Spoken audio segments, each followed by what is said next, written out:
now. Hey friends, happy Saturday, 7/8/23. The temperature is 69 degrees indoors, as it always is, and 64 outside. Oof. It's obviously better in here. It's Jay. Draconic Dude, Puzzles, Bandera. It's great to see all of you. Wait, IG and Flight. Mr. V. I brought Towie. I was gonna Hi. say it. Either way I say it, I'm gonna be wrong. So I'm just gonna say Towie. Which one is it again? Tawagia? Tweegia. Tweegia. Okay. Yeah. But you also call me Mandy, which is totally fine. I do call you Mandy. That's true. Mm-hmm. I should have just introduced you with that, but People are like, I don't know who the fuck the Mandy is. yeah. You wanna tell everybody what you do on your channel? Well, I play a lot of retro games. Not well, but earnestly. And mostly we just have a good time and go on tangents and talk about snacks. It's true. Mm-hmm. Speaking of snacks, I sent you a whole bunch of spicy peppers. You did! I sneak them into my food when my dad doesn't think I am. Slowly building it. Did you find any favorites in all of that? No, they're all very solid. Yeah, those smoked ones turned out so good. We've got quite the garden growing this year. We got peppers along the sides, all the ones that we really like, but there's a whole bunch of different kinds of habaneros this year. And then in the middle we've got like Thai basil. Yes, several types of basil, and then we got tomato plants. So we're gonna have tomatoes, Thai, and peppers, which is we're gonna have some really good Thai meals out of that. Yeah. Yeah. I am jealous we can only grow tomatoes half-heartedly on our balcony. Tomatoes should be the easiest thing to grow, and sometimes they are, but like if the soil doesn't want them, they ain't gonna grow. Yeah. And yeah, they always need more root systems than I think they do, so it's like, growing them in pots is tough. Yeah. Unfortunately, that like balcony living. I used to have access to like a full like garden, and I grew like ghost peppers and like scorpions and like Ooh, yeah. I think there was even a Carolina Reaper one year. Yeah. Like some really good stuff, but man, that smoked Reaper that we did, the smoked powdered Reaper. I sent you some of that. That was, my God, that thing smelled so good. Like, have you ever like slow smoked peppers before? No. On like a pellet grill? Peppers, like nothing like not on like a grill. Just like in the oven. The smell of them going is probably the greatest smell in the world. Because it's like this dangerous, smoky. Oh, it's so good. It's so hard to not just bite into one of those fucking things. Like they smell incredible. It's like this sweet and spicy and smoky and just all the greatest things. I like making hot sauce with them and then like having to wear like hazmat gear in the kitchen and tell my cat to stay out of the room because she won't stop sneezing and doesn't know why. Yeah. If you're gonna make hot sauce, you almost have to do that outside. Yeah. Gas out the neighbors. Yeah. Which isn't the worst thing, depending on the neighbors. It's true. Okay. I ran into an issue, which I'll address getting started. OneTab, the program that I've used for this show since September, just didn't work today for whatever reason. So I'm trying a different OneTab because all these people are making the same extension that's different using the same name, and it's kind of whatever. Confusing, but also competition is good. It is, except when you're looking for like the official one and like you don't know what's spyware and what's not. So here is. This is literally. Oh, this is not onetab.com. This is onetab.one. See, that's fucking low. There's a link. There's a link for everybody if you want to follow along with the news articles with us. Let's scoot this guy over here, and we're gonna get started. Yeah. THQ outlined some interesting things about boxed PC games. Apparently, they're still making boxed PC games, which is kind of crazy. Yeah, and the games that they have coming out, we'll just start with that. The games they have coming out that are going to be boxed. Gothic 1 Remake, that actually sounds pretty good. Mm-hmm. Gothic's a cool game, but, it's a clunky. So a remake sounds good. Alone in the Dark. Ooh, Alone in the Dark. Yeah. Hey Ray, welcome in. Trine 5, that's awesome. You ever play the Trine games? No. They're neat. They're neat. I don't know a lot about them. So they're best played as like 3-player co-op where everybody plays a different character. You get a wizard, you got an archer, and you got a swordsman, a knight. Like the wizard he can draw boxes, so he can make platforms for people to climb up, and he can draw slaps, and he can make balls that roll. And you do that with like the mouse or the cursor or whatever, or the gamepad. You make these shapes. The archer has a grappling hook, so she can move around. But there's these side scrollers. And each of the characters has a different power, and when you're 3 players, y'all have to work together. Like for example, the way that the knight helps people get higher is he holds the shield over their head and they can jump on it. So there's apparently there was like Trine 1, 2, 3 was a 3D game that nobody wants to talk about. 4 I actually haven't played. I assume it went back to side scrolling, but they're neat games. They are hella fun in co-op. I will check them out. Add them to the list. I don't know what Tempest Rising is. That sounds like an older game. Oh, it's an RTS. Oh, that's cool. Actually, the screenshots here look really, really fucking good. Wow, that's an RTS. Really nice. Jesus. That is very pretty. Yeah. On the wish list it goes. The other 1,000 games. Last Train Home, I don't know what that is either. No. I'll admit, like, my mind is mostly in retro and like point and click, so like a lot of these games I'm like, I don't know what they are. Unless you're like Fallout 4 or Stardew Valley. Fair, fair. Ooh, Outcast 2. Space for Sale. What are you? So Outcast 2 is an actual sequel finally to the original Outcast, obviously. If you don't know what Outcast is a cool game. And banned. No? Sure. My brain just disappeared on that one. Does Outcast 2 not have a Steam page? Oh, there it is. A new beginning. Oh, it is. Okay. I was like, damn, if this is gonna be one of those epic exclusives, I'm gonna be really bummed. I can't wait for this. One of my things, hopefully before this comes out, is to play the original on stream. The original is the most beautifully software rendered game I have ever seen. It actually has like water ripple effects, software, no 3D acceleration, and it is like its sound design is so fucking good. Like when you're walking in the beginning, there's a snowy area, and it's like the most satisfying like packed snow crunch that you've ever heard in a game. Like it's truly cool game. It's also very clunky, runs poorly on almost everything. Wonderful. Yeah. I'm even more into it after hearing that. Clunky. It doesn't run well. Well, the original. So there is an Outcast 1.1 on Steam that's been fixed up. It runs on everything now. I still feel like it's running in a wrapper, kind of. It's they're running it in like an updated engine, so it runs on modern systems. But I gotta say, like, this game in like 4x3 on original hardware, like there's something even more interesting than the version on Steam. There is Outcast Second Contact, which is very confusing because that sounds like a sequel, but it is a complete remake of 1.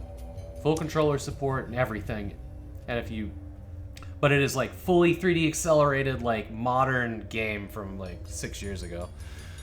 This game looks stunning. Outcast 2, yeah. A New Beginning. It's gorgeous. It is, and I don't know why it's not on my wish list.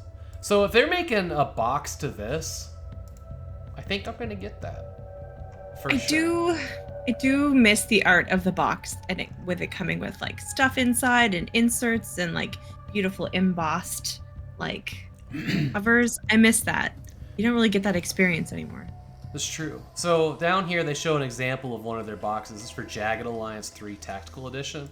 And I kind of have to like chuckle at this, but there's like a plastic carrying case from Harbor Freight. And a pouch.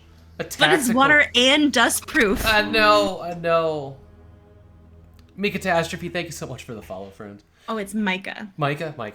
Like it's your catastrophe, my catastrophe. I also like deeply appreciate that there's a heavy duty belt for your pants. Like, what? Well, you're obviously going to carry this game around with you, with it on your belt. I hope so. Original soundtrack, game. It has the game on disc. There's a couple pins. Like, this is kind of a cool. It's cool because, like, you could say, "Hey, how did you survive in the wilderness for a week?" Well, I had the Jagged Alliance 3 Tactical Edition box set.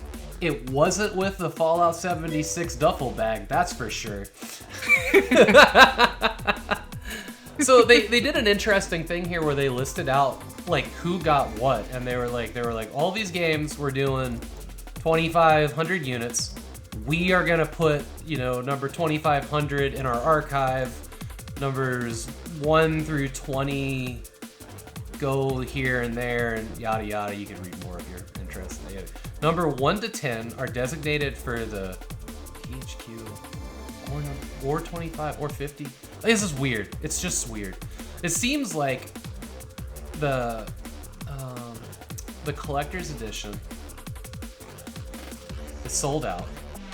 There's 750 of those. There's 200 units of the tactical thing with the thing.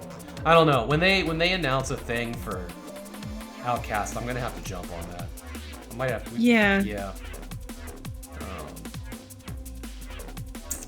I love this sort of like limited edition. There'll be 200 of these and 750 of those, and I hate that.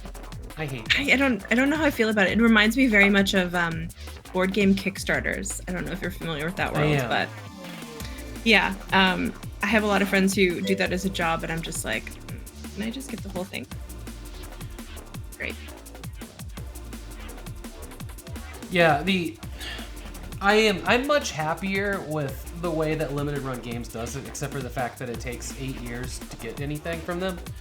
Like you give them hundreds of dollars, and then 2 years later, KOTOR shows up.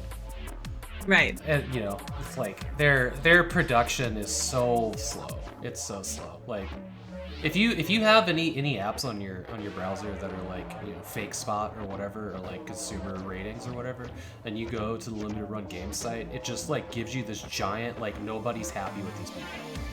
Oh yeah. Like flashes up above the page. It's kind of crazy.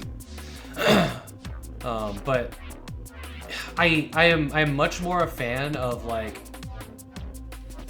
let's produce the number that are ordered.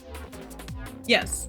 Because that may not end up being cheaper, but it's better than a company being like, well, we're not going to make enough for everyone because we did that before and we threw a whole bunch in a junkyard. Yes. In a dump. Which is what was happening in the Xbox 360 era, is why you end up with Goodwills full of Duke Nukem Forever statue bust. Oh, okay. That explains a lot. Yep. Interesting. But we don't, we don't see that anymore because companies wised up and started not making so much waste, which it's good. It's bad for the thrifter though, right? True. I do like finding all those good things in thrift stores, but but I'm happy that THQ Nordic is still making boxes.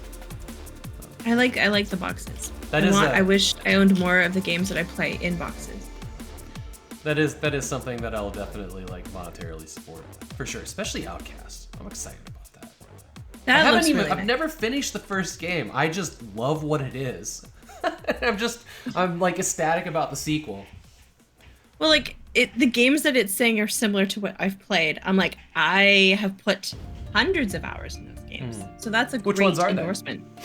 Fallout 4 and Skyrim. So like very open world, very like.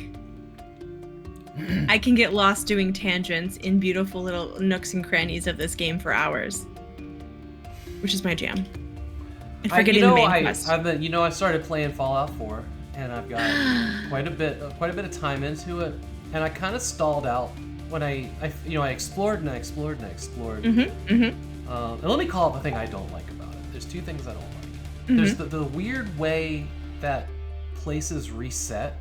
Sometimes if you go and clear them without a mission and then everything comes back, it's really hard to keep track of what I've done. Have I Yeah. looted this whole place? Will the loot come back? Like, I don't understand how the system works. But there's another thing. Example. I explored an area that was like a railway crossing station. Yep. Yep. And there's like a dead body there, and there's a blue train car that has the railway gun in it. But you have to be level 20 for it to exist in the world, in the game. Level 20, and it spawns there. I was there at like level 14. And I, for whatever it was the quest that was there. I looked up what the next step was because it was unclear. There was like a body with a note on it, and I was like, did I bug a quest or whatever? And I saw that, and then I started to think about all the other areas I cleared and like the unique items that I might have missed, and it filled me with this dread of, if I don't follow a guide for every area, I'm gonna miss out on cool content or unique guns. And Well, a lot of those guns are RNG. Like they're complete like gamble whether you're going to get them or not. Like the rolling pins. Some of them are like, very specific on you being there at the right level or having met certain criteria. And those are the ones that bother me. And it filled me with this I don't know. It didn't make me happy, right? Well, I say this from the perspective of someone who's put 1,500 hours into that game at this point, and only finished it for the first time last year because I got so sidetracked on settlement building. Oh yeah, so, and that's you do really well at that. You make cool stuff. It's super fun and cathartic, but that game has a lot. But yeah, there are a lot of things that you can miss. There's an aggressive amount of bugs, which the whole thing for Starfield. We'll see what happens. Yeah, they didn't really make a new engine. Okay, Todd. Okay, Todd. We'll see.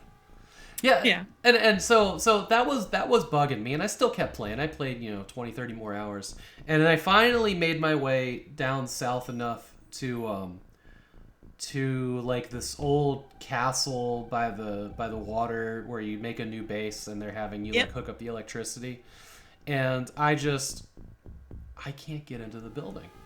I just can't get into the building system. And I feel like I'm missing most of the game, and everything about moving the quest forward was building with just not perfect building system. Fair. The building is clunky. I found that it was much more better integrated if you played on survival, because then you really needed those settlements to sleep in to be able to save.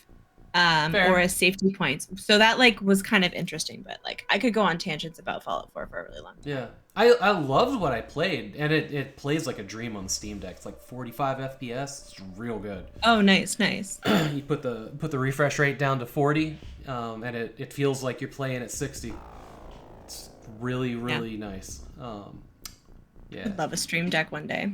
But I don't get a chance to play a lot of games off stream, so it's a desire, but really, what do I do with it right now? While construction was happening, I haven't touched it in a couple of weeks. While construction was happening, I binged a whole bunch of TV shows, and then I have not had a chance setting all of this up, getting stuff wired, and constantly. From what I can see, by the way, it looks absolutely stunning. Thank you. That means a lot. This has been so much work. Yeah. We're gonna a week from today. Me and Alex, Team Wildwood, we're gonna be in here testing games on the network, letting chat mess around with the camera controls, and it's gonna be a big troubleshooting stream, because on August 5th, C-Cross, Seeky Wisdom, and Team Wildwood are all gonna be here to do a test event where we're gonna be in person. Yes. A LAN party. Yep. I'm excited. So yeah, me and Team Wildwood are gonna be testing for that, because people are traveling from Sacramento, or I can't remember where C-Cross lives, but never met C-Cross before, so that's really exciting. It's always such a trip meeting people off of Twitch. I've met Micah in real life. We went to Universal Studios together. Awesome. Yeah, it's always fun. But yeah, we'll be playing a bunch of games. I've started my list of what games have what capabilities and what you have to do to start them up. But yeah, it was glorious, awesome. Yeah. I just noticed that Chatty now has pronouns built in. I don't know where it's picking them up from. That's cool. I had the Proton extension for the longest time, and then it just stopped working one day. And I had to reinstall it, which is weird. I like knowing it up there. Yeah, I change browsers or I reinstall stuff on the computer, and I always forget to put it back, and yeah. I wonder if it's picking it up from that extension and chatting, which is interesting. But that's like an IRC client for Twitch chats. Right. All right, let's look at the next piece of news here. Roland Emmerich. If I read this article correctly, he's the guy that did Independence Day and some other stuff. Okay. Let's real quick before we dive into this article, we're gonna look up Roland Emmerich. I know the name, I just can't. I mean, that byline, he is the king of disasters after all, is very ominous. I don't know anything about this person. So all the Independence Day, the day after tomorrow, 2012, Midway, Godzilla 1998. Yeah. That king of disasters. I was like, is his personal life a hot mess? Why is this important? He does disaster movies. Okay. Specifically, yeah. I did not know that Independence Day and Godzilla were the same director, producer. I love The Day After Tomorrow. I don't know why. I do too. I just adore it. It's a weird movie because, like, they're doing the movie, and then it's just like, we're gonna do something else now. And like suddenly it's a different movie, and everything that happened before doesn't matter. I can't remember all the details, but I remember that was my takeaway from it. That it just suddenly became something else, like they did a time jump or something like that. It was different. Little baby Jake Gyllenhaal. Yeah. And what was it? The tornadoes in LA. That scene is because like they did a really good job of like, that isn't a ridiculous scene. It's like almost comical. But then they have really heartfelt, like, emotional moments. I'm like, good job. Roland. During that time, there were a couple movies that were like in that genre of like, maybe these actors should have been on a CW TV show, but they're in a movie. So there was like The Day After Tomorrow, Antitrust, Vertical Limit. Like there were just like a slew of these movies that came out for like 2 years. You remember all of those? Oh yeah, for sure. And it was a whole thing. Like never happened. Wait, yeah, exactly. All right, so Roland Emmerich is making a shared universe of TV, gaming, and Web3 tomfoolery. I was listening to this because I do like the text to speech on the news stuff, and when he started talking about the Web3 stuff, like my eyes just glazed over, and like I think I fell asleep standing up. Yeah, I don't quite understand the Web3 thing. I try to understand what the fuck non-fungible tokens are or why they're important, and I still don't get it. Like nobody's been able to explain it to me still. NFT-based framework. I'm like, you're losing me, Roland. You're losing me. Yeah, so it seemed like to me that's like, okay, so they're gonna sell the art assets of the game to fund it. I don't know what it is. Like it doesn't make sense. But they're making this game called Space Nation Online. Now, I've seen a couple screenshots, and I gotta admit, it looks pretty cool. Looks beautiful. Wait, I'm gonna. Here comes a deep cut back. There was a game called Defiance, and there was a sci-fi TV show called Defiance, and they did a thing in that game because it was an MMO. You played with other people, and there was a thing that they did in it where players chose en masse one or two options or something like that, and it changed something in the TV show by the end of the first season. That ring a bell? Oh yes, vaguely. I never watched it. I didn't either. I didn't either. And I've heard that the change in the show was so cosmetic and insignificant. Oh. But like the idea of it, that's cool. Like, there's a nugget there. There's like something. Like I've seen streamers implement lore movement based on chat memes and stuff very effectively. So like there's a good element there, but I don't know how they would do it successfully and well. You vaguely remember the show? Yeah, I think I watched an episode. I think I played the beta of the game and was like, it didn't have controller support, and I really wanted controller support for it at the time, and I never went back to it, and then the whole thing just kind of went by, and had a chat with I think Sean about it years later, and he told me how it went down. Have you been watching the new Black Mirror, the new season? No. There's an episode that kind of ties into this, which I will no longer go into in case anyone wants to watch it for spoilers, but this sort of like live updated content that's controlled by people. Yeah. I've only seen it's no matter what you do, it's going to end up the Hunger Games, right? Like that's the end goal of content from people, because yeah, like unless you really curate a dedicated audience that has a vested interest in seeing certain outcomes in the plots, you're just going to attract trolls like who are the going online to community. Yeah, sure, yeah. You're just going to attract people who want to see the world burn. Like, I don't know. That's why I'm intrigued. I like learning that people are working on this kind of stuff, but I don't know if we're quite ready for it yet. Yeah, I have to agree with Rush here. I've watched 3 or 4 episodes of Black Mirror, and I think it was like season 3 or 4. So I've seen the Star Trek episode, and then I've seen the one where like they censored the girl's eyes, and like, you know, she didn't realize her grandfather was dying because it was like trauma, and it just censored it, and like the mom put like a child lock on her or something. And every episode I watched of that, I was more unhappy with everything in my life than when I started. It is, you know, it's like that Game of Thrones torture porn, Black Mirror. Oh yeah. And there's like 1 or 2 happy episodes. There's like one that I really love called San Junipero. But by and large, they're really uncomfortable to watch. Yeah, and you know, and so it is very like, you know, obviously it's modeled after the Twilight Zone, and Outer Limits was the other one, I think. But all of those shows were like just campy enough to be funny and kind of like, you know, this could never happen, but I see the point they're making. And with Black Mirror, because you can kind of laugh those off. With Black Mirror, it's so, no, these are real people in our world. Yeah, like we're right one now. step away from this. Yeah, like, you know, because like when it's aliens that come down with a book nobody can translate that says how to serve man, and everybody's like, oh my god, they're gonna treat us like gods, and they're gonna serve us, and they're gonna take us to their planet, and everybody's getting on the ship, and then like a lady like translates it at the very end. It's like, no, this is a cookbook. Oh, that's funny. And they've taken all the people to their planet to put them in a big stew pot. Like, you know, you can laugh off that from the Twilight Zone. Yeah. But so yeah, like, this is interesting. I'm gonna play the gameplay footage here. Yeah. Or this little teaser trailer.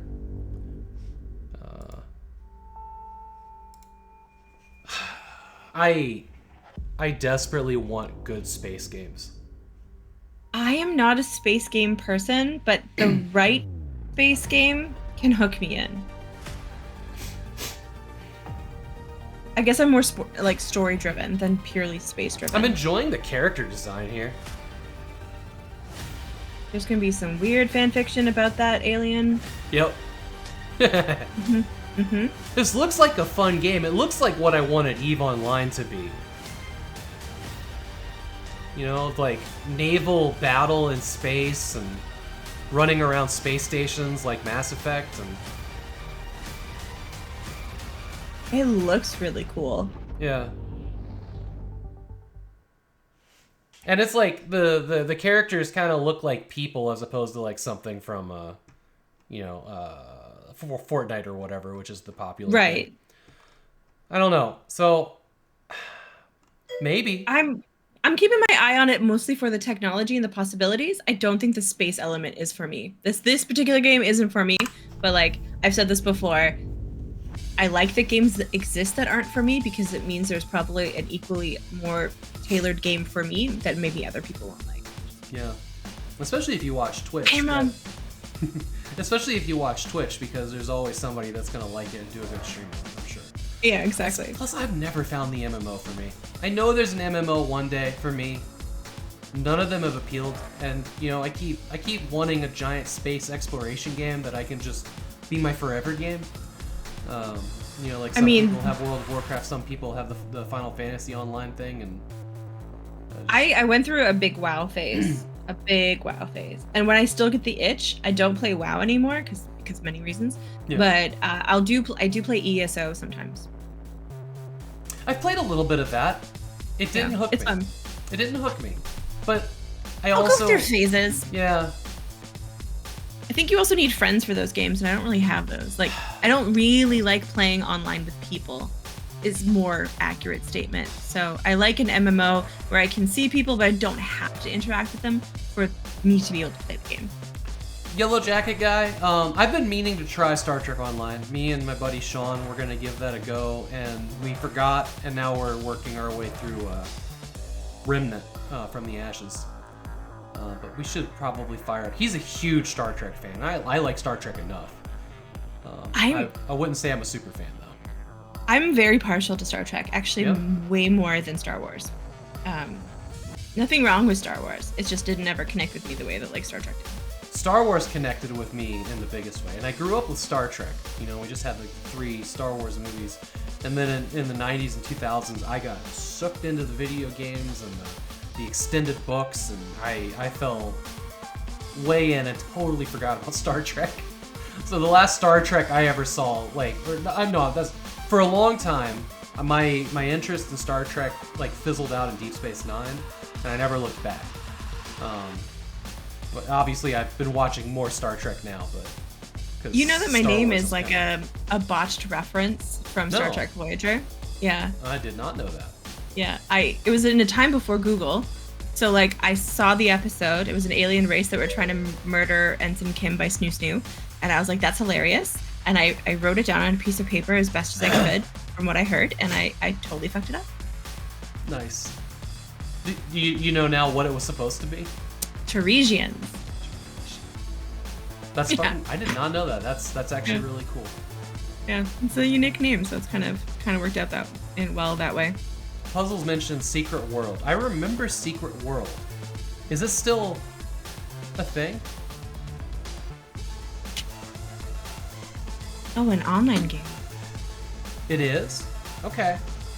Wasn't Secret World related to Syndicate somehow?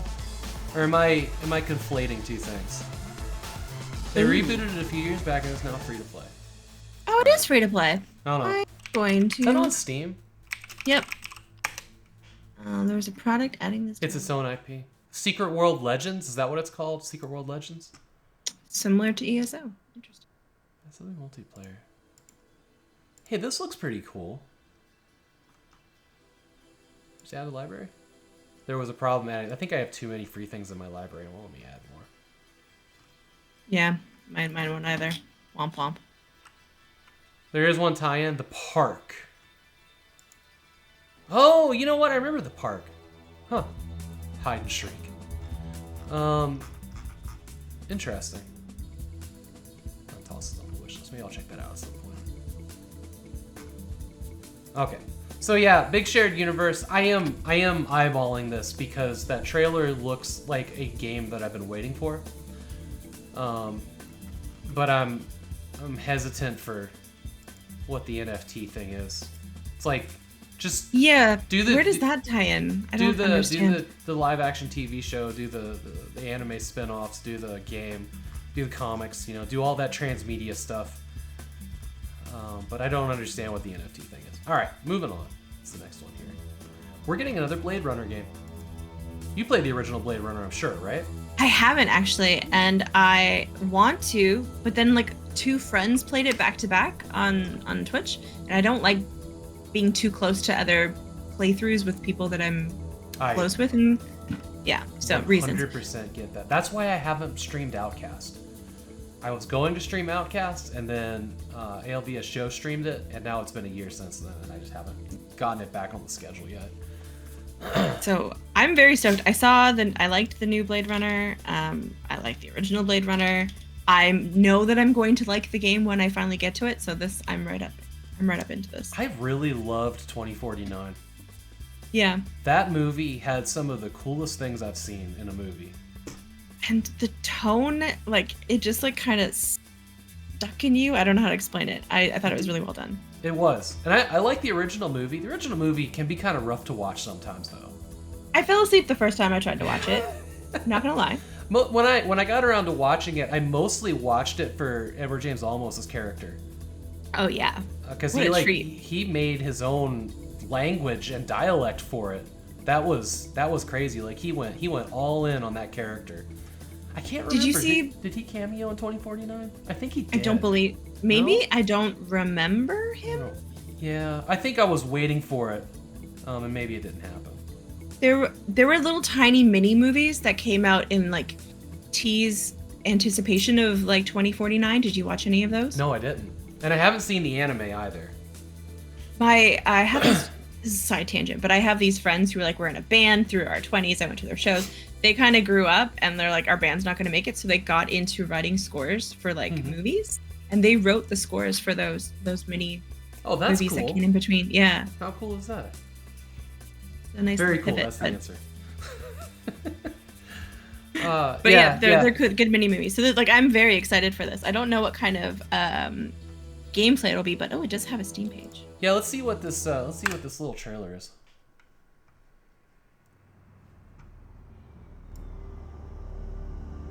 Lots of people lost things in the blackout. This has adventure game vibes already. I just lost a job. Oh, it's stylized. But now, they want me back.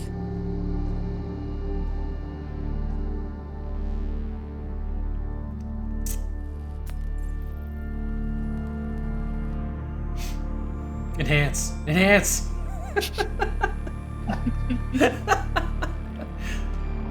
Picking through the pieces. Being someone else. In places that no longer exist. That's where you'll find me. Searching. In the land of the dead. Oh my god, wildlife in this universe? That's kind of cool. A little bit. That's wow. That was a really cool teaser. Yeah. Property of Tyrell Corp. Los Angeles. Yeah, so this is this company, Annapurna. This is their first in-house game. I think were they a publisher before? I've heard the name before, and I have too. Where I've heard it from. Let's look it up here. Annapurna. No, that's a location. Oh, it's a mountain range. Annapurna Interactive. Okay. You're not a fan of expanding the universe. I know where I know them. Thirsty Suitors. They're publishing Thirsty Suitors. Oh. You know about this game? No, but the title is. Oh, did they do Stray? They did Stray. Yes, they did. Thirsty Suitors. I go play the demo. The demo, you can knock it out in 30 minutes. Trust me. Looks funny. Play the demo. This game is hilarious, and the music is god tier. It's this. Oh, they also did What Remains of Edith Finch, and Outer Wilds, which I adore. And I haven't even played. I've watched 2 playthroughs. Those games are incredible. And Journey. Okay. Oh yeah. They did publish that. No, wait, Sony published Journey, I thought. Maybe these guys published the non-PlayStation version. Yeah, it says, here's what we've released so far. So, I'm just trusting what I'm seeing on this list, but... Gone Home. That's probably that's the first place I ran into that. Gone Home, yes! I love Gone Home. So good. Yeah. Okay, I'm excited for this. That is a very divisive game at a very divisive time when the word walking simulator became a thing. Oh, yeah. I love them. But I like to approach things and take them for how they are. I'm not going to be expecting a game out of this. I'm expecting an interactive story. Dude, I was walking through the living room in this house, and I was seeing those bootlegged copies, the X-Files episodes, seasons sitting there, and I was like, this is amazing. I started feeling things while playing this game. I like that discovering my sister was a lesbian. Yeah, exactly. And throwing coffee cups, which I love. No, I really loved Gone Home, and I can't even tell you exactly why I loved it. There's something that they're very good at is just like the tone and the vibe. Like I can't think of any other word. They're just really good at like getting you in that space to like enjoy what they're making. And like Yeah. I don't know, have you ever played Outer Wilds? I have not played Outer Wilds, and I've been lurking but not watching people who have been playing it because I've been told, don't spoil yourself, just play it. Yeah, no. And I haven't gotten to it yet. I've watched 2 playthroughs, but I have a very intense art of being able to not remember a single thing about plot. But I will say that they do, again, a great job at like vibe and story and music and all kinds of stuff. So, last note on the Blade Runner game, that it takes place between the movies. Obviously, it's 2033, the same year as Metro 2033 in the alternate timeline. But it takes place between those, but 1 year after the anime that was called...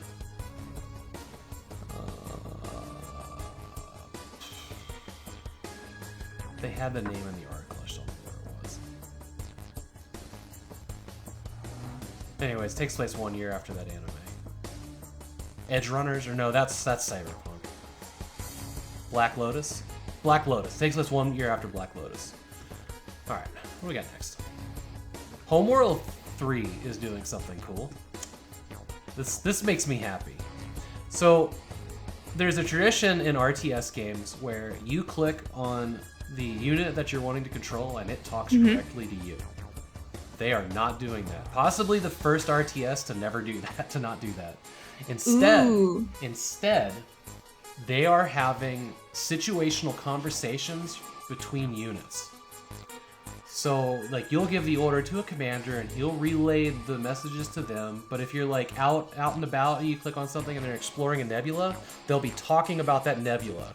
Or if they're in combat, they'll be talking about that combat. So every instance, like, a random nebula will have, like, a combination of, like, 215 reactions, or, like, 15 reactions that they can strike up a conversation with each other.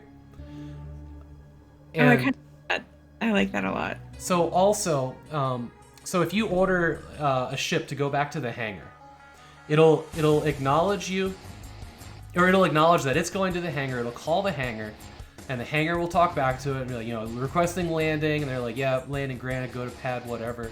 But if you're further away from the mothership, it'll just say requesting permission to land in the hangar, and you won't hear the rest of the conversation. So your camera has to be like in the radius of these conversations to hear it.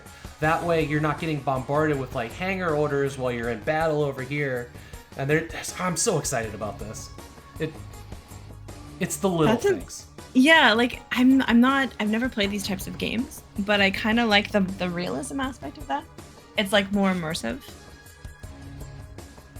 I don't know. Okay, here's a little video. Let's check out the video here. Interceptor reads. DC, this is Flight Lead looking to put down. Echo back. This is Karkushan DC. Approach vector and base sent. You're one in line. Copy that, DC. We're inbound.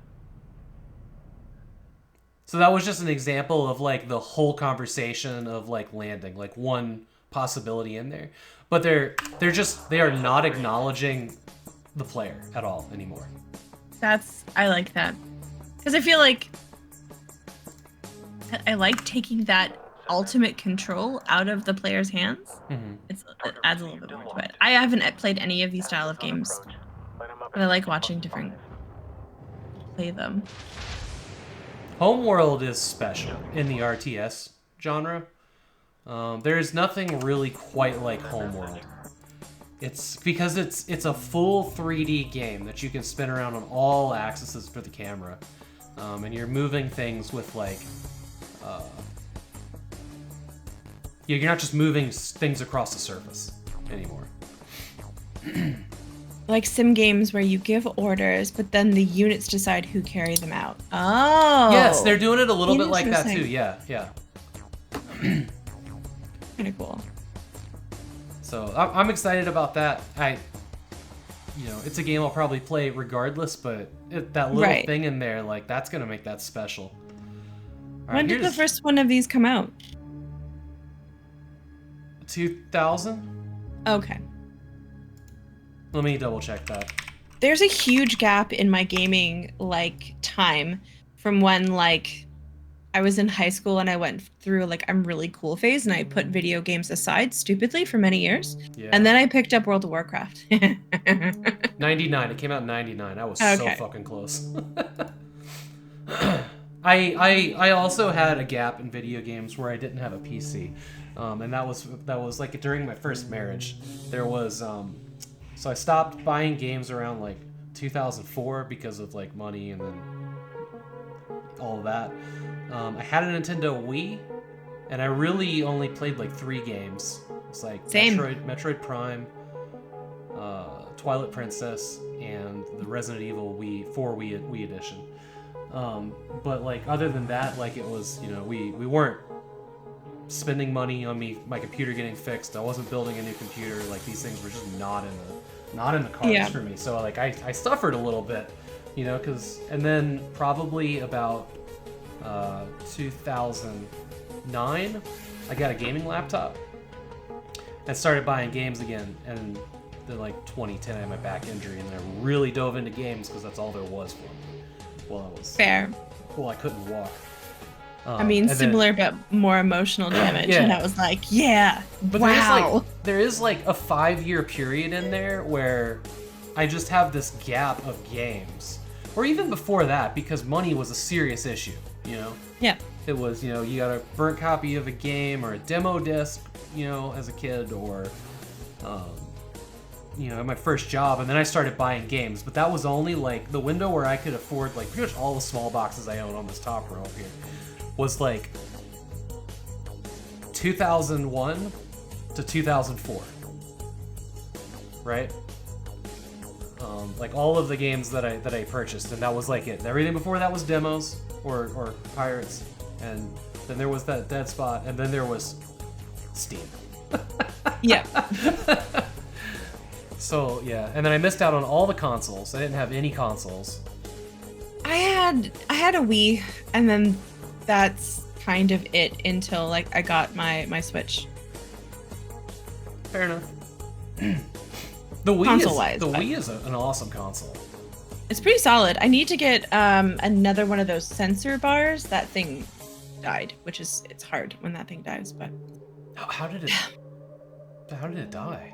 I don't know, it just stopped working one day and someone's like, you need to set up candles and like Yeah, you can. You can totally set up candles on your desk because it just needs IR reference points. It's hilarious. Yeah. Yeah. I did that once, and then one sputtered and got wax on my monitor, and I was like, not doing that again.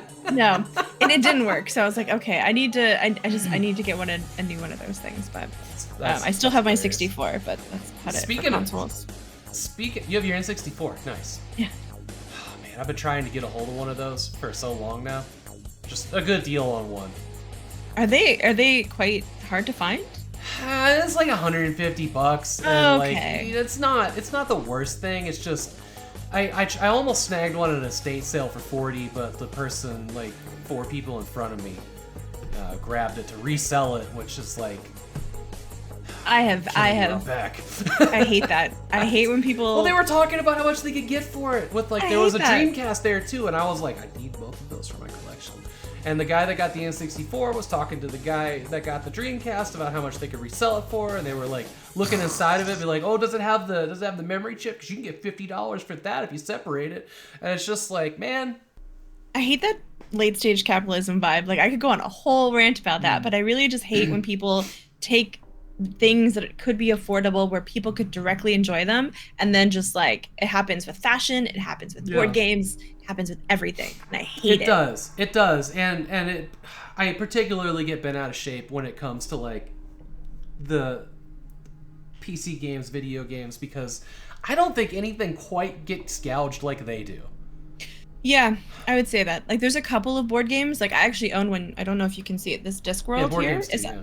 It's out of print, and that's a pretty hot commodity. But Discworld. My wife is reading all of those books. It's a really sweet game, and it's like very immersive and like there's lots, but it's not fitly to learn, which is a really nice combination. But yeah, my wife has been. Is that Terry Pratchett? Who? Cherry Pratchett, yeah. Yeah, okay. She's been reading all those books, and she is absolutely sucked in. Like I don't know, she's probably like 1/3 of the way through them all right now, and just loving it. I know very little about it except that like it's a world on the back of a turtle or something like that. I honestly don't know a lot about it either, Yeah. but like I liked the game so much, and the world was really cool, and so I probably will read the books and quite enjoy them for that reason. Yeah. But Well, I remember I was just showing her that there's a PC game called Discworld Noir. yes, Somebody yes. was streaming that earlier, and Was that Sonneveld? I think Sonneveld was doing Discworld recently. No, it was somebody else, and they didn't have a cam on, so I don't remember who it was. Valid. I have like a hard time, like I click on something that seems interesting, and then there's just like 5 people that are just kind of names, and I don't have faces, and I can't lock them away as well, unless it's Mac. Mac's the one. Yeah, I always know it's Mac. But like, you know, there's like a couple. The swears. Yeah, but what was it? Fact of my Mike was talking about. He got an original copy of the first Zelda, and he got it. The way he was able to afford it was to buy it separately, because if you get the box and the game together, it was exponentially more expensive. So he got a shitty box and a decent game, put them together, because he doesn't care about the pristineness. He just wanted to own it. I actually have like the inner liner of Homeworld, which we were just talking about, without the outside case, and got that for $5 at an estate sale. It's everything, got the strategy guide, everything, all of the goodies. But I need an outside box, which I know I can snag for like $5 on eBay. I just need one to show up. But yeah, that's true. And I've been thinking about buying empty boxes for some things that I have a whole bunch of loose CD-ROMs. And I can get empty boxes if they ever show up for way cheaper. I've done it before. I've done it for Tomb Raider games, actually. Oh, really? That's smart. They're expensive. They're very expensive.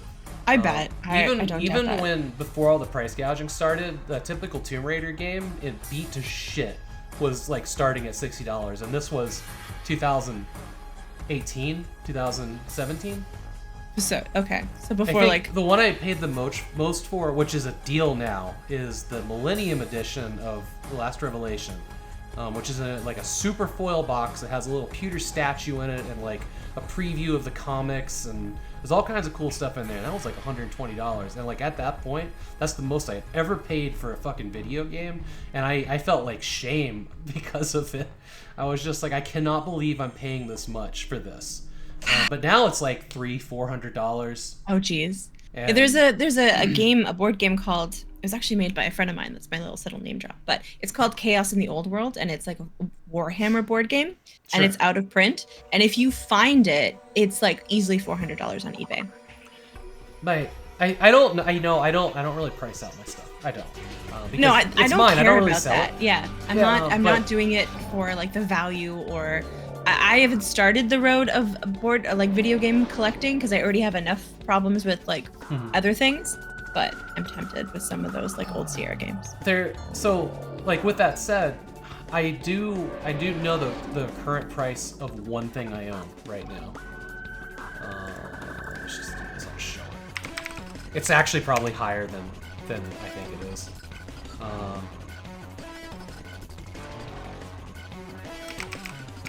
No. What? The wolf. Fuck, why did I forget this game's name? The little white wolf. It's like a GameCube game era. Not bug riding on its head. It's kind of Zelda-like. Okami, thank you. That's the one. Yeah, no clue, but Okami. Okami vinyl box set here. I got this for $80, and it is a work of art.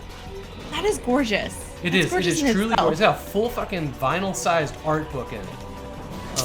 And it's 4 discs. Like, this thing's crazy, but look at these prices. Yeah, that's ridiculous. I've never seen it below $600. Actually, this is the cheapest I've ever seen it, and that's like $50 a shipping. But this is my most expensive thing that I'm aware of.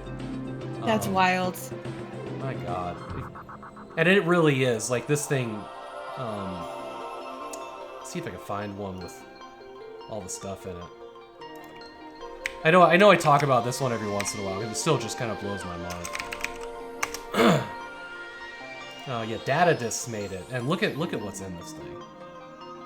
Like, it is just... Yeah, this full art book. All of the inserts, have art on them. It's got this beautiful Japanese blossom splatter on it. Oh, I love that. Yeah. I mean, I love vinyl too. I collect not high quality. I love getting Dolly Parton albums, and sometimes I Yes. get some pretty scuffed ones. I But have a complete collection of the Jane Fonda workout vinyls. oh my god, yes! There's 3 of them, by the way. One of there's Okay. like, you know, there's 2, and then there's one for like pregnant people workouts. Okay, good to know. When I have really full meals, I can. Yeah, probably there you go. Yes, this is the burrito workout. All right, yeah, okay. All right, we were talking about Nintendo, then we got distracted. That's fine. So the Gulf War Game Boy. Apparently, there was a Game Boy that belonged to a doctor that was in Desert Storm in the late '80s, early '90s. Where he was, the barracks got bombed and it got burned, and still worked. I heard about this. Yeah, I didn't know about it until I read this article. But apparently, this thing would still turn on and play Tetris. I don't know if the buttons actually worked, but it still worked. So they had it in their New York store. Yeah, wherever. Yeah, Nintendo of New York. They had it on display there as a testament of just how durable these things were, which is kind of hilarious. Oh, And man, it's a weird flex. it is a weird flex. It is. And apparently the guy gave it to them because they wanted it, and they gave him a special edition. Okay, that's for nice. serving, so they whatnot. But apparently it's been retired now, and it's here in Washington. It's in Redmond, at the Nintendo headquarters in Redmond, for whatever reason. Did I ever tell you about the Museum of Play? Sorry if this is another No. tangent. That's So fine. I went to this board game convention last month, 2 months ago, and it's near Rochester, New York. And so we went to the Museum of Play, and because we were a bunch of game designers and media people, they let us go in the archives, and there's board games, but there was so many video game things. And like, this seems like something that would be in one of the exhibits. They had, like handwritten notes from Roberta Williams about the King's Quest games. They had like every arcade game and a whole shop where they would repair arcade games. And like I took like over 50 photos. Oh, wow. Which I'm not a huge like photo person, but we were being herded through there. And I was like, I just need to take photos so I can make them bigger later and look at all of the different like games that they had. went to probably 2013. I went to the EMP Museum in Seattle, and their like big display that they were having was like the video game history or whatever. And it was fine. It was just one room, and it had like one of a couple of things, not like a complete thing. And there was like displays of like the history of gaming, but it was mostly like Diablo, Tomb Raider, like the mainstays, right? Half-Life, Mario. It didn't get into anything that I didn't know, which was kind of a bummer. This place, they had like stuff about like, so I met a person in this event whose dad created Unix because he wanted to port a video game that he no longer had access to at MIT. And so like they had that kind of stuff on the wall with like notes about like making Pong for the first time and like what that took to make and all the evolution all the way to like modern games, which is pretty cool. I think If you're in Rochester, you should definitely go. if I ever make it back to the East Coast, I'm from there, from Virginia, but I think I've been through New York once, but I've never been in the city. Big cities aren't really my thing. Fair. I mean, I have never been to Rochester before, so that was kind of interesting. I was mostly in Niagara Falls. Nice. I've been there. On the way up to Maine, we stopped there. Oh, nice. Because we went into like the part of Canada above Maine like in '96 for a camping trip. Oh, like Quebec, I think, maybe? Yeah. We went to a McDonald's and couldn't order food because we didn't speak French. And Yeah, I they're remember really the joke snooty. from my parents is like, why can't we order French fries? They don't understand. So we They ended get up really going to like a dollar store and getting snack food there. Like we really couldn't order food. It was a whole thing. So we went to the campground and we had like canned snails, like escargot, because we found that at the dollar store, and it was a thing. It's really funny. Yeah. Man, people in Quebec can be wild. They know English. Oh, Yeah, they do. they weren't having it with us. Yeah. The terrorists. They do that even to yeah. like me. I'm like, I'm from Canada. Comment ça va? And then they pretend they don't understand. Anyways, that's a whole other thing. Yeah. This is cool though. I'm glad they retired it. Cause like, I don't know. It's a cool testament, but like there's a weird association of how it came to be in that state, which Yeah. I think is fine. I agree with you on that. I don't even I can't even put like words to what makes me feel cautious about that. But I am not a fan of. I like violent video games. I like FPSs. I'm good with all of that. That's fiction. But like promoting or glorifying conflict or war, I gotta be really careful what I say because I don't want it to sound like I don't want to glorify service, right? No, that's completely different. That's but like yeah, right over here. But promoting conflict and war in real life. I don't like that. Yeah, I don't like that.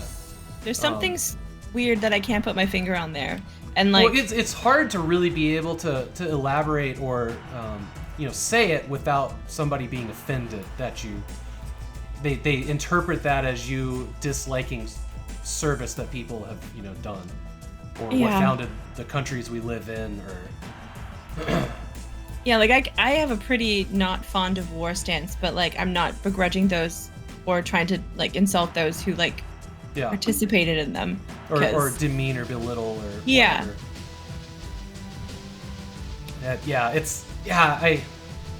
I like kindness. We need more of that. We need less of like seeing what else we can get or gain or take from somebody else. Yeah, it's wild. I mean, kind of related, that museum that I went to, they were preparing for an exhibit. You know that old adage of like violence in games is ruining the youth? That whole sort of thing.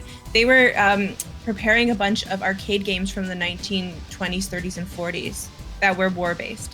And so it kind of is just like... You said arcade games. Yeah, but old-timey arcade games. Like, the punch a thing, you drop a thing down, like... Oh, so you're talking like whack-a-mole, that kind of thing. Yeah. Not with video screens. Okay. Not video screens, like very old, like, I wouldn't even, maybe Carnival, but they were like the kind of like metal clink sort of games. But they had to deal with very, very violent topics. So it's like kind of nullifies that like whole argument that games are so violent. I'm like, if you saw the content of this particular game... Yeah, whack-a-mole is pretty fucked up. Like, we can just start with that one. Whack-a-mole is fucked up. Yeah. I mean, they all... But that's not why people really play them, but it's a whole other conversation. Yeah. That is its whole thing. Alright, Terraria. The devs desperately want you to stop buying their game and making them rich because they don't want to put patches on it anymore. So they have put out no less than 6 final patches. 6 final packages. Patches, yeah. They keep saying this is the final update, and then it sells even more, and they have to put more content in it. They had like Journey's End. What was it called? 2020. This was another final update called Journey's End, and then another update after that called Journey's Actual End. And then so funny. It's just they're like, please, we don't want to work on this anymore. Thank you, but we want to move on with our lives. Yeah, they want to make a different game, but like this game, hold on, there was a number in here that blew my mind. Let's see if I can find it. I mean, 2020 though was a bit of an anomaly. There it is. 44 million sales as of 2022. And it had another milestone where it was the first game to break some dozen million on Steam. Or no, it broke the highest number of positive reviews, or reviews period, on the Steam, and has continued to be there. Does it have a prevalent modding community? Because like that's kind of a... They added modding support to it in one of these final updates, so that like the community could just take it over and they could fuck off and do another game, and they still still started adding more support and stuff to it That's later. so funny. But they I did. mean- You could read the writing on that one that they put modding support in there and be like, Yeah. "Whew, okay, we're done. Yeah, have fun. Bye. It's like see you next year." the Fallout community, by and large, is pretty much held up, considering how buggy Bethesda games are, by the modding community. And same with Stardew Valley, which I play a lot of. Like, And a even lot of modding. Doom is still like the cleanest example of why games should go open source at some point, right? Baja Blast and a Voltage. Ooh, I'll take the Voltage. Nah, I'll take the Baja Blast. Thanks, Apple. What's a voltage? It's a blue Mountain Dew. Oh, okay. I don't think we have that here. They have this Mountain Dew called Spark, but I can't find it anywhere anymore. It's like they stopped making it, but it was like this raspberry lemonade, and it was really fucking good. Oh, nice. Thank you. Hello. There we go. Baja Blast. Hey, buddy. Hello, Yeah, bud. look at the bottle. It's my bottle. It's my bottle. You gonna follow her? Go out.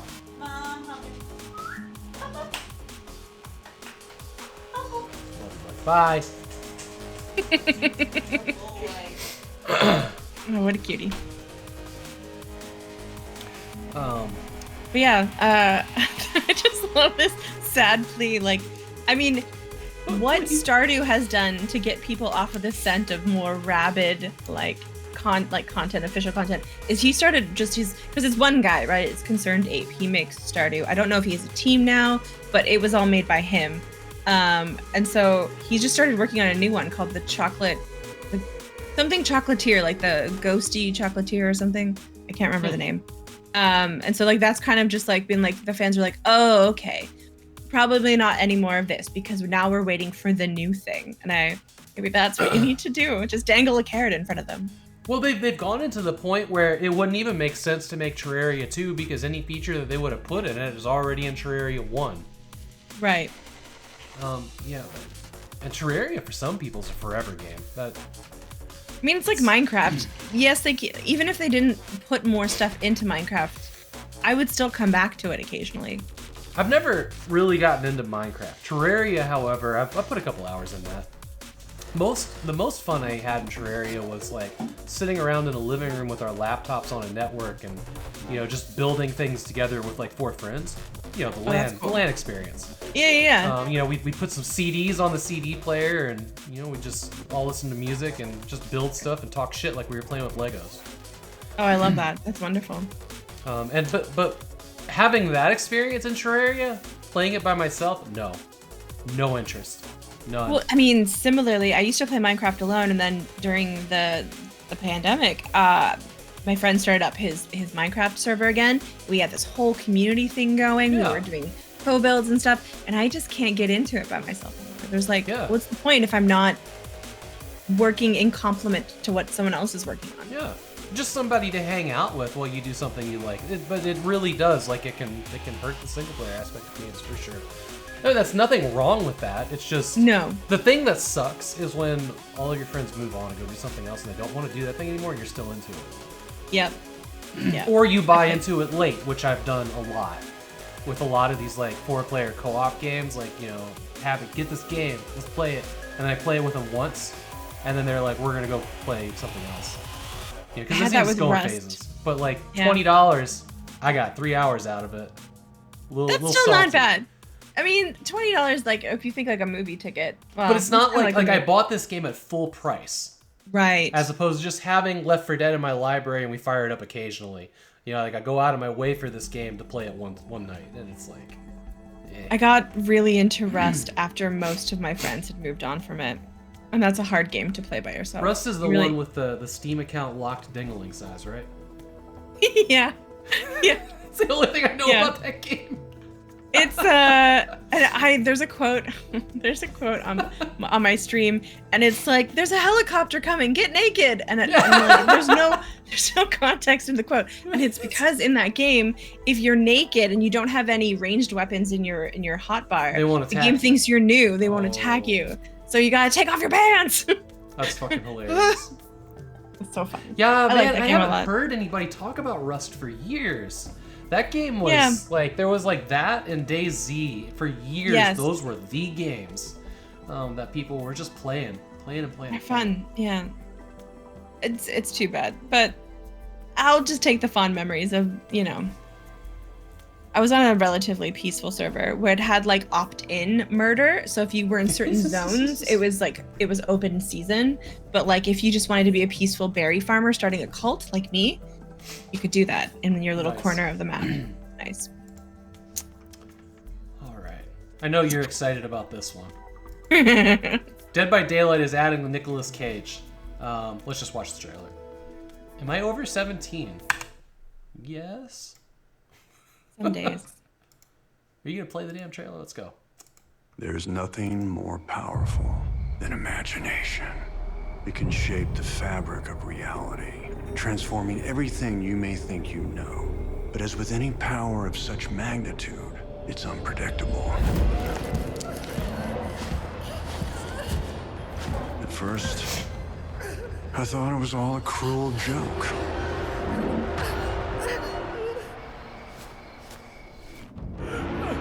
Is he in here as a character, or he's just in here as Nicolas Cage? Great cosmic evil. I don't know if he's one of the survivors or baddies. Truth is, none of that matters now.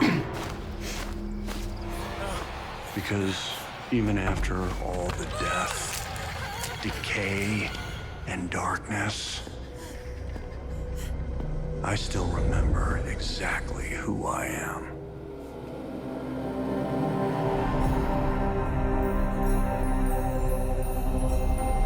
It's just Nicolas Cage. It's not a character from some movie he was in. This is bizarre. Yeah. This is so fucking weird. My favorite part is like my TikTok feed has been filled with just like his voice lines as what like the catchphrases he says while he's like doing stuff, and I can't remember any of them, but they're all unhinged. And I love that this is now part of his legacy. It's so good. I love how meta he is about who he is and how ridiculous he is. Very smart tactic. At this point in his career. Minor spoiler for the Flash movie that just came out a couple weeks ago. Mm-hmm. But do y'all remember that Nicolas Cage was going to be Superman? Because that movie does. Oh no. I do remember that. Yeah. I do. It does work. There is a tribute to that in that movie, and it's one of the things in that movie that made it so great. I'd like to see that. I'm probably going to find it in a pocket of the internet, but I thoroughly enjoyed that movie. I loved it. You gotta wonder how does that come about? Do they approach him? Did he approach them because like he just happens to like really like the game? I don't know. I kind of really like this. Like all of these things, it started as a joke in the office. Yeah. They're like, haha, we should ask him. And then they do, and he's like, I'm in. Yeah, somebody's like, I got the balls, I'll ask. That's basically how that goes. And then he's like, yeah, okay, why not? You're going to pay me? Cool, that's fine.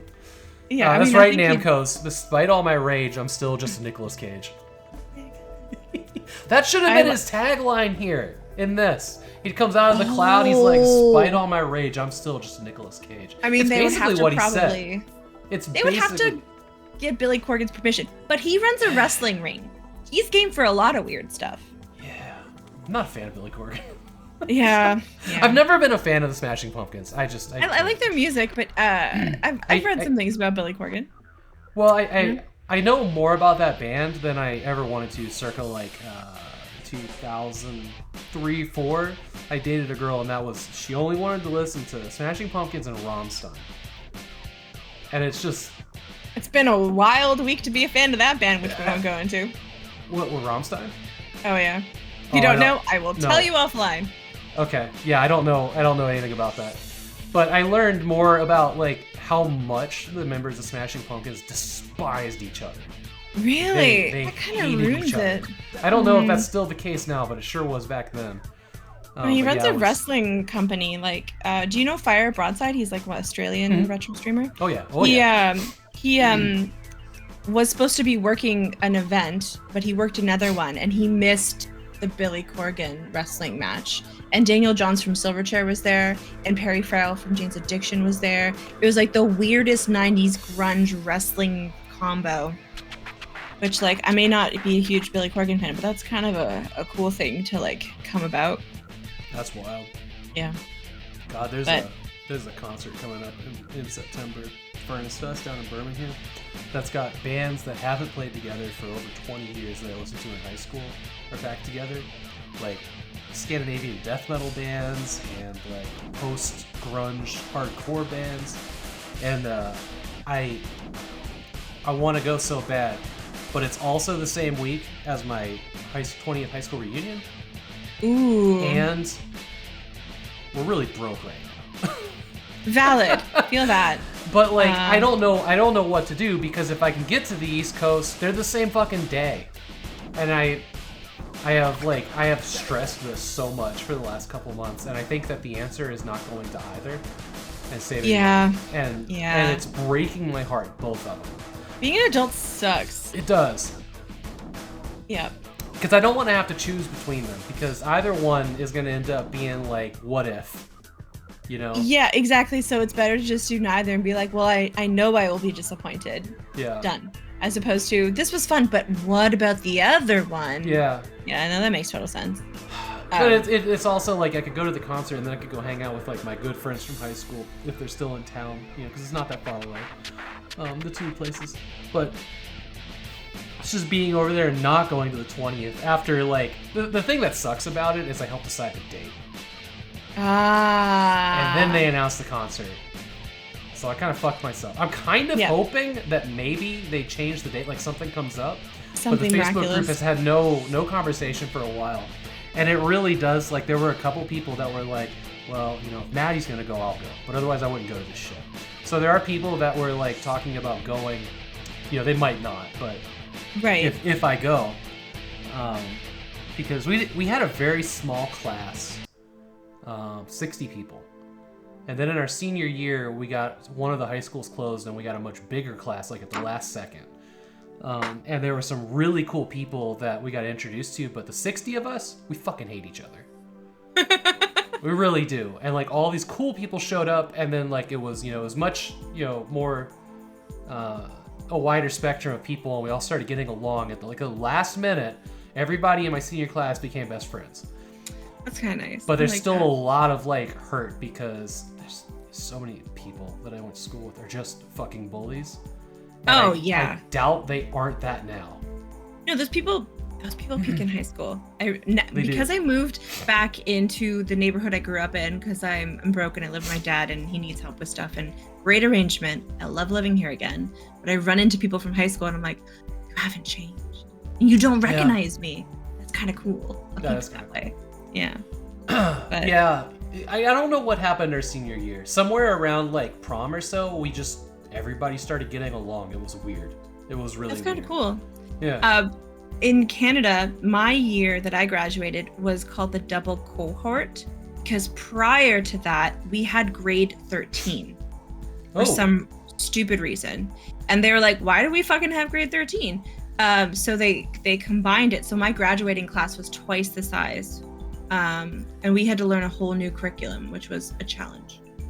My sister had it really bad. They swapped the years that like U.S. history and Virginia history happened. So the teacher that they had to teach both of these things in 1 year. Otherwise, they were either not going to learn U.S. history or they were not going to learn Virginia history. That was super fucked up. That was weird. The one nice thing about like Ontario or Canada history, it'll take a week. We don't got a lot going on. The only thing I really know about Canada, I learned through either Due South or Paul Gross.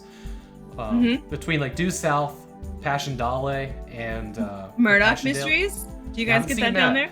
Da Vinci's Inquest is, I think, one of the best television programs I've ever seen. Nice. I fucking love Da Vinci's Inquest, and I missed that show.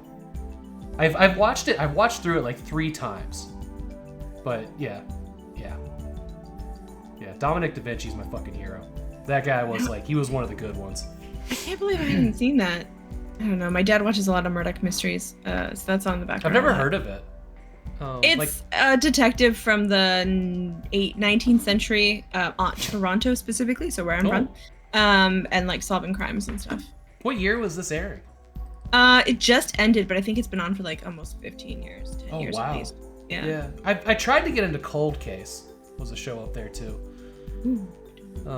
It had a bunch of people from Battlestar Galactica in it, which was interesting. We get a lot of things are filmed here. Like the new Star Trek Strange New Worlds had an episode in Toronto, and there's a little kind of joke or jab at the fact that it's actually Toronto because people don't realize how many things are filmed here. The Boys, What We Do in the Shadows, Handmaid's Tale, all these things are just filmed in Toronto. Oh yeah, Toronto or Vancouver? Vancouver's the other big one. There's an alley in Vancouver, British Columbia, that I see in every show. There's just this alley with like dumpsters and power lines going between the buildings, and it must be exactly outside of a soundstage because everything uses. I've seen it in Da Vinci's Inquest. I've seen it in Fringe. We've seen it in sci-fi shows like Dark Matter. They filmed in this alley, which is weird because it was on another planet. I saw it in it's so many shows. Like I can just keep naming them.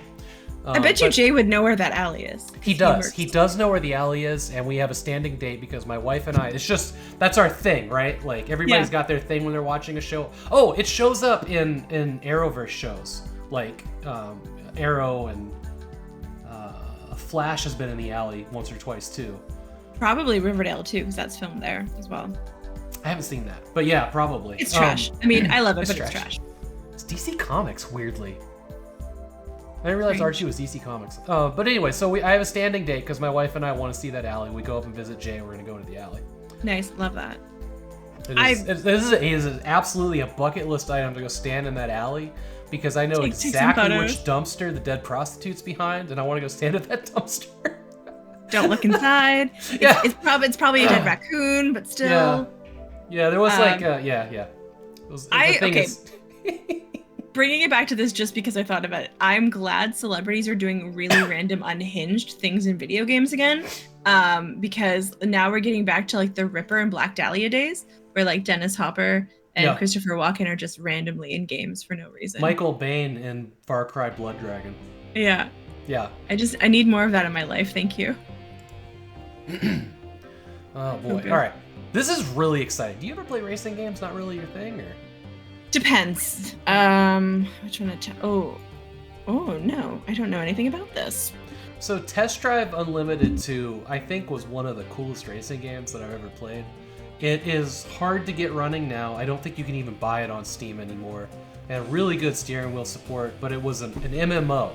There were always other people driving around in it, and the servers are down, and you can play parts of the game, or you can't launch it unless you firewall a certain thing because it tries to go to a server that maybe one of the old staff members is running in his basement and remembers to reset it. It is so hard to play this game. The original. Yeah, no, the second one. The second Test Drive Unlimited. Test Drive Unlimited 2. But it had heart. You had a character, you built your character, chose your face. You could get like plastic surgery done. You had like a photo mode. You had all these different things that you could do, and you could bank as an MMORPG, or it was an MMO, so you could like do cool things and like bank XP to level up faster and buy new cars. It was a fucking cool game. It was a real rough gym though. So there's another Test Drive game coming. That's nice. Like it's nice when they listen to a community. They're like, we're clawing at this game in any way we can to keep it running, keep it going because we want it. Yeah. And then they're like, yeah, okay, fine, we'll give this to you. All right. Also, she's pretty.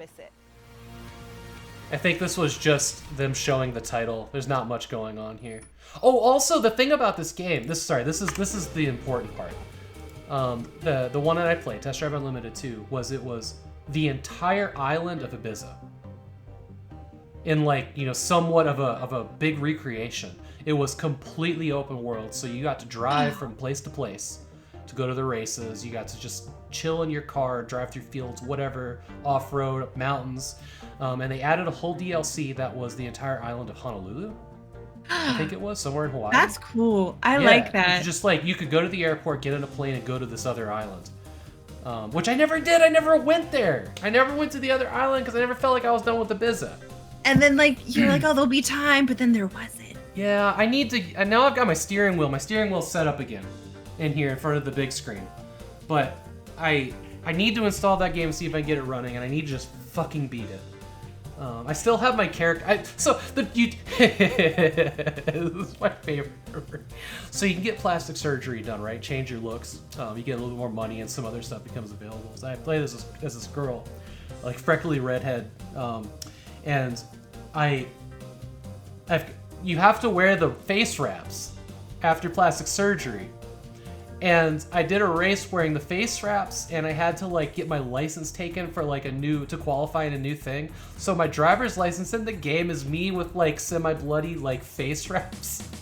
That's weird. Like it just lets you do that. It's like that's like a part of the game.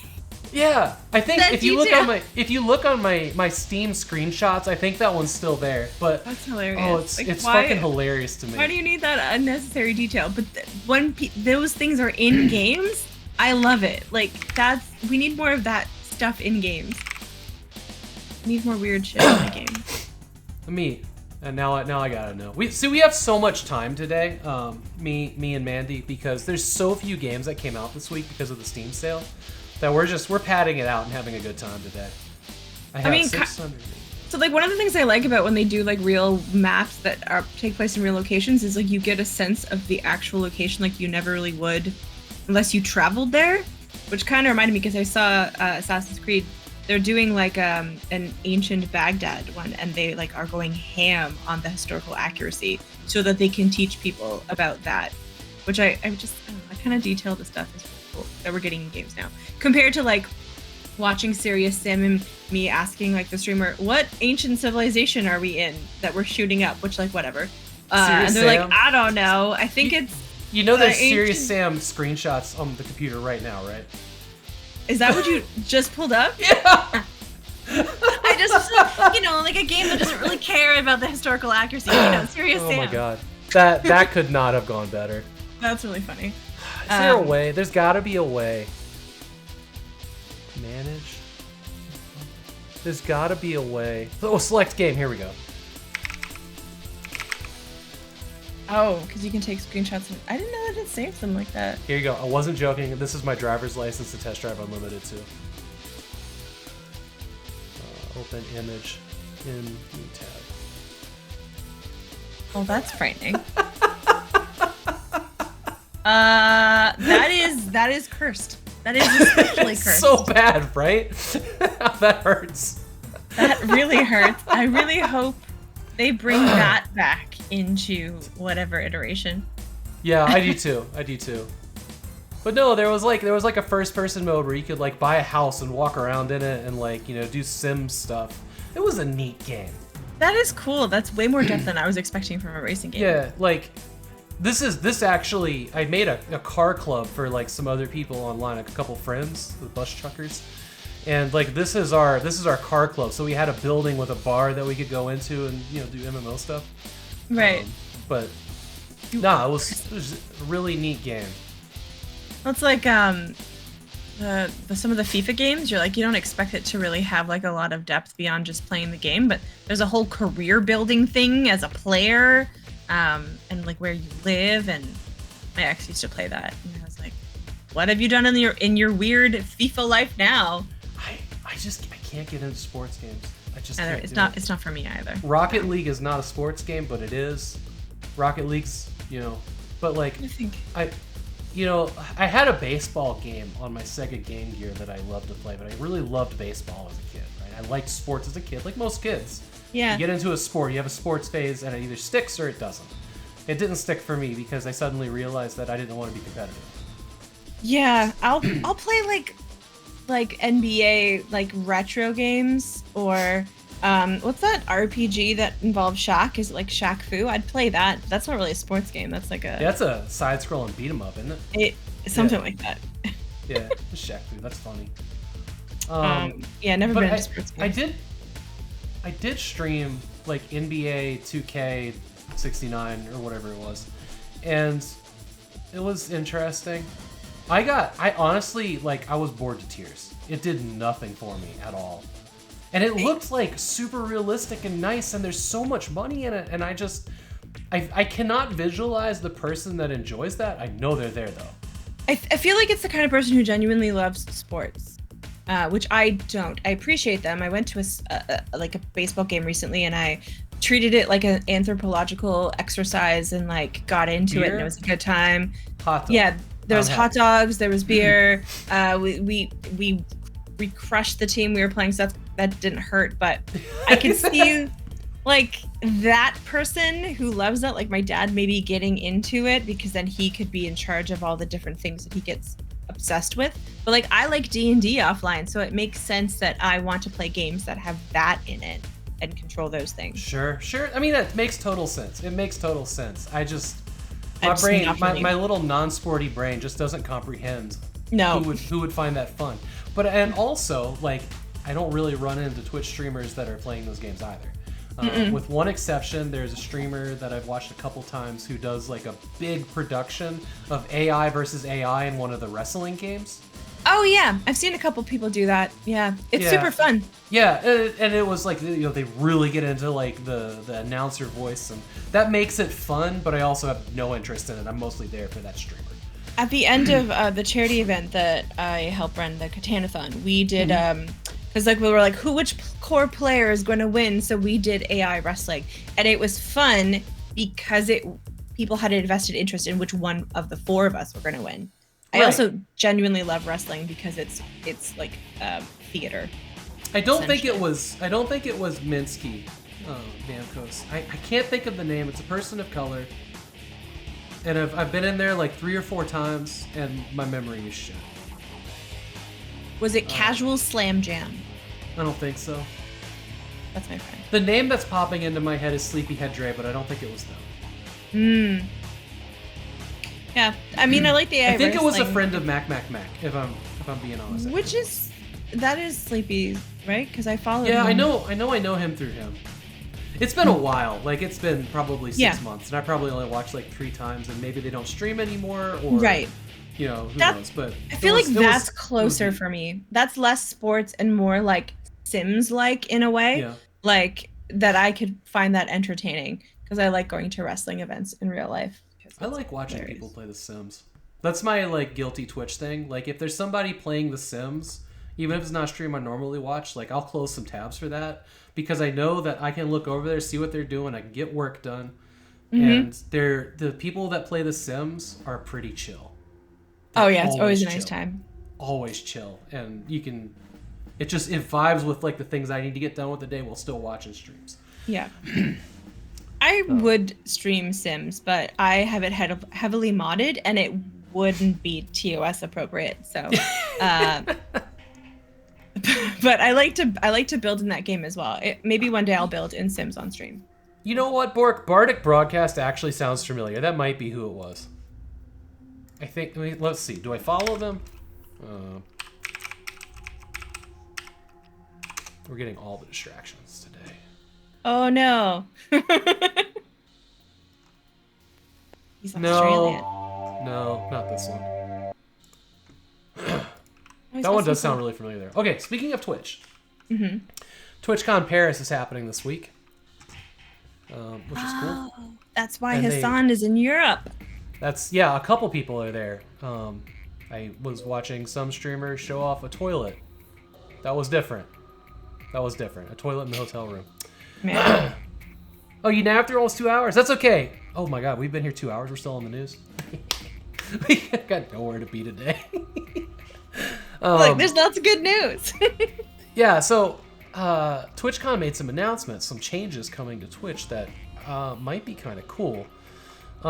They're making like some kind of form. I'm trying to wrap my head around. I listened to this article, but I didn't look at any pictures, so I didn't really get like a visual of what they're doing. And this is like a full interview here.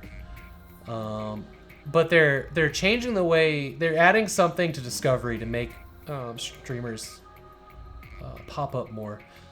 You can flag your clips as favorite, and they'll go into a feed that is clips that people can explore and find new streamers. And adding them as a favorite will make them get further up the list or something. I'd really like to see a screenshot of that. Maybe there isn't one, but our I clips did- are going to become like a TikTok feed. Yeah, I was watching a person who exclusively makes TikToks about how to grow your stream, and they were talking about it. And basically it's like that, you know, just random discovery page on Instagram where you scroll and it's just stuff that's kind of recommended based on who you already follow but don't.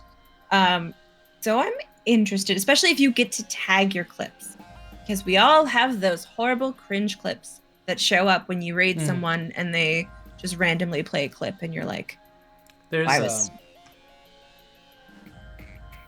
There's a very specific clip, I've talked about this before, of somebody clipped in a streamer's house a cat having a hairball, and it breaks me. It's the reason I don't do video shoutouts anymore.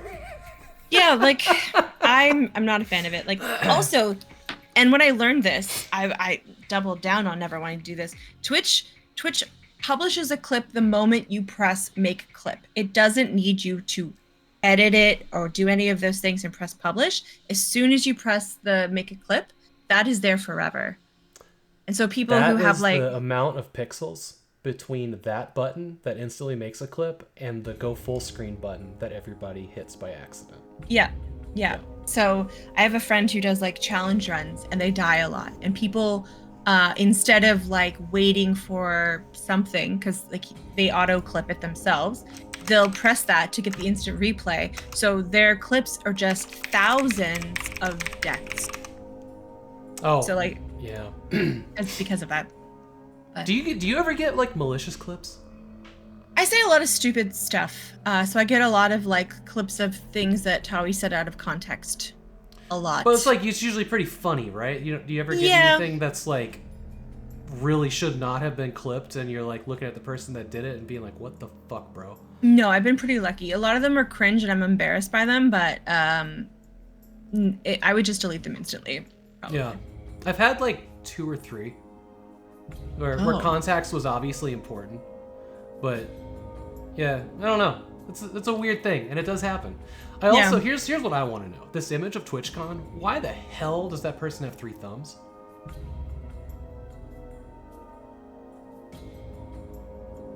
Is that so you can open more tabs? Because I always have 3 tabs open. Yeah, this AI is cursed AI generated with a trumpet. Oh god. With a trumpet, a CRT, and 3 thumbs on a hand. I don't get it. I do like they also talked about making something that makes stories, which is kind of neat. Can you explain that to me? Because that was the thing I couldn't wrap my head around. So what it would I'm be useful guessing for. it'll kind of look like, they're trying to rival like other platforms, I guess, but it'll, I guess, show up at the top of your homepage. And of the streamers you follow, it's little stories. And what I think they're trying to do is like make it more direct for people to see updates that the streamer might normally use, let's say, Discord for. Like, here's my schedule for the week, or here's what games we're going to be playing, or stuff like that to the people who aren't on Discord or third-party apps, which they're really trying to do a lot of stuff recently that's like eliminating third parties, like their new Dono chat thing, which is that coming out? When's that coming out? Partners already have it.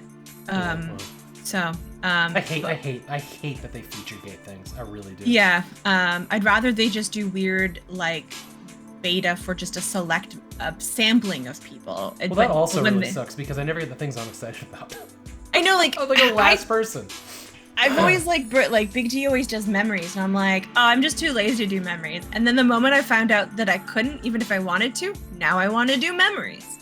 I want to have memories. I still haven't gotten memories. Me neither. He's had it the entire time I've watched him stream, and I don't know anyone else who has it. And I'm like, are you just forever beta tasting this? Does. Yeah, is memory still not out for everybody? Moments. Moments. Thank you. That's what I meant. Yeah, moments. Yeah, I don't understand that. I'm not going to pull up my dashboard on stream, but I'm pretty sure I don't have it, or I don't know how to use it. I do not have it, and that's when I wanted it, because I didn't have it. I fucking forgot about it. Like, I'm always so reluctant about this stuff. It's been a year. That's been over a year. Yeah. How is that not rolled out? in between we've had like cheer motes and we've had cheer trains and like all these other horrible things. Only Big D uses them. I like the way he uses them for like big moments, like you know, it'd be I was here when like for example, one of my favorite clips of myself is the one where I get a shout from my dad because the ferret got out and she's just hanging out in the kitchen having the time of her life, and like I just show this ferret looking very smug on camera. Like that would be a fun moment. Hey Neon, welcome in. Hey, Neon. Didn't know even. Oh, you had them. You used your first moment last month. I need to look into and see if I actually have them. That's another thing. Like, why are you going to beta test something, but then not ping the streamer that they have access to this new beta feature? All the time. You're not going to get your information that way. Maybe that's why it's taken a year, because they just really poorly rolled it out. Yeah. I don't know. Sometimes you get notifications, but mostly what you get is like a little like dot or a number somewhere in your settings that like guide you to something new. And they're always changing those, like the UI on the left side, and it's completely different for partners. And it's is it? Yeah, it's wild. They really did seem to botch the rollout. They do have an obsession, and it's like, I feel like they don't really listen to what people want. Oh, not even a little bit. Yeah, like we didn't really need that pay for it. Like I know you just kind of stole it from YouTube, but like there was a pretty visceral reaction to having people pay to pin messages. Like everyone revolted. We hated it. Is it pay now? It's not pay. You can still pin messages, right? Yeah, you like the streamer can pin a message and you can highlight a message, but what the new bit thing does is, or like the dono thing is, you can donate money and then your message will be basically like pinned. Which that seems dangerous. Yeah, that's like, exactly the word I was going to use. I was bouncing between annoying and dangerous, yeah. I think you can have words that people can't use, but people are creative. Like, you know, they'll be like some lewd thing about someone's bobs, you know, instead of other words. But and like I don't want that up there. And I'm sure mods could instantly delete it. But what if you don't have any active? Or what if it's a really problematic comment? And also they're taking away, because donos go 100% through third-party apps like Pally or whatever, go 100% to the streamer. But this Twitch gets a cut of it. It's like, come on, guys. So here's the thing. Just a side note on that. I never watch the Twitch chat. Not the one built into OBS, not the one in the web browser. I use Chatty. Like I use the program. So I never see pop-ups, highlights, hype trains, stuff like that. I don't, you know, they don't show up in this other interface. Oh, interesting. So I'm starting to think I like Chatty. Chatty has features that makes my life easier as a streamer. Like getting my attention when people use my name by, you know, highlighting it, making a ding in my headphones, whatever. But oh yeah, I like the 7TV thing for that. It's very helpful because I have multiple tabs open. Yeah. I mean, I only streamer at a time. But like, there's a lot of things that like Twitch does that I'm just really glad that I have mods around. Yes. Because I would miss them with my setup, and I could do better with my setup, but I also like this too. Yeah. Yeah. But yeah, like. The stories is interesting, but they're trying to replace something that I think does perfectly fine, and like I feel like they could probably maybe integrate better into Discord. So like I'm like interested to see where the story thing goes, because it's a good way to communicate with all of your followers or just your subscribers, so to add an extra layer of value to your subscribers, which I'm not super into that kind of practice because I'm a broke person. I don't want to limit other broke people from seeing things, but I don't. Discord is such a broken thing because it, you know, like we've talked about this a bunch, but like it tries to be an IRC chat room and it tries to be threads and it tries to be a forum and it doesn't do any of them well. And even if you have mastered Discord, the second somebody feels annoyed about it, they're going to mute the whole fucking server. So like trying to get, you know, important updates and announcements to the people that, you know, are allegedly like there to follow your updates, it's like throwing it out into the void. Yeah, it's really hard. I've been working really hard to try to minimize the things in my Discord that would make somebody mute the whole server. Yeah. And recently I got rid of a thing that I was paying for, which was like shouting out like this giant list of like streamers and whatnot. And I felt really bad getting rid of it, but I took away the thing that shouted out every time I went live. Also, because like you can have one of those free on Me6, and if you do more than one Twitch account, you have to pay for them or whatever. But I was asked to bring that one back by a couple people, and I threw an announcement in there. It's like, react to this if you want to see this. Otherwise, it's hidden to everybody. And I was actually surprised how many people clicked the button to be notified. That kind of blew me away. Yeah. It wasn't the entire server. It was a very, very small fraction, but honestly, cool. So shout out to all of you that clicked that button. You fucking rule. And it made me feel really good. I only like to be pinged when someone goes live. I may immediately go into that Discord and then just read that message to get rid of the ping. But like then I know, oh, so-and-so is live. Oh, I can't make it, but it's good to know that I have that option. I'm in at least 150 Discords. I have been trying to leave Discords that I've had muted for so long, but I always feel terrible when I do it. Because there's a part of it that's like it might be interpreted as like I don't like this streamer anymore, and that's not what it is. It's my sanity. Yeah, I have them in folders, and so if it's in any of the lower folders, I know anything that I mention in there has nothing to do with me, but I don't want to leave them yet. And then I have retro, others, very different things. But around the second Save&Raid, I made. I'm so glad you're admitting to this. So around the second Save&Raid, I can finally quit our Discords now. There you go. I sorted all the streamer Discords I was in into two groups to make my life easier around this event. Ones that had a self-promotion channel and ones that did not. So that I could go through one list and be like, Save&Raid is tomorrow. Stuff like that to like promote the event. And then the next year 3, a couple wow, that was like 4 months ago now. It's almost time for Save&Raid 4. Around Save&Raid 3, I went in there to that list, and everybody had decided, like, I'm going to add them to mine, or I'm taking away from mine, so my list was completely gone, so I pulled everybody out of the list again. Yeah. It's kind of funny. Yeah, your mom, I never begrudge people for trimming their lists. There's so much stimulation, and like, as long as there's no hard feelings, because I don't care if someone trims their list. So, like, I even tell people, the Discord's there if you want to join it. Like, no pressure. We're all on too many Discords. You can just whisper me on Twitch. I am working on something.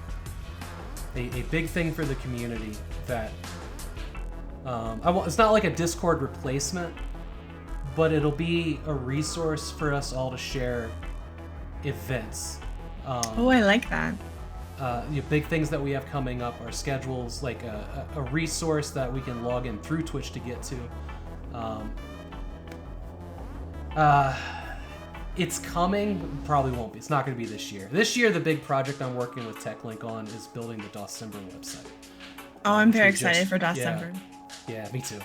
But I've been spitballing around ideas of things that I wanted to like just fix the way that Discord is broken for promotion and people that want to see it.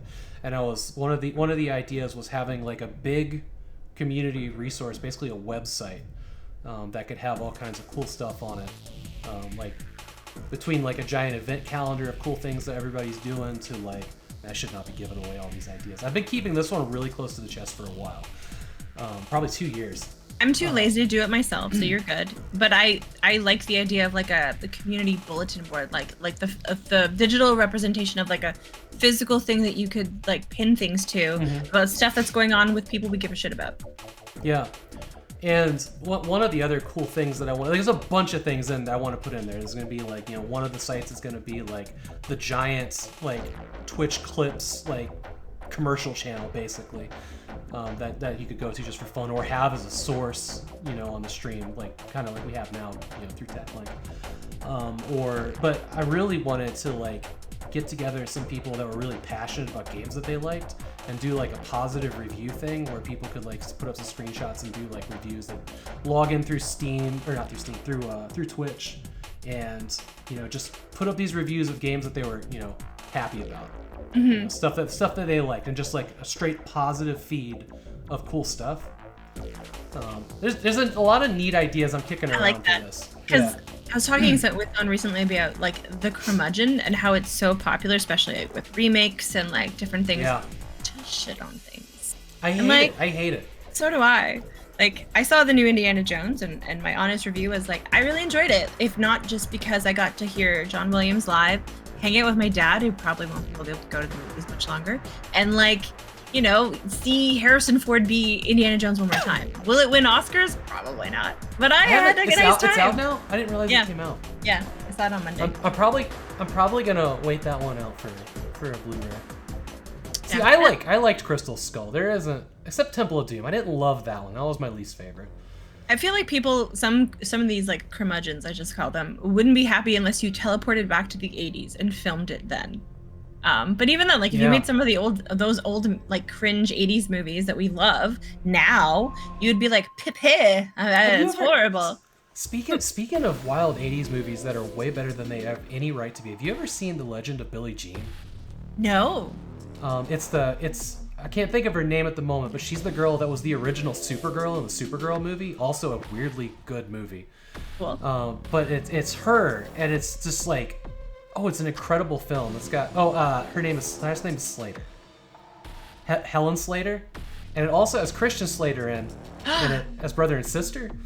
They are not related in real life, turns out, but everybody thought they were because of this movie. Anyways, really Legend of Billie Jean is like the peak 80s movie for me right now.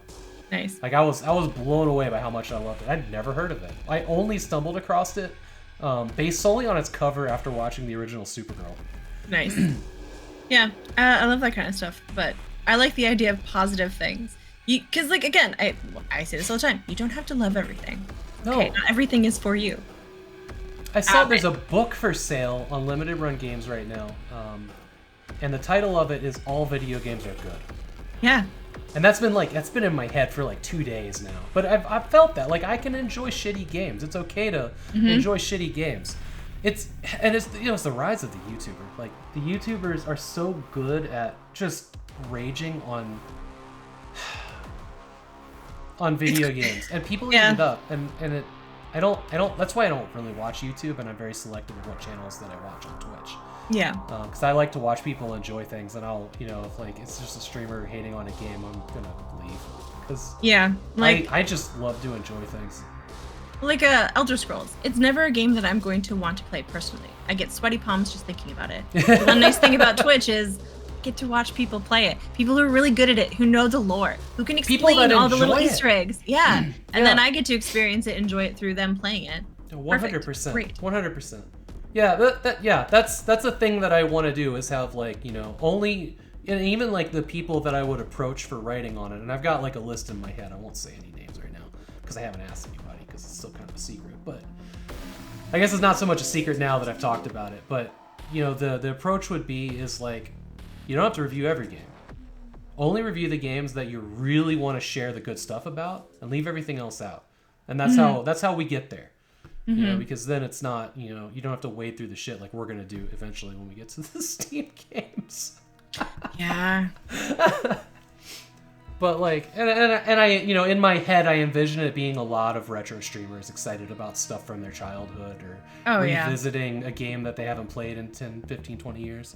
Or whatever. Tawi just talking about pixel art bushes that she finds really nicely done. Like I get really distracted by foliage in games. I'm like, look at this bush. Oh, it's so beautiful. One of my first articles would be talking about blues and greens in video games. Yes. Yeah, like, and I do a huge article on like Far Cry and Crysis and waterfalls and the evolution of like the tropical island in video games. Like, oh yeah, that would be huge. Yeah, I love that kind of stuff. Finally use my really useless master's in art history to ramble about pixel art. Charles on NES, nice. Okay, I think we got like one more here. 2 more. I'm gonna let you. This is yours. You got this. So, of course the internet figured this out. It didn't take very long. But you can, in Baldur's Gate 3, it lets you have sex with a druid while they're in their bear form. So I watched the video, and it's nothing that is like TOS. It's just sort of like a come hither. Oh, this is bear coming towards you. This was at a conference. I know. This makes me. Why?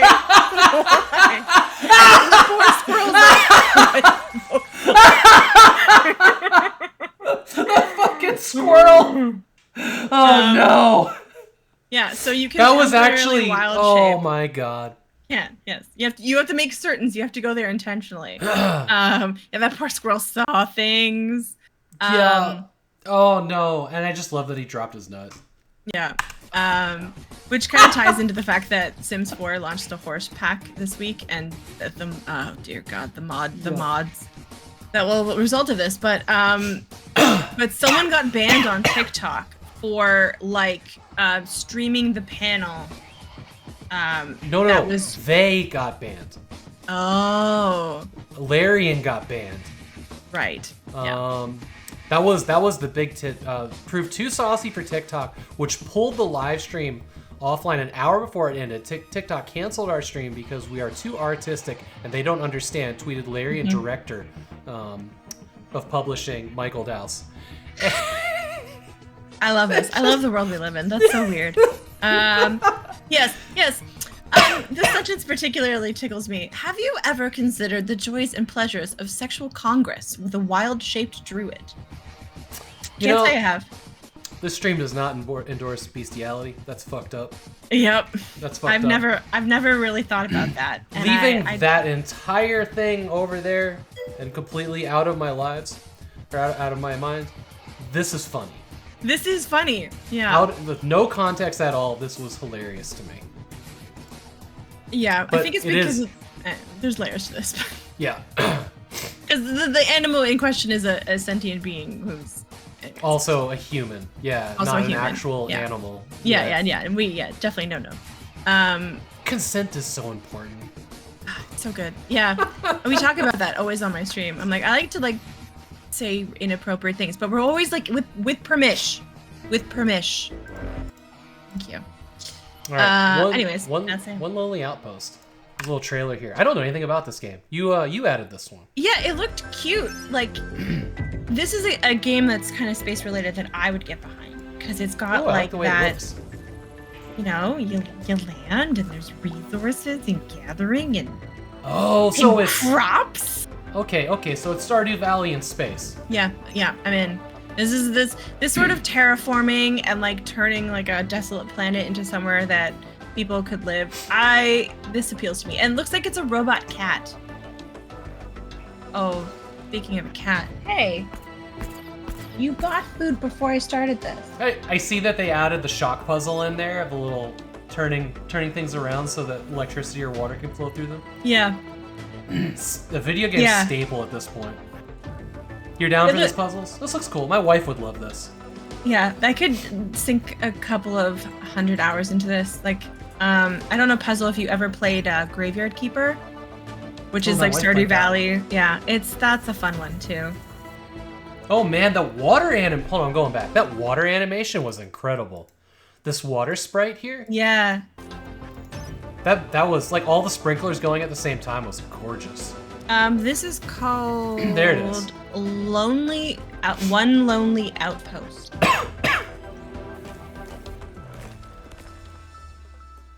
Cool. There's different stones and like mining. There's all kinds of mini games in here too. That's cool. Ooh, and like alien artifacts and stuff. Dope. Yeah. This is the kind of game that there's little things that you can master and you have to figure out. There's combat. There's social. Yeah, I'm sold on this already. Is it single player? That's the question. Or is it? I don't know. What was the other game that wasn't Stardew Valley that took the Switch by storm for years? Animal Crossing? Yeah, that's the one. Yeah. That one was online, right? Yeah, and it hit at a time when people needed it. The world did. got real weird. I definitely like sunk many hours into that in the early parts of the pandemic. I don't know what the gameplay is. Of Animal Crossing? Oh no, the one on the outpost. If you interact with people at all. Yeah, I don't know. It didn't. There wasn't much. I imagine it's single player, like Stardew Valley. Yeah. Welcome in, Free Needles, by the way, and everybody else I've been missing. I'm reading chat, but you know we're off in our conversation and not Just single player exactly Columbus team. acknowledging chat. Yeah, I don't need it to be multiplayer. Like maybe later on. The way that Stardew didn't start out multiplayer, but you This is can. the kind of game that I would never play by myself, but like my wife and our 2 Steam decks, I would join her in her game from time to time, like I would in Terraria or something like that. But it's not a game that I play by myself. I just have too many other games that have an end, Right. that I need to get through, to get lost in a farming game. But I could. I mean, I've wasted like days on things like Slime Rancher, but also know I'm never gonna return. Yeah, these are the kind of games I secretly, clandestinely play when I'm offline to unwind. Like, I'll still fire up my Animal Crossing to do fishing. I'm a millionaire, so if anyone needs any bridges, hit me up. Yeah, I like these kind of games. I can pause them, I can pick them back up. Whereas, like, Breath of the Wild, a bit harder because I don't remember the story anymore. Breath of the Wild seems, all those, those new Zelda games seem so long that by the time you get to the end, it's like, what was I doing? Yeah. I have that problem with several open world games. Like, you have so much emergent gameplay in the middle that, like, when you finally go do a story quest, it's like, oh, I kind of remember this from 600 hours ago. Like, unless you have the time, like, the way that people streamed it when it first came out, the time to do it, like, Big D, like, just did it. He's like, I'm not streaming retro for 2 weeks. This is the content. Deal with it. He had the Good time for of his him. life. Yeah, great. Chase that dopamine. Happy. But, like, other than that, like, I don't see how someone who couldn't put those hours in, like, after work with a busy life would be able to remember. No, absolutely. No. And at that point, you're just playing for the gameplay, which is great. That's fine. But we hit this thing where, like, we're either going to have really good stories in games, or the story's going to move over to keep people engaged in, like, the dopamine of the gameplay or whatever. Mm-hmm. Story development in games could suffer from that. I mean, we already have so many games where the story is just kind of doesn't exist. Yeah. And I am such a fan of narrative games. I say that as somebody who streams games with narrative stories and that doesn't get to pay attention to them and only looks to chat during cutscenes and all those flaws that you have as a streamer where you can't, completely be immersed in something like Metal Gear Solid the way you could if you were playing it by yourself. There's, like, a couple games that, like, I have no idea what's happening. Black Dahlia was like that. I'm like, I don't know what's going on in the game. I was just mostly dreading those really moon logic-y puzzles. I remember that one. All right, we've made it through the news. I need to go use the restroom quick. So we'll take a quick break, and then we're going to start the games. There aren't that many games. Like, if you guys see on the screen here, it's still a lot. It's still well more than 100, but it's not the 1,000 that it is usually every week. So, we'll go through these. We'll probably pull up more than we usually do. and whatnot. All right, I'm going to go to a BRB screen. Enjoy community clips. Me and Mandy will be back. What about his letter? Does this mean anything to you? It looks like a letter written many years ago to Heinz from our father. Poor Papa tried to get Heinz to come home, but Heinz refused. Because he was building a ketchup company. That's why.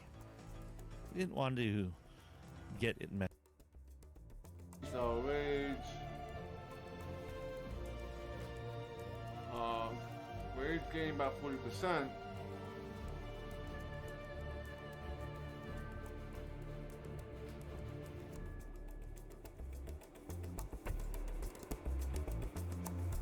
You have all kinds of Rage abilities here. You can upgrade.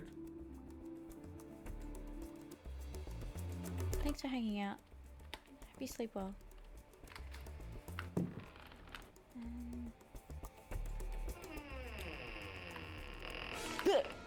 Just it actually scared the crap out of me.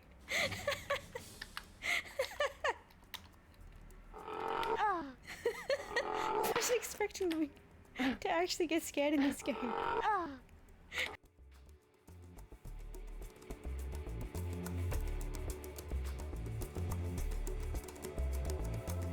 Maybe it's a switch. So what's the point in that? So you have to turn into a pig to be able to get in there under there. Did I do something?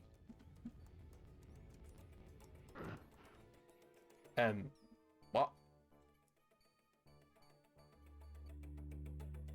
What's going on? Yar, the water be dark. We be in trouble. What is that? We be dead.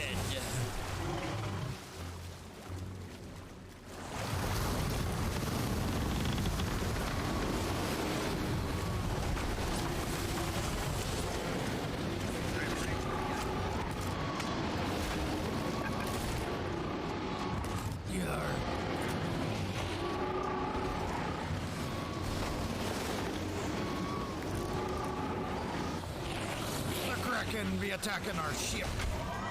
Attack Beaver be. Okay. What are the options for Wraith? Was it Wraithmare?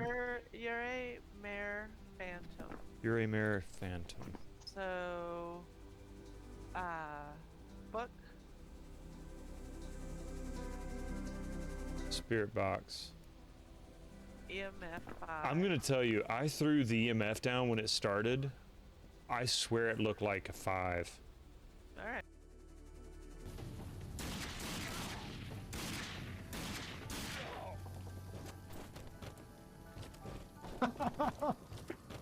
Oh my god. Yes.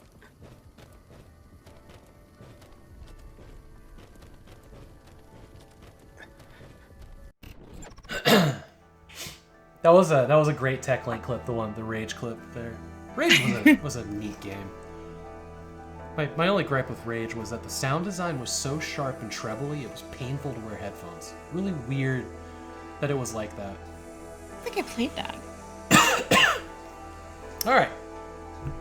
As soon as I find chapstick, I'm gonna put that on and we are off. Oh my god, are you a chronic? Like, I have like a bunch of them around the desk because I talk so much. Yeah, I don't know what my issue is. You know what, I do know. Some of the medications I'm on dry me out, so... That, Oh, same. I don't know. Constantly drinking, constantly peeing, constantly putting on chapstick. I just started ADHD medication last week, and that is my life now. Is it Wellbutrin by chance, or you don't have to actually say?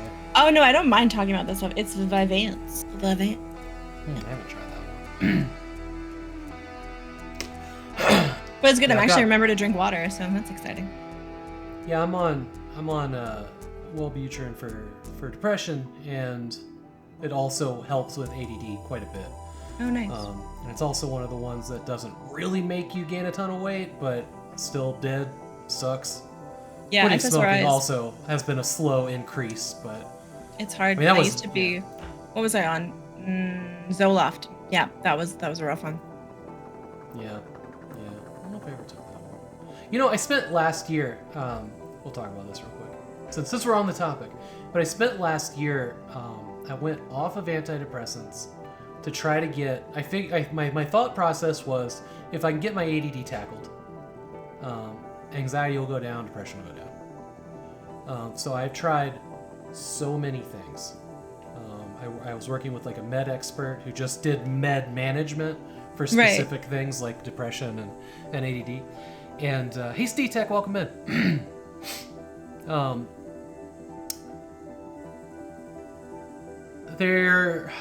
I can't take stimulants, it turns out. Ooh. Stimulants cause the nerve damage in my back to just be fire. It was like having a fire in my spine.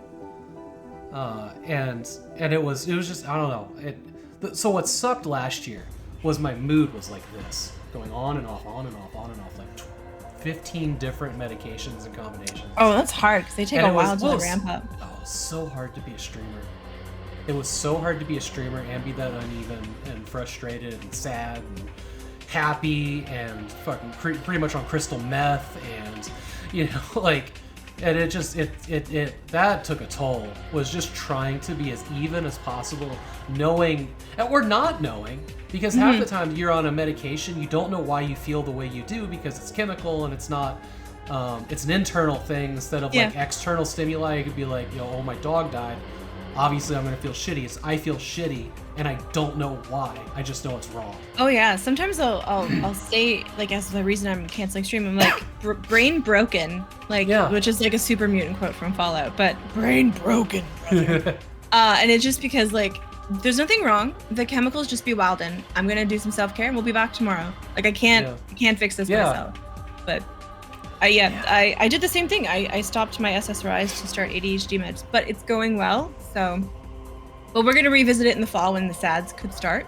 So we'll see. Yeah. Kind of the problem where I'm stuck at right now is, so I went off the one medication because it was causing a side effect that just gas and bloat. It was so bad. Just the chemicals in the pill, my gut did not tolerate them, and it was painful.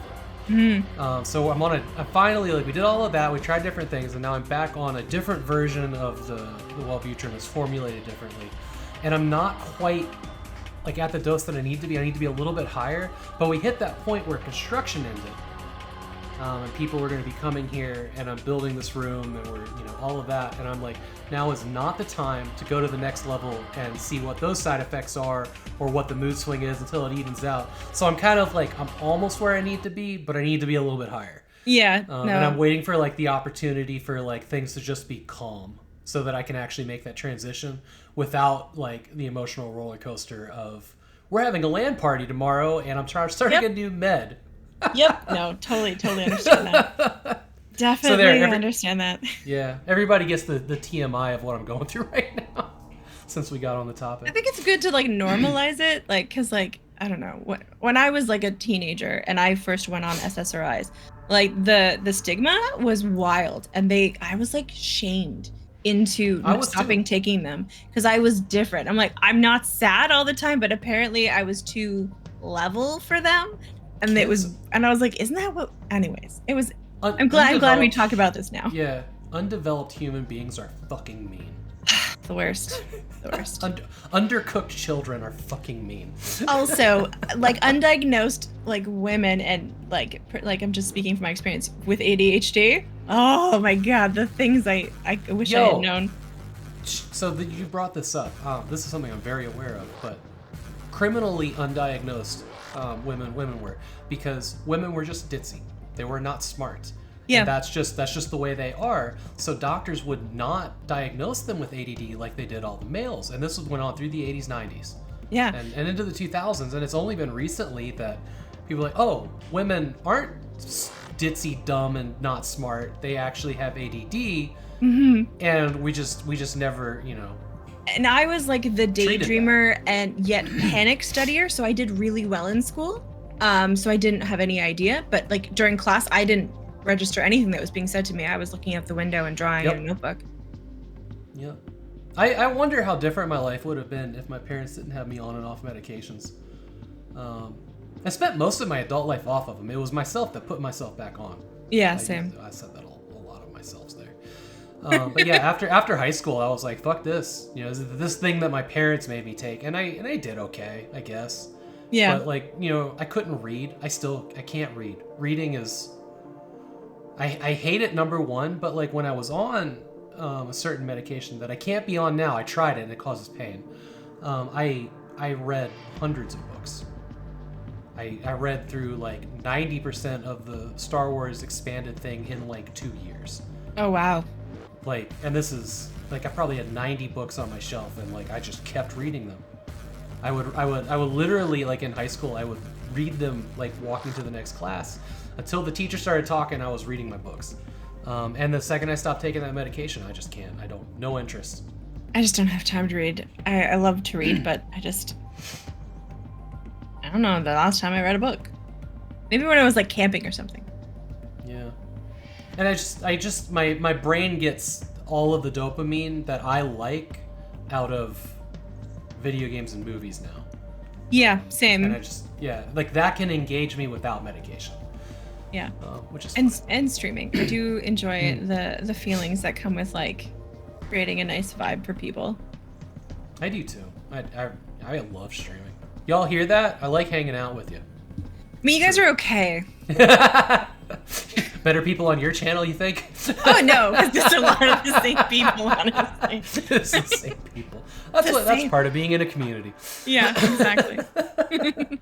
Sacker's decent. You seem very nice. Oh yeah. Oh, man. Yeah. Anyways, and I still am the stigma. Like I'm gonna be thinking about whether it was okay for me to talk about the medications I take for the next 2 days. Oh. Like, it's gonna bug me. Like, I will wonder, did I lose viewers?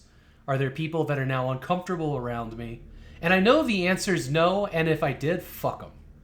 Well, yeah, if they can't handle that, then they probably shouldn't have been here in the first place. I call those my brain's mean Instagram filters. Mm-hmm. And like I think the technical term is like distortions. So like, you know, I suffer from those all the time where like I'm like perfection or failure, or like mind reading where I'm like, oh, Havok definitely meant this when he didn't say it at all. You know what I mean? Yeah, 100. I'm right there with you. Yes. Mean Instagram filters, boo, don't like it. Reading into things later or days later is it gets me. Yeah. And not ever in a good way. Yeah. All right, let's dive into the games. Yeah. I appreciate everybody that's here, really. Yeah, very nice. And I don't take any viewers for granted, and I appreciate that. I can convince myself that it's okay to talk about these things because that's really hard for me. And y'all let me. All right, let's look at some games. Here's Saturday the 1st. You got the page up, right? I do, yeah. So looking at these images, just shout out anything that you want me to throw in the list. Okay.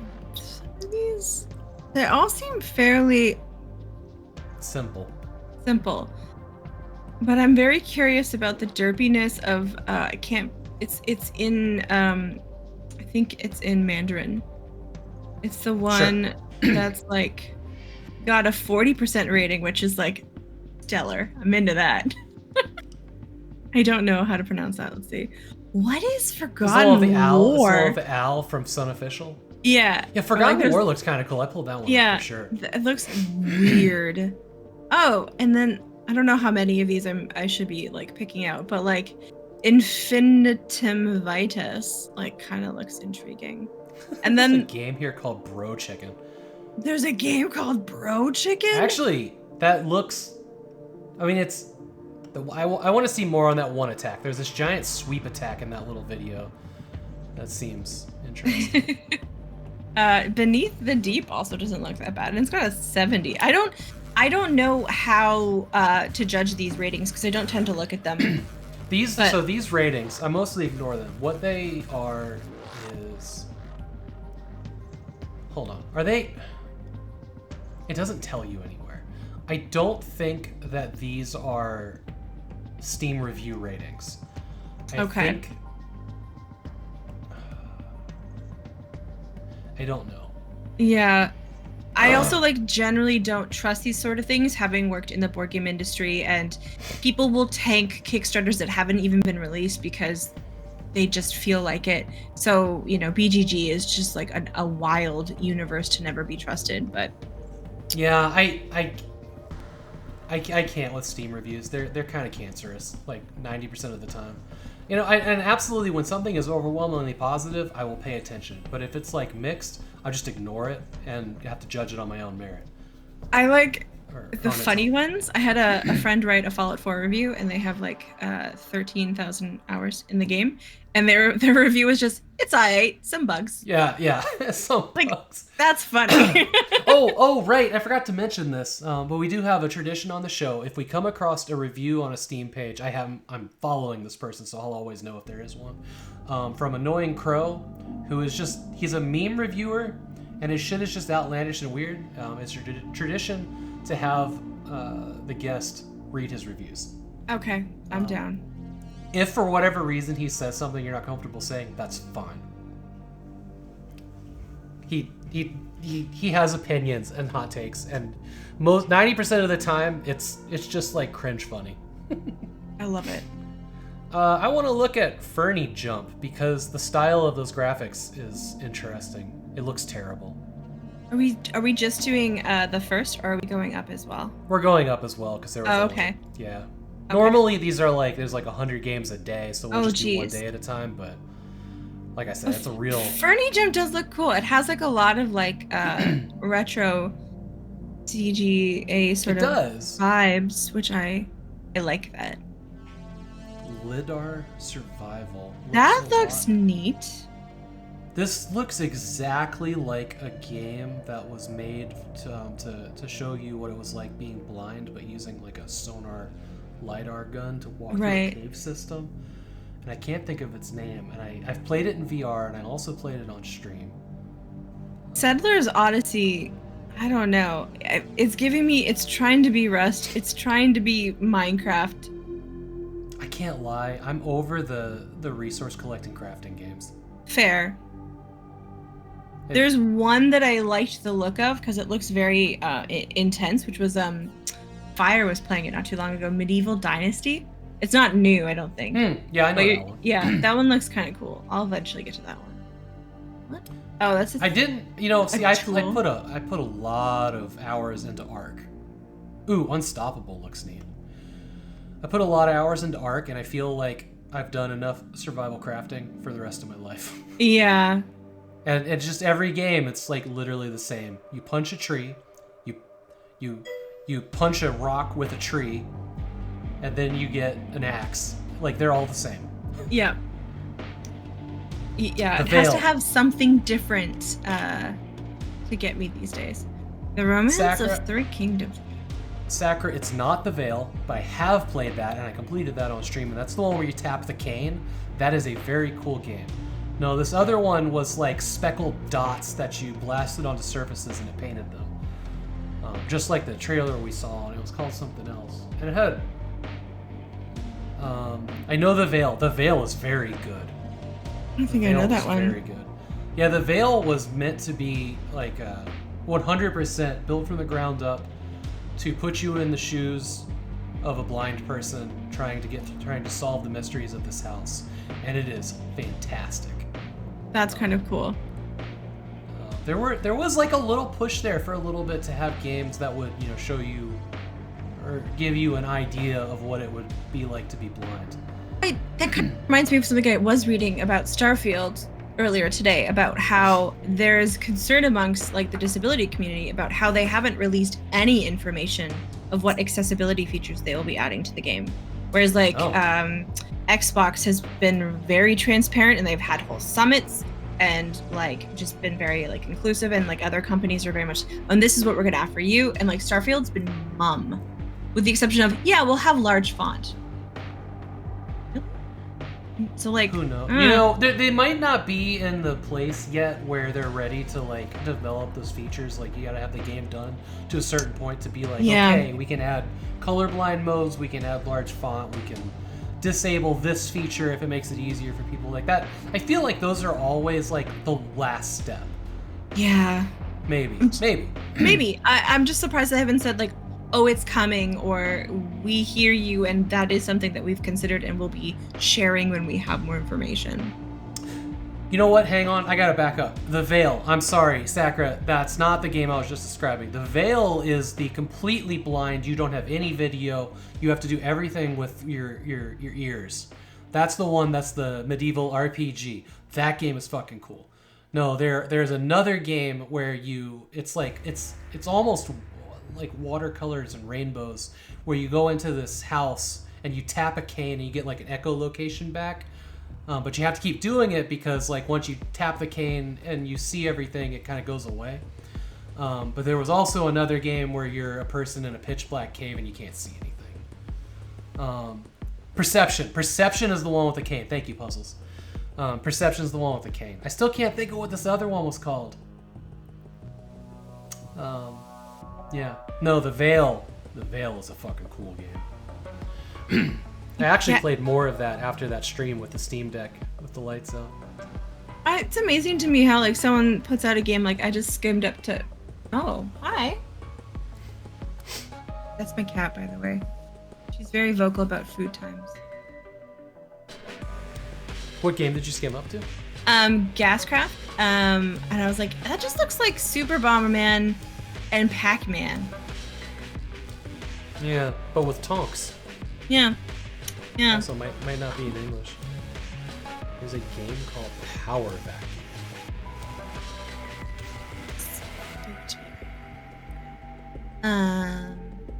Power Vacuum. Okay, we're gonna look at Jump to Survive because he was being chased by a semi-truck that was on its side for some reason. Yes. Hey, you have food. Square Okay, words. I'll top up your dry. Meanwhile, I top up the dry food of the cat. Sure. They can see the bottom of the bowl. Yep.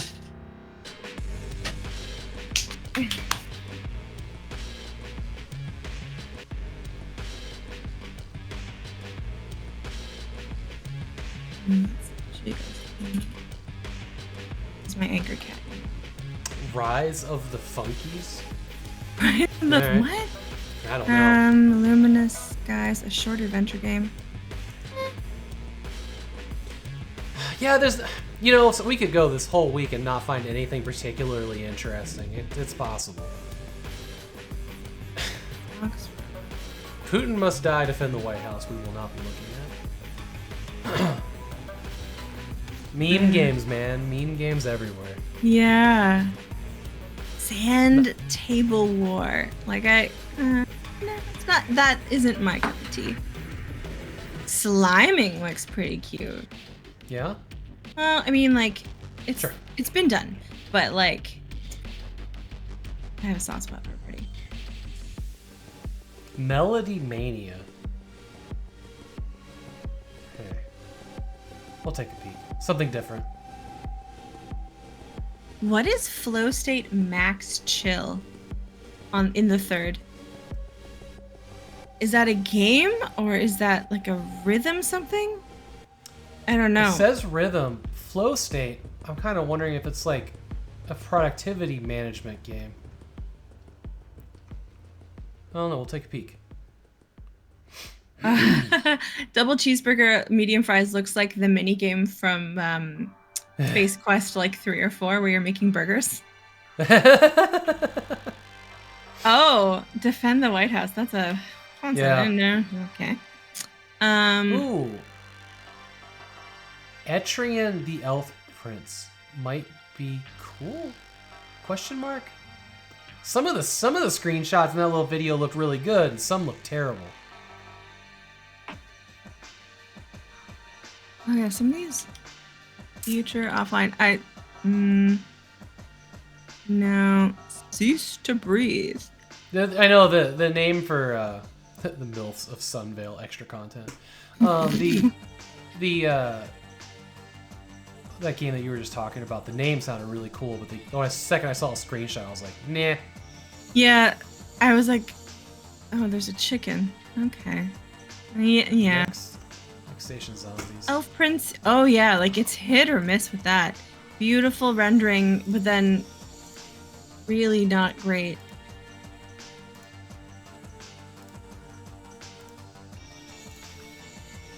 Beyond the Lens. That looks like a Phasmophobia sort of thing. Yeah, I saw that. That's not my kind of game. I love that people enjoy it. Like, I like the concept and that people have fun doing it, but I don't know if there's enjoyment in there for me. Oh, is the MILFs of Sunvale like just like the part of huge amount of like, for lack of a better word, like Coomer games that exist on Steam? Coomer? Coomer? It's like a word for like horny individual who wants to play pretty much a porn game. I've never heard that word before, but yes, it is. They open the floodgates and there's just, you know, shitty hentai slider puzzles everywhere. Anti-slider puzzles. And visual novels. Interesting. Okay.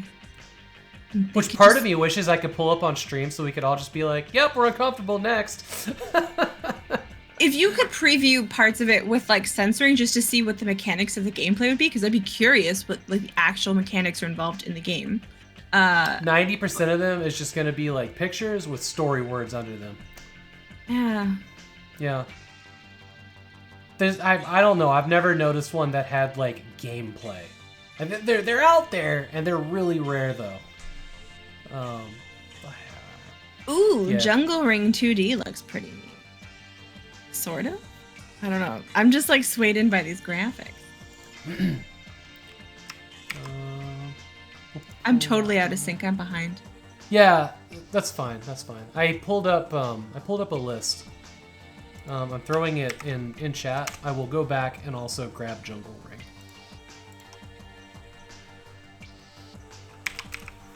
Here real quick.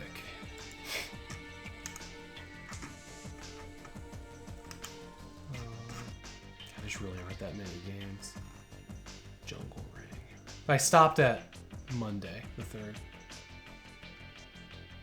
Just FYI. Oh no, I lost a link. I got overzealous with my tab closing. Where was Jungle Ring? What day was that on? The 3rd, I think. Oh, okay. We'll get to that one in the next list. Okay. Got it. All right. Cyberbrick. Let me know when you're ready. I'm ready. All right. Cyberbrick. Trailer time. What do we got here? This is a Breakout clone of some kind. Maybe. Ooh. I thought maybe from the... Yeah. I've seen this iteration of game yeah. in many different forms, and this doesn't seem to be doing anything differently. Yeah, these games are great.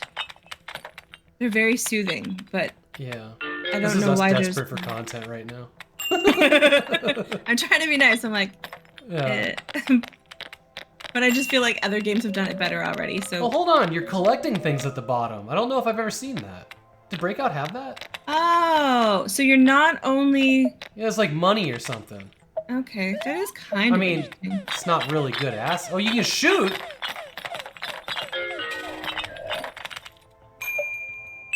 Apparently there was a power-up. Like Arkanoid.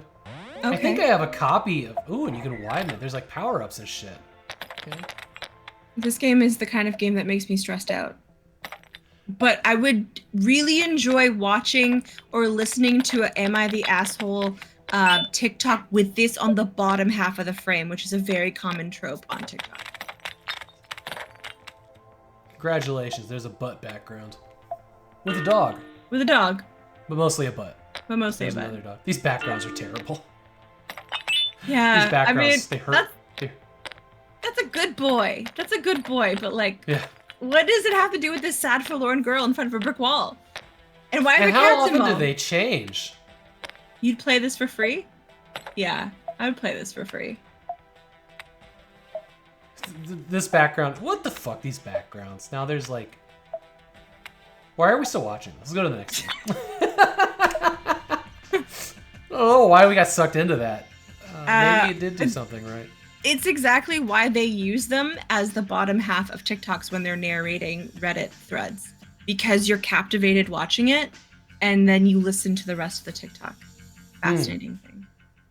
I haven't actually used... I've actually never been to TikTok. I know that it's divisive. Maybe I've seen like 1 or 2 videos from a link, but I've never...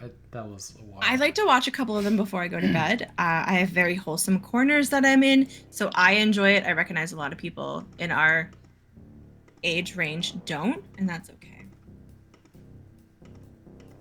I did try to use Instagram for a bit, and I was like posting, retro PC game content to it and following people, and they were following me. And then just one day I didn't do it because I was doing it every single day. And then one day I didn't do it, and I just never went back. Yeah, Like I keep it for there's sentimental reasons that I keep Instagram, but I don't really engage with it all that much. Unless I find a really nice bush or leaf texture that I like. Then that goes on Instagram. Nice. Do people care? I don't care. I like it. This game is probably not in English. No, but there's parts of it I like because it reminds me of King's Quest 8. Look at that derpy bird. I know. So sad. He looked like a toasted marshmallow is what he looked like. Tasty marshmallow bird.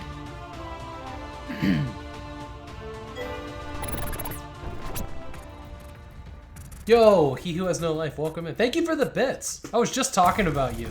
It's true. Oh, this is the actual gameplay. I hate that. Doesn't look No. anything like we were just. No. Like, don't get me wrong. Yeah. This type Token of rock music. card game is kind of neat because I love like deck builders in like board games, I guess. But oh, you like deck builders? I do love deck builders. I don't like the ones that cost money to collect more packs, but like give me like Star Realms and I'm there. Slay the Spire is good. I deck builders I didn't think were for me, and I've tried a bunch. Well, I hadn't tried any. And then I got in a Humble Bundle a game called Neoverse, which is like this weird like deck builder with like anime girls fighting literal randomness. And I played it on stream, and I pick it up every once in a while and play it offline too. And I really fucking like it. It's nice. I ended up like buying all the DLC and outfits for it, whatever. Like, but I've tried other deck builder games, and they just don't do anything for me, or they're too complicated. Like this one is like just the right amount of random whatever. There's not in anything else's lore. It's got really good music. Yep. And a nice clean interface, and it's easy to play and understand. But yeah, Neoverse. I play it every once in a while. But other than that, like deck builders haven't really been anything for me, I guess. Because I tried doing. It was the Elder Scrolls one. Was it deck build? Hearthstone. Oh yeah, Hearthstone was big, but that was Blizzard. No, I did Hearthstone. Maybe I didn't do Hearthstone. There was an Elder Scroll card game. Elder Scrolls Legends. I don't remember. Like most of the deck builders I play are physical deck builders, which is funny because I do have the apps for them now, and I play them on my phone a lot of the time. I've heard great things about Slay the Spire. A lot of my board game friends play those religiously on their phones. Oh, it's entirely possible that the Elder Scrolls card game is not on Steam because they had their own app for a while, didn't they? Yeah, Elder Scrolls Legends, free to play. Yeah, this is the card game. Oh, interesting. Yeah, this is it. I've tried to play this a little bit, and it was just, I don't know, it was pretty complicated. You wrote fan fiction for a deck builder game once? What was the game, Mom? Go on. Yeah, please, tell us more. Like, okay, not fan fiction, just like fiction. Okay. Oh, wrote fiction for a deck builder game. Sorry, I read fan fiction. My bad. I read fan fiction, so I was really hoping. Nightfall. Interesting. Okay, here's Forgotten War. Which, man, that water was like cotton balls.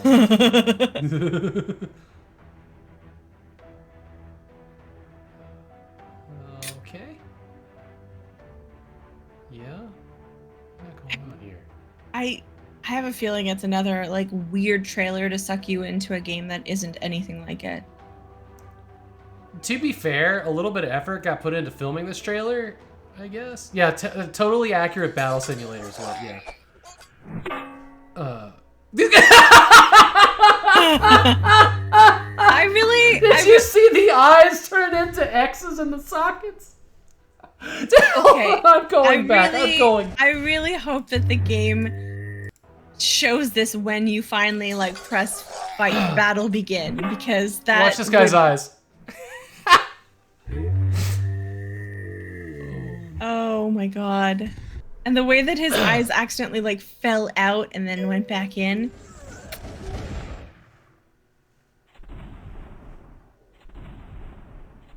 Now, I remember that April Fools, I've never played Totally Accurate Battle Simulator, but I remember that for April Fools, they had programmed like a whole PUBG, you know,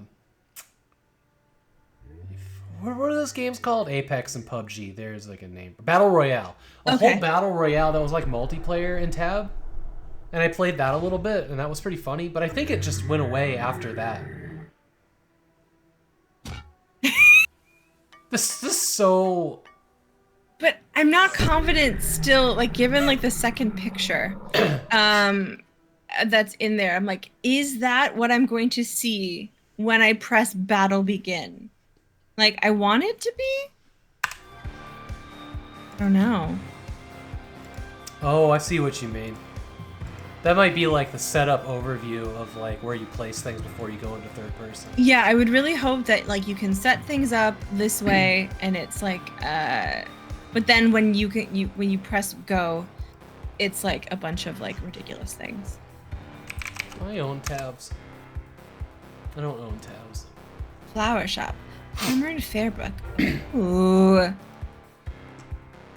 It's a princess maker where you get to teach her stuff, I think? Oh, that's fun. Yeah, I'm into that. Welcome in, Random. Okay. What's next? That was like $1.99, I think, that game. Well, Infinitum Vitus, however you say that, starts with spiders, so... Oh, yeah, I like spiders. You like spiders? As long as they don't, like, get too near me, they kill all the bad bugs. I thought your tabs was free somewhere, wasn't it? Well, is that character's name Dumpster? Was that the tag over his head? Solve the mystery of decimation. Okay. There's, like, dystopian... It almost looks like it. It looks like a tappy tap. Dude, the delay of the sound coming in for each one of these scenes is... it's terrible. We're done. Yeah, sorry, that trailer guys. is bad, yeah. You have one job. Why don't you look at the price? You want to look at the price for that?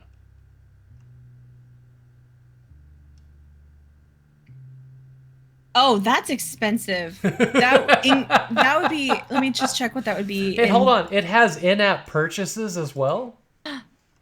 That's $25. $26 Canadian. And it has in-app purchases for something. No, Go F yourself. I'm pretty sure it's cheaper to play ESO. Hold on, it says Infinite Vitam is an epic single-player sci-fi fantasy-based action role-playing game with optional multiplayer MMO aspects. You recently discovered you are a soulbound and can utilize powers long thought lost. Travel solace, solve the riddles, and decimation, and unlock your true power. Or you could play Hollow Knight. Yeah, or we can close the tab and move on to the class. All right, here's Bro Chicken. I love that there's sprites and 3D assets. This game is so rare. This could be a lot of fun. This music, what the hell? This is like, sorry girl. This is like Goo Goo Dolls did the soundtrack or something. It's very like sensual 90s restaurant music. Yeah, like Goo Goo Dolls. yeah, Goo Goo Dolls. What are they up to? We're making games now. Man, I still love listening to them. Dizzy Up the Girl is such a good album. What are these random characters? Wait, what? There was a babe in there. There was a couple. Jay! And there was also a pig. Hey Jay, how did this happen? Combined like Captain Planet. Captain Planet! I would be like snacks, probably. Oh, $4 for that. This is interesting. No, it's not for me. Next. Trying to find something to like about it. Here's Beneath the Deep. Hey, we haven't found anything good yet, to be honest. It's been so dry. We've been really nice to games that probably didn't deserve it. True. What does TBC stand for? On a camera. I am not shocked by that, your mom. We're a punk band in the 80s first? You know, I didn't know that. Sacker, what are you saying no to? I'm sure it was relevant for something.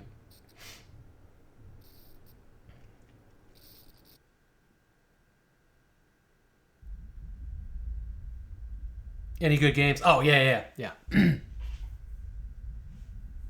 They're still a punk band. Oh, nope. You know, there's so much black screen in this trailer. Yeah.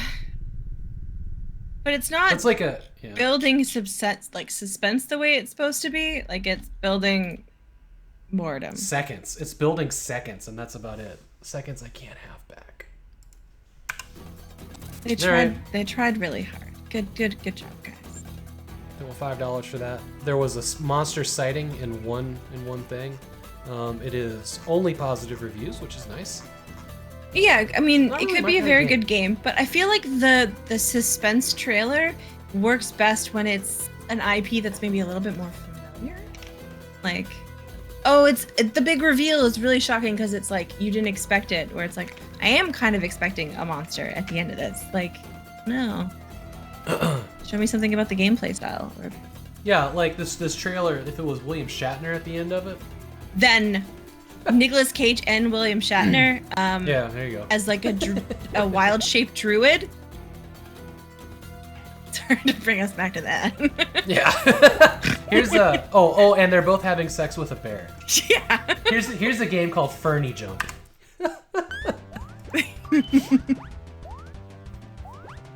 This looks cool, actually. It's not my kind of game, but I would watch the heck out of someone who's good at these games play this. This would make me nervous. combined like Captain Planet. Yes. And then Don Cheadle playing Captain Planet. You know, the guy that played Zack on Saved by the Bell, I can't think of his name right now, he tried for years, if I'm remembering this correctly, to get a live-action Captain Planet movie going. I love that. Because he wanted to play, you remember there's a guy that kind of looks like him? That was like one of the main characters in the group of kids? Oh, sure, yeah. Man. Yeah, I would watch someone play this. I have God, like a... now, I can't... I remember reading about this. Mark Paul Gosler, yeah. Yeah. But now I don't know if I actually read it or I dreamed it. That's like 50-50 whether what I just said was real or not. I think it's one of those things like you read a bunch of stories right before you fall asleep. And then like half remember them. Yeah, this looks... I would watch someone play this, happily. Like, this is very soothing to watch someone be good at this. Playing it? No. But I'm glad it exists, because of the games we've seen today, I think this is probably the best one. This is a developer that pumps out a ton of very similar content if you look at their list of games. Oh. All of their games, though, if you like content like this, they're all 27 cents. I mean, that's good value. Like, at least they're not charging, like, an arm and a leg. It's like, no. Here, for me, right now, this game is $2.99. For you, it's $2.39. Their entire thing for $8.50, including the newest game. Or if a lot of games. Or for me and Jay, $10.99. But in real money, it's... All right, here's LiDAR survival. Yes, they're using LiDAR. That's the piece of equipment here. LiDAR survival.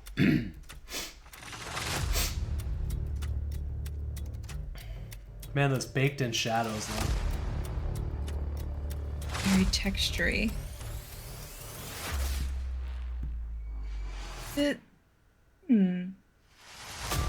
More black screen.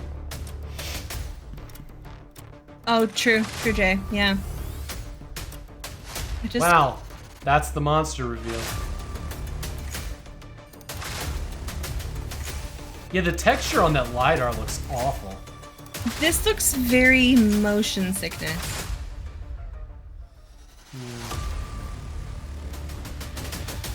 What's the point? First person survival horror. Yeah, I don't think that's No. that is a $2. monster. Not even textures on it too. Yeah, exactly.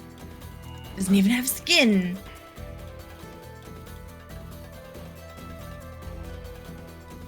Just double checking. I kind of like looking at Unstoppable here. I wasn't sure if that was like Hitler in the corner of the image because it kind of looks like him. In the thumbnail for Unstoppable, which is Oh yeah. But it looks like it takes place in like a medical lab sort of thing. It's $20. What No, happened? $20 is. Well, this one for me is there's more to it than the previous games. Yeah. I must survive in this place. It says for me it's like Valheim. I have to avoid the I don't know if I just don't play a lot of games that it's like struggling to find something. to escape. Is this a side scroller and isometric and third person? With precision. I would get very... I don't like this style of top-down navigation. Never been a fan of that. I prefer first or third. This is soldier voice. You know, I do like these kind of games. This is my kind of game. This one looks ridiculously underdeveloped. And Oh yeah, it's dull. very early access. Yeah, Developed for this game as it develops. Okay, so it's $15 American. I love isometric games. They're my favorite. Is that like the Fallout 1 and 2 sort of like top-down sort of thing? Yeah, kind of, but more like, you know, those are less of like action RPGs than like, because there's like those and there's like Diablo, and then there's like a twin stick shooter where, you know, you move with one stick and you aim in a circle with the other. Those are my favorite kinds. It's the ones with a little bit more control. Something like Sonic 3D Blast, if you remember that one. Is more of like a direct Vaguely. action. Yeah. Okay. Or Alien Breed. Alien Breed's the best example. Or, you know, a stealth game. These particular games, like this one's trying to be, looks like, you know, it could do stealth really well. Yeah, like I'm trying to let. I'm such an aesthetic person. I'm like, I really think that they haven't put a lot of detail into like the textures or anything yet. No, it's I'm very trying to- blank. There aren't even like cheap, deep motivational posters on the walls, you know? Yeah, you know, you can do it. All right, Jump to Survive. This one ought to be hilarious. English language is not supported. Bummer. Aww. It's got a low poly look to it. But We're gonna mute that. Look at these dumb trucks trying to kill you. Yeah, I don't know. This looks like a hack mod in some other game.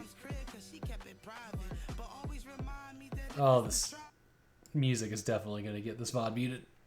How? All right. Do you get eliminated if you touch the? I don't even know. Yeah. What's the point? Weirdly, it just showed the thing at the beginning of the trailer, at the end of the trailer again, where it was like zooming in on that blue barrel for whatever reason. Yeah. Yeah. All right. Next game. They want what for that? Free. It's free. Oh well, that's nice. Okay. Rise of the Funky. Of the Funkies.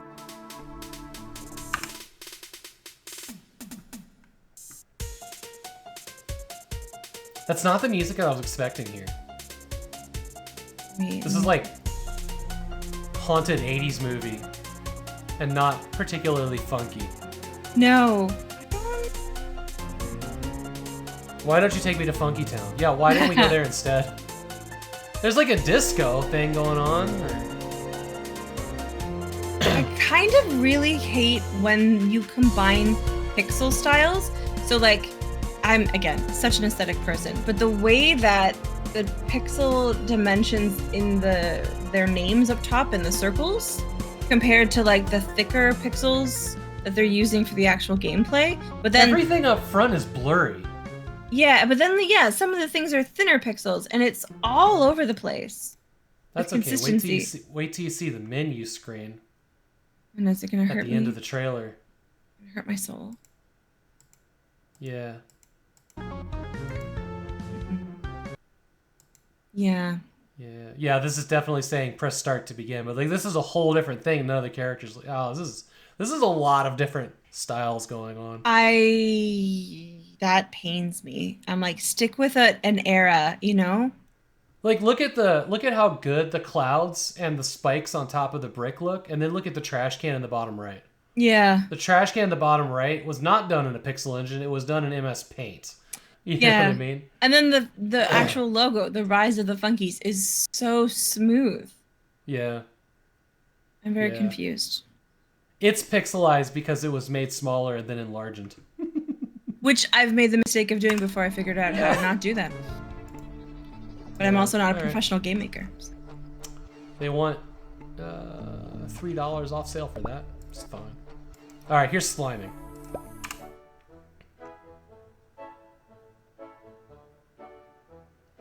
Ta-da! I don't think it's gonna win awards for originality, but they did a pretty decent job. Is it the job here is to like make it not touch the ground? Yeah, I think you're trying to navigate without touching the edges. It looks like maybe. Oh man, that sound would be grating after a while. Hey, bloody cactus.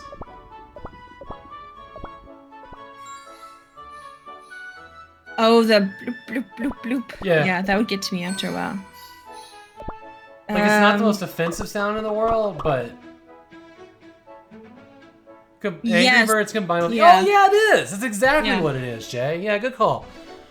Like, I was trying to put my finger on it, and Jay nailed it. For $3, I think that's a pretty slick $3 game that I would probably put on my phone. And then never play. Yeah, I wonder if it is a mobile game. That'd be a lot for mobile. That's a lot of, like, piddly. I can see this more as a... Yeah. Okay, Melody Mania. This ought to be something special.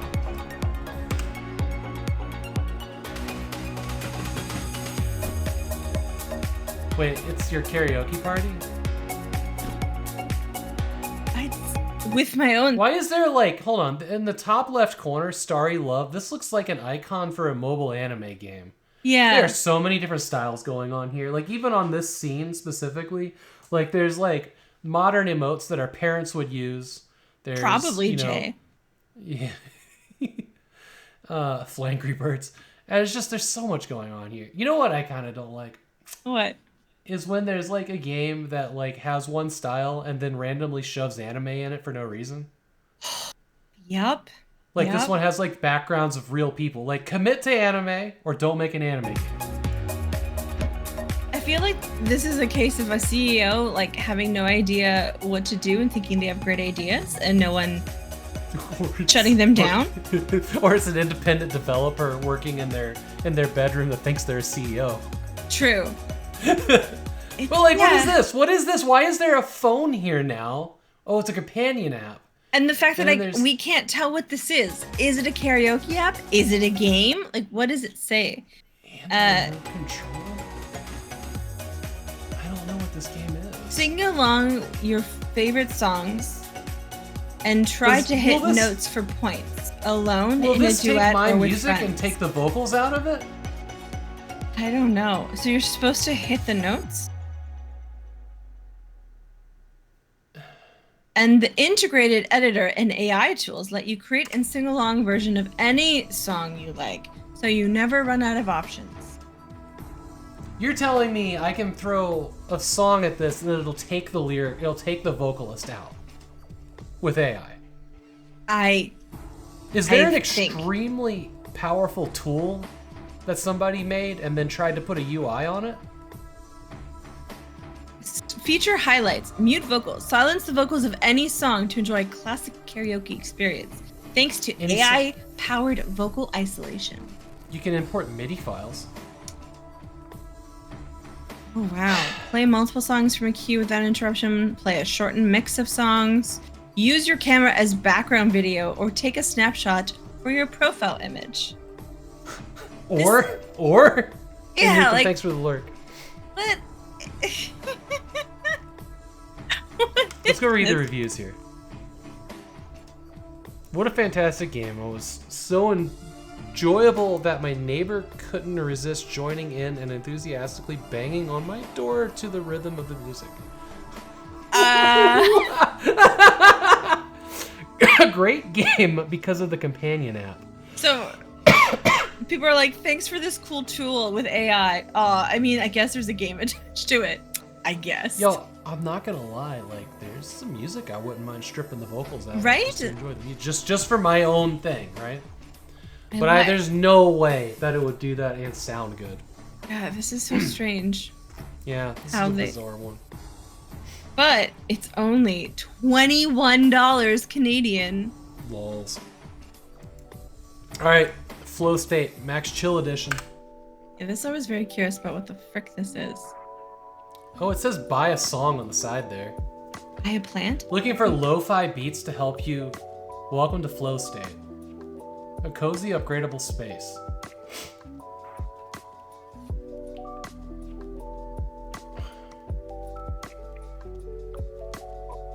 Oh. It's a music and background app. But the longer you're in it, you earn points which allow you to trick out the space you're in. Huh. I think that's what it's reading like. Which 30 songs. You have to unlock the song. There's an emote in that. Add rainstorm sound effect. Oh, I do love that. Like, there's a nugget of something interesting here. But it just kind of feels like it's... I don't know. It looks like a background or a wallpaper or a screensaver clicker. I don't know. It's free. Okay, you know what? That I think for what it is, I like it. I'm happy it exists. I like the idea of like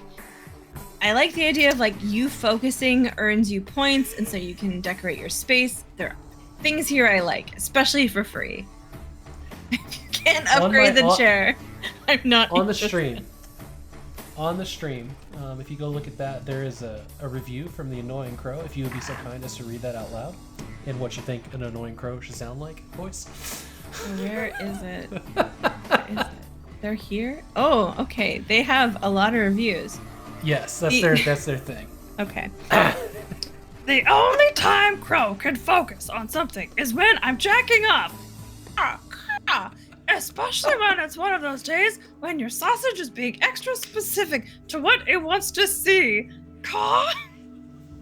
Either that or murdering everyone in games that would allow me to do that. I thought Elix would be that game. There you go. I tried. Thank you so much. Do you mean on those days when your sausage is being extra specific? You know, you can't help those times, you know? You can't. I can't breathe. Oh, man. My God. I love that this person exists. They just write stupid reviews. Yep, that's their thing. What's amazing is that they make reviews of games and then return them. If you notice, there's 1895 products in their account, and they've made 5,600 reviews. Nice. I think, you know what? I need to steal the Annoying Crow's icon and put it, his avatar here, and put it as an emote. I think it's time. Yeah, I mean, that's a great little meme for this channel. This guy has no idea that he's kind of like a little legend. So dumb. Level 127. He yeah. You know what? Oh, did you manage over to his profile just now? A little bit. I made the mistake of pulling it up one day, and there was some pictures on there. Oh, no, I'm not doing that, but I did see that he gave this game exactly, this is very lovely, 69 minutes of his time. Nice. Because you need 0.5 to get a review, or 0.3 or something like that. Hey, Pi. Show. Translate his reviews and speak it out in your native language. Is that the language of an international criminal? There's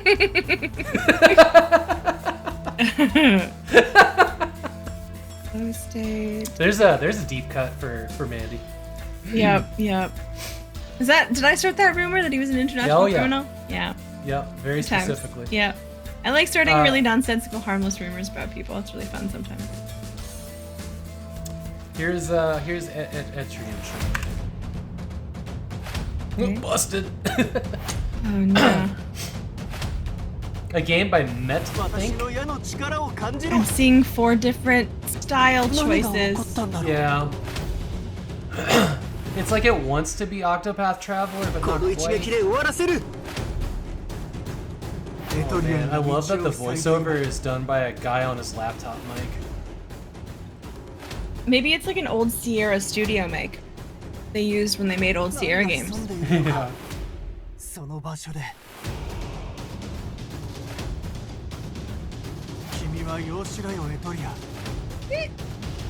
To me, mostly because I'm really confused. You have, again, pixel sprites going over waterfalls, realistically 3D rendered terrain, and then drawn other stuff. All right, let me pose my hypothesis of what's happening here. Okay. They grabbed as many assets from an asset store that looked as close to what they were going for as they could, but they were all from different kinds of pixel artists, and shoved them into a game that mostly looks cohesive, but there is none. Because we're seeing more games like that right now. Well, I mean, that one game was made like half MS Paint and half pixel art program. Hire artists. It really helps. I know it costs money, but... Or all of the assets in here were made by AI. True. True. I forget that that's a thing now. Yeah, it's terrifying. It is pretty terrifying, honestly. I mean, I didn't include this story. I mostly look for like positive stories for the news show, but there was one that went by that is truly bothersome. Like, I'm both like, this is fine, and wow, that's not okay in the least. But there is a mod for Skyrim that they use an AI and they grab all the voice actors' files, and they've made this like porn mod where you can have sex with multiple people, but it's actually their voice saying things that they didn't record. So there's part of me that's like, that's kind of cool, and that is not okay. Oh yeah. I mean, the AI is great. There's lots of really wonderful things that'll come out of AI, but we're not doing any of them right now. Yeah, the systems that are behind it aren't ready to utilize it. Plus, we should be using it to get rid of like really like jobs that we don't want to do, so that we can have artists making art. Like, I don't need my computer to do my art for me. I would like to do the art. I would like it to be able to do a job so that I don't have to. Also, thank you, Game Dev Jeff, for the sub. That's so kind of you. Thank you. Hey, Game Dev Jeff, welcome in. Yeah, I don't know. I didn't include that story, and I think I put it in my Meanwhile in the Darkest Timeline channel, because there are the voice actresses that have been, that are part of this. They have taken to all social media being like, I do not consent to this. Yeah. And it's it's really blown up. But the thing that was like the worst part of this was that these are hosted on Nexus Mod. And Nexus Mod says we don't actually have rules against AI created things, so it stays. Which was their last stance that I read. That might have changed now. Nexus Mod has some iffy takes on things, and like credit people stealing mods and incorporating it. Like the do you know the unofficial patch that exists in a lot of Bethesda games? The Fallout 4 unofficial patch. They steal all those like fixes, put it in the unofficial patch, and then roll it out. And they get all the distribution points because they're the most downloaded mod. So they make money off of stealing people's mods. Oh, there's money and mods on Nexus? From what, advertisements? Or people can donate, and people are very generous because there's a lot of amazing mods out there. And then it gets a distribution points. So like people like that who make these like patches to help fix the game, which, spoiler, they're not really fixing the game. A lot of the stuff they're fixing doesn't need to be fixed, but it's a whole other tangent. Yeah, they just steal people's mods. They don't give them credit, and then they profit off of it. Crazy. Yeah. But okay, this game is not for me. No. And I am so blinded by the mix mash of art styles that I can't even tell if it's a game that I would like. You know, it makes me just want to like get back to Octopath Traveler. Here's the next station, I think it's called. Okay. It's like a turret on the back of a train. And you're just trying to like keep the zombies at bay. This piano cover of the theme from 28 Days Later going on right now is. I have you muted.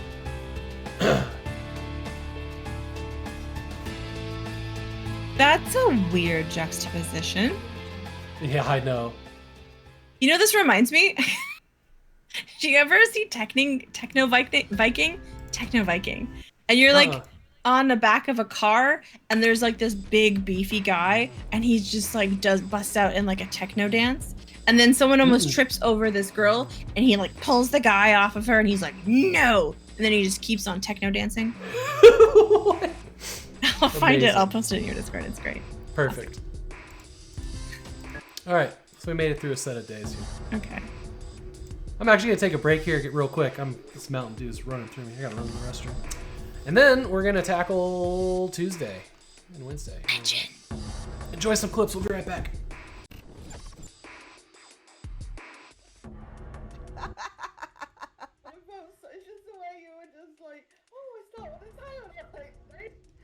My tail now. Oh my gosh. Funny. Well, I'm glad you found it funny. I did. I really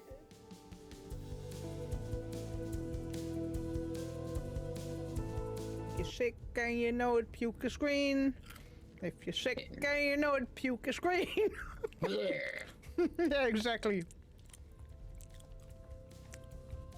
If you're sick and you know, then you really gotta throw it. Then you really gotta know that puke a screen.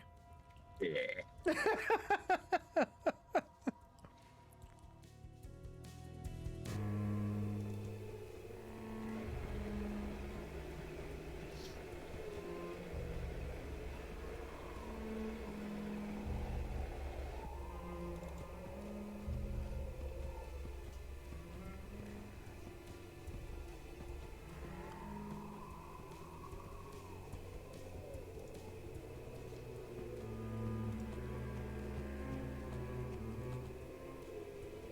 It's locked.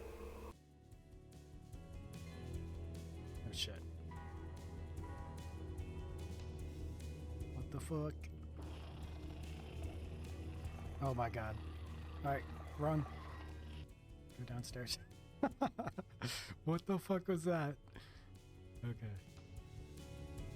Is it okay now? Alright. What the fuck? Maybe she kind of did a reach around and pulled it from the other side, but that's a good point.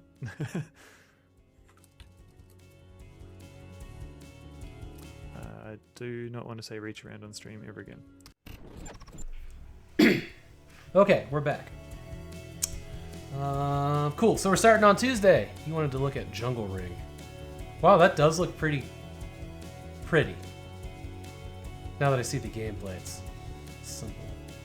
Oh. Hanging? Oh yeah, the jungle thing. Yeah. I went too far back. This looks, it's like a ball bounce. You know, I thought the hallway was gonna be part of the gameplay, but it's just the ball bounce with random images. Parsec Lost in Space. This game came out previously. I remember covering this on NEWSHOW. Yeah, that's nice and simple. Oh, that's neat. Forest Phantom, another survival game. I can see what you mean. They are like just an aggressive amount of them. COVID-23 test lab looks terrible, and we should probably look at it. Yeah. Too soon, guys. Too soon. Too soon. Hidden Valley top-down 3D. Maki. What are you? What is this Hidden Valley game? This is like... What am I look? What are you doing it? Do you just spy on your neighbor? I don't know. All right, we'll look at it. Ducks can't drive. I mean, that's true. You really shouldn't give them a car. No. Wow, that looks... Next. Look. Goose Games or Duck Games peaked at Angry Goose Game, Untitled Goose Game. That's... Yeah. I never played that one. I've watched a couple playthroughs. It's just very cathartic. You're just an angry goose going around living your best life. Exactly, Jay. Is that some kind of hexel game about called planting trees? I want to see what that is. Be careful. Backroom Abyss. Again, another game that's like, you're not going to tell me what the point of this is. It's a very tense trailer. Yeah, the Backroom is like its own thing. It's like Backroom is like the new Slender Man meme. Where it's like, these are the unscripted areas of life that we're not supposed to see, but we get glimpses of them every now and then, or like outside of the game world. I kind of want to know... Huh? Planting trees looks cool. That looks like a Euro board game that I would be so into. Exactly. Which one did you want to see, Jay? The duck game? Ducks Can't Drive? We're just going to pretend that's what he wants. And I'll pull it I mean, based on the emote choice, you gotta wonder. Yeah. And then Reaper's Isle is I pulled that up. Aesthetically beautiful. Cute anti-waifu. Okay. Shire Scopes? Okay, we're going to look at Shire Scopes. What'd you miss, Kinikos? Not much. Is that we did like having a gun in an old-timey like medieval game? I think so. Right. Or like the Hobbit Shire. Sergeant Squidly looks very retro-esque. Into that. Ooh, Team 6 looks neat. Yeah. Most awarded software. The Star OS? Most awarded software of 1973. Like, what is... Oh, I'm liking this retro renaissance sort of thing. It's kind of... Deck of Life, like, boring interview. That's a Deck of Life, no turns, individual card permadeath is a terrible title.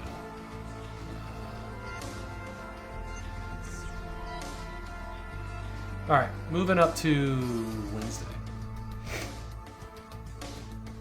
They found a duck game and won the stream. There you go. Ooh, we're gonna look at Jump Ha. No, are we? Yeah, we're gonna look at it. Some of those bad. It doesn't look like it's a great game, but there's also like these like Tron backgrounds. It's like synthwave. And it's like parkour. Thing. Hey Zofar, welcome in. Hey Zofar, how's it going, friend? We're looking at games that are probably not good. Probably not good. Hard-boiled farm. What? Oh my god, someone made that RPG? Jeez Louise. I'm not shocked by that. Yeah. Oh, gross. Yeah, no thanks. I'm too old for this edgelord shit. Yeah, I am. I'm so happy to be surrounded by people who aren't, like, you know. Oh, thank you. 3D puzzle desert wind. I don't know what this game is. Like, he's carrying around potatoes? I mean, potatoes are very dangerous. I saw the D&D movie. I know these Ever heard of a spud gun? Potato cannon? Towie's video and audio are desynced. You know what? I'm having an issue with that. Would you do me a favor real quick and disconnect from the call, and then we'll both rejoin, and I think that'll fix it. Okay, all right.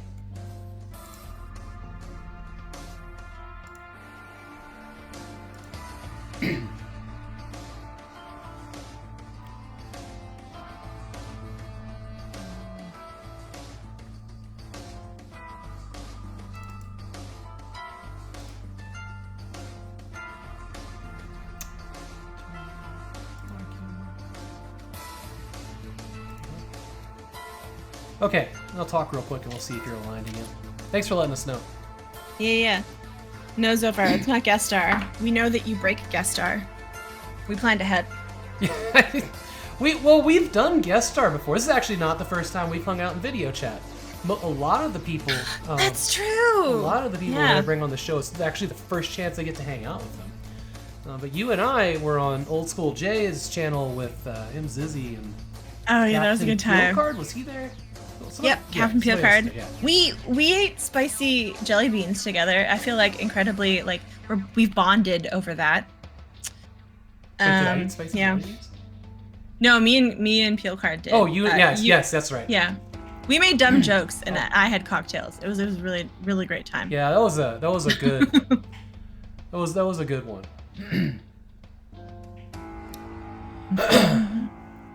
Discord makes sense. Yeah, we went 8 months without having a single issue using Discord. The one time we tried, I tried guest star for this, it was an unmitigatable disaster. But just the last 3 streams, we started having sync issues a couple hours in, which weren't an issue forever. But this is also like a brand new install of everything. I don't know. And they always change stuff. And yeah, it could be a Discord patch. In the dark. A lot of these like spooktacular, like dark and dangerous place. That one looked like it might have at least a pixel shader on it. I kind of want to. It's beautiful. Like it looks really nice, which I'm always like. Oh, but speaking of nice, original looks nice. I don't know what the game's like, but that art's beautiful. Beautiful art. It really sways you. Yeah, right. We're making all these judgments of what we're going to look into further by like a little 5-second GIF, essentially. Wait, why were you building a character to drive a car? Oh, those are not building characters. Those are your drawers. Interesting. Wait, I thought someone in chat was doing that. It's like, what is Jay doing? I could see him doing that. Out of computers. I don't see anything else really interesting on this. Yeah. Wait. Oh, wait. There's a whole bunch up here. Oh, there's lots of. Oh goodness. There's lots of. Yeah. Oh, and Dara actually seems like it might be kind of cool, or at least competently developed. Oh yeah. It doesn't look bad. Speaking of potato guns, here's a game called Fish Gun that nobody asked for. I did. Yep. I was like, there's not enough games that involve fish and guns. So many horny games. What is V-Bucks Sim? Application racing. This is interesting. Let's Play Oink Games make the difference. Oink Games is a board game publisher. Oh. They make really cleverly designed, like, small packaged games. And I'm curious that they've like branched out into making like actual games from Steam.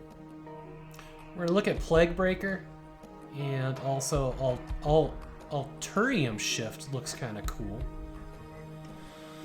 All right, there's our list. Let me make a new tab. Is that Mars Survivor? Is that just like that's just a Vampire Survivors like ripoff?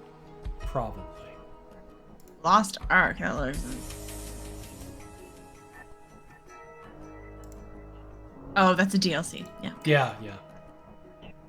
Okay, here comes the link of all the games we're gonna look at. It's in Twitch chat. Anybody that wants to follow along. I guess you could also scan the code that's on the stream if you wanted this list as well. Interesting. The one tab I was using broke today. The one that I've used for like forever. It just doesn't. It's so strange. It doesn't sort them, so I'm trying a different one tab program, which seems Alien Survivors, which seems pretty all right. All right, here we go. Jungle Ring, 2D. Look at those random still backgrounds. That's been the theme of today, is these random image backgrounds of like either these are AI art. I feel bamboozled by these games. Yeah. Because I'm suckered in by these really nicely made backgrounds. Yeah. Thinking they have something to do with the gameplay. Like I'm pretty sure that house is from What Remains of Edith Finch, or like it looks like a. Yeah. Yeah. No, you saddened me, Jungle. You saddened me. They want a whole $1 for that. Oh, because I think you have to then pay to unlock one of the pictures shows I think that you have to password open other background images. Oh, look at that. Weird. Passwords are weird. Yep. That's a weird choice there. All right. Yeah. COVID-23 test files. God. This is better made than I was expecting. Yeah.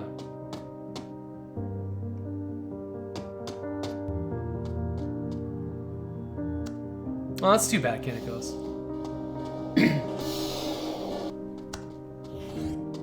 Okay. It's on the ground. What?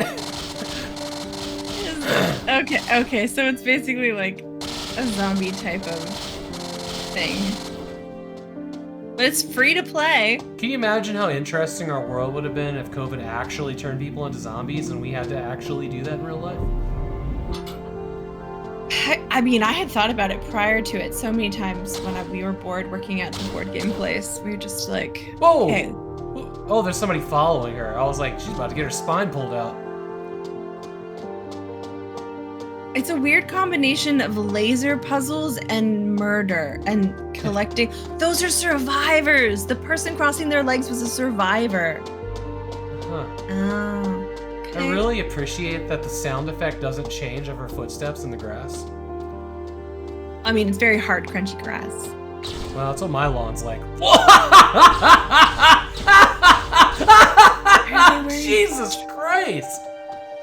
I shot the bones, the ribs right out of that person.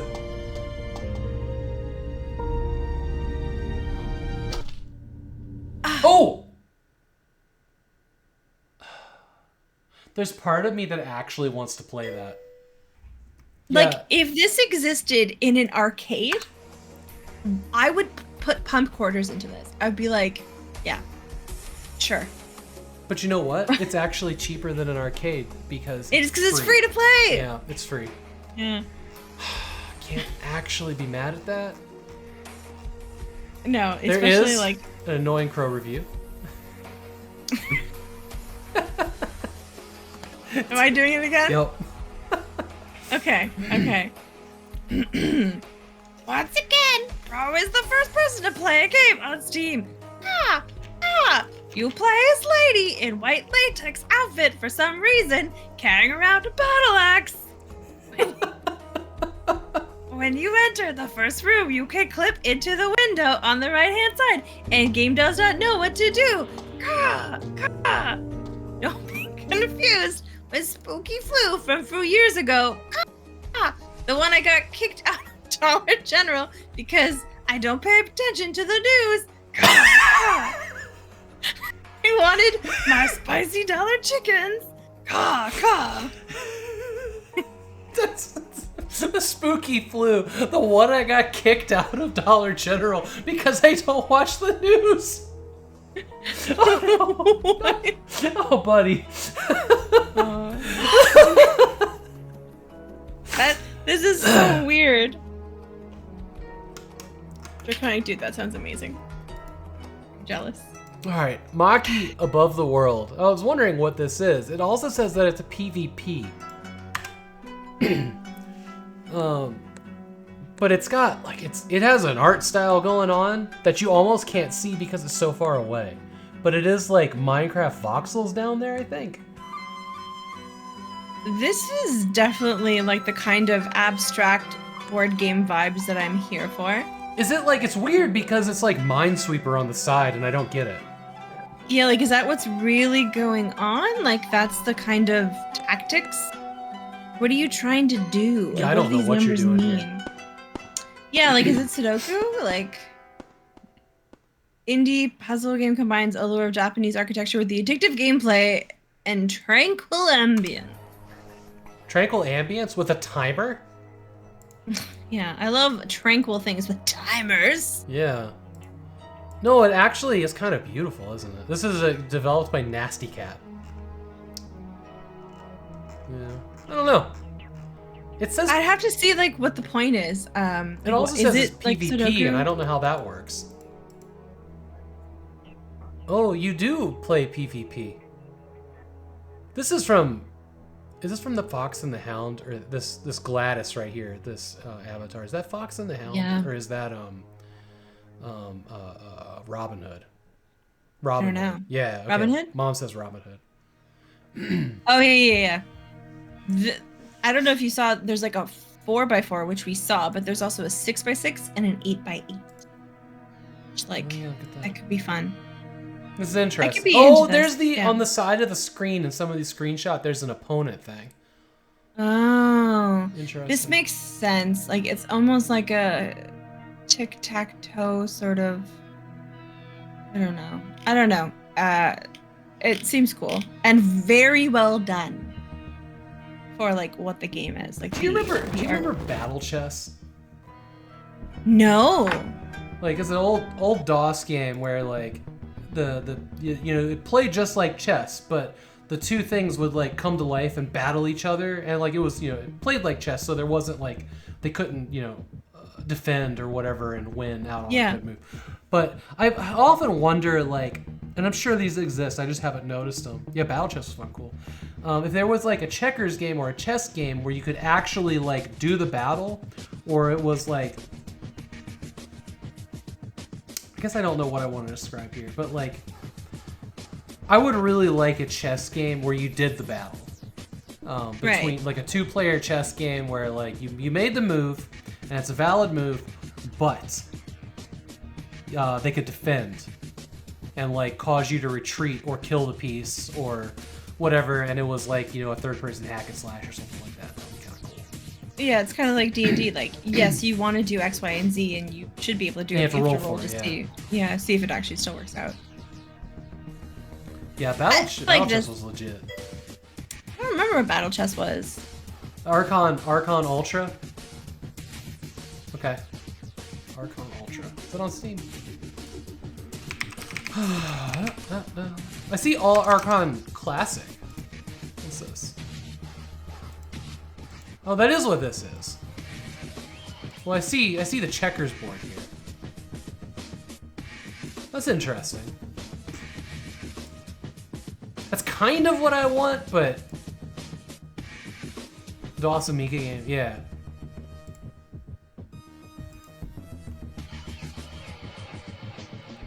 You were just drawing your hands to say Archon? Yeah. Archon! Oh, this looks cool. Alright, Hidden Village top-down 3D. Terrible name. What do we got? Yep. Oh my god. Did you see the price? I have not. You want to clue us in? Oh, the trailer's 9 seconds. Yeah, this is some kind of asset flip bullshit. Tell me it's $99. It's 155 Canadian on sale. $200. Okay, but no, so this is one of these games, and I don't understand why these are on Steam, but if you look at that bundle that contains this game, that's $1,000. You can get it for $760 right now at 99% off, with an additional 99% off discount. No, this is money laundering is what this is. Fascinating. And you can look at all of their games. We've come across a few of these now, but they're all $100 to $200 games. What's the point? Is it just like a not actually a game? It's just aesthetically very beautiful to trick people into playing money because they're always on sale, so you think you're getting a value? I don't know. That's disappointing. I was really hoping it was some sort of like weird spying on your neighbor sort of. Just casual. What stuff. I look for in a game, like stalking people, like very wholesome. All right, planting trees. Here we go. I like trees. Oh, it's like a reclaimed wasteland type of game. This is my vibe. I would play the heck out of the board game version of this. Oh my god, that deer with the glasses makes me uncomfortable.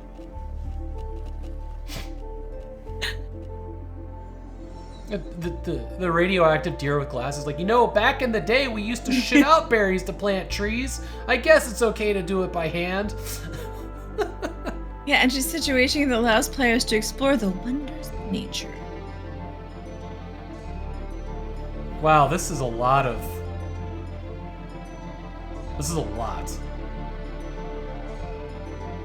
There's a lot of micromanaging that must go on here. Yeah, that's a lot of game. It's not like, Terra Nil or something where it's like you get a map. It's like, here's an unexplainable hex world that's floating above something. Free, early access. The achievements are beautiful. You see those achievements down there? They're gorgeous. vivid, bright colors. Oh, wow. I want to play that game. That's the game I want to play. The one that's in those achievements. I mean, maybe they're still trying to work out like what. I was really into it until I saw like When they how zoomed you have out. to deal with each hex, and I'm like, I'd rather pick a quadrant and have to worry about larger swaths of the board. It's interesting. Have you played Dwarf Romantic? No, what's that? Ooh, you don't know about Dwarf Romantic? No. We'll come back to this. This is a cool hex game that Daily Dana gave me a copy of. She's always playing it. And I'm just, I really like this, and she bought me a copy, or she had a key for a copy. But this is it's like you get like these tiles, kind of like cards, and you have to place them. You rotate them and place them next to another hex. This game is beautiful. And you get bonuses for putting trees next to trees and houses next to houses and stuff. Oh yeah, yep. This is my jam. Yeah, and this game, it's got great controller support too. It plays real nice on the Steam Deck. And it's got Zen music, and it's so good. The types of games that these are, when translated into board games, are what pretty much fill up my collection. Like these, they're called like Euro style. They're just very fiddly. You get points for like doing little tiny things. Very much into that. Yeah, I really love playing. I should play this tonight before I go to bed. It should be like the perfect game to play before I go to bed, except that I get sucked into it for hours, and I end up not going to sleep. It's on sale, 30% off. Not an amazing sale, but less than 10 US. Okay. Like 45 Canadian, nice. Reaper's Isle. This is a very purple-looking game. Help.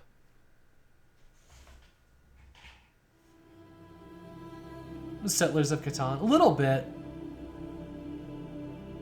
Oh, because the hex thing?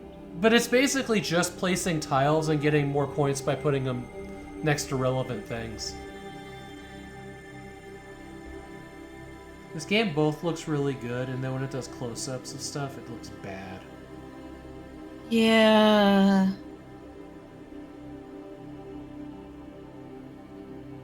Reminds me of what was the name of that game? Among Trees. Oh, I've never heard. Whoa, what is that like ghostly velociraptor? Raptor Rex. Okay. There's dinosaurs here. Oh. Where are the dinosaurs? Jay, there's dinosaurs. Dinosaurs.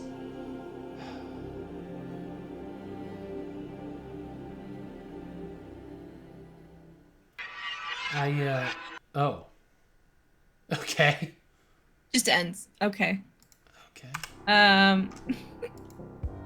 Interesting. Free to play though. Early access. That's enticing. Yeah. And there's an annoying crow review. Am I reading this one again? Please. For some reason, the main menu has followed me through the game. Play. Game has Far Cry 3, Blood Dragon 80s fetish. Well, sort of. Crow could not tell as half of the screen was taken up by the main menu. Maybe it's the porn games open in the background.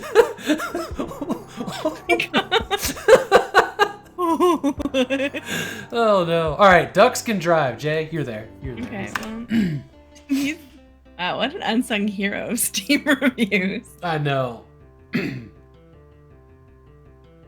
I don't have much faith in these ducks. But it's free to play. They drive in refrigerator boxes? When I was a kid, I drove refrigerator boxes. Oh, ducks can drive. Was it can or can't? Can. Can. Alright. I'm surprised it's not like a duck boat that can cross water, because it should be. Is that the Aflac duck? Oh man, Aflac. Dear gosh. Yeah. Decent positive reviews. I didn't look at the price. I closed the tab. What was it? It was free to play. Hey, Sergeant Major Kiwi, welcome in. It was free. Here's another free game, Shire Scopes. Ridiculous.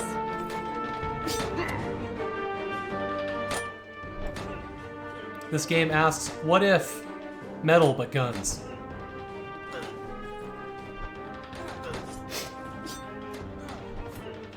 I like how we're still using cliche medieval music too for the trailer. Yeah.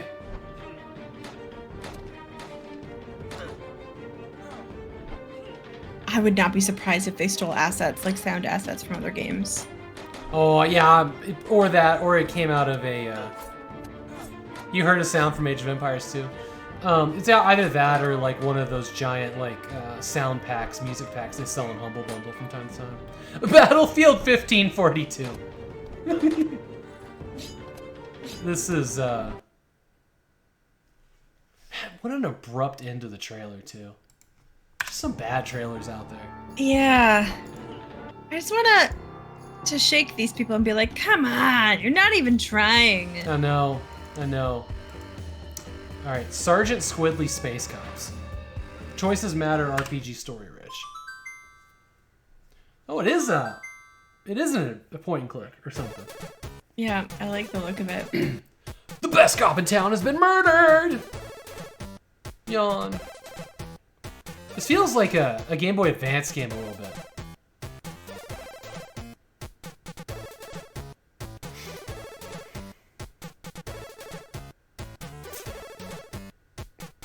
Is there an actual game or is it a visual novel? Yeah, that's my concern now. It's kind of looking like it's going to be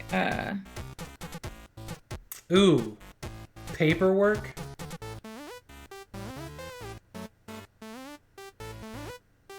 It looks more like a choose your own adventure. I don't know what this difficulty thing is.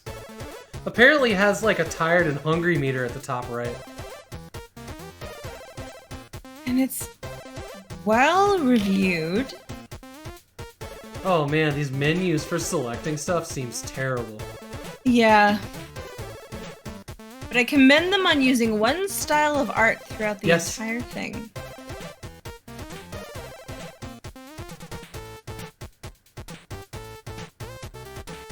I don't know if I can... This music is not pleasing. Like, the music's fine, it just doesn't feel good on my ears. Is he gonna wear that pink one down there at the bottom? Squidly? Is that a Leisure Suit Larry homage outfit in the bottom left? Yeah. The one And that he's he's put wearing on? it. Yep. Yep. I don't think the music matches the point and click vibe. No. Oh, and now it's a weird... No, whatever Saucy this music is, it is unpleasant to my ears. Like, it actually, like, is kind of painful to listen to. Too high-pitched.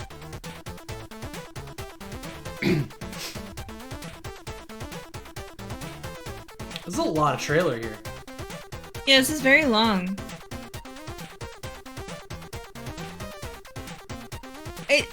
Yeah, your mom, I would play this on stream probably.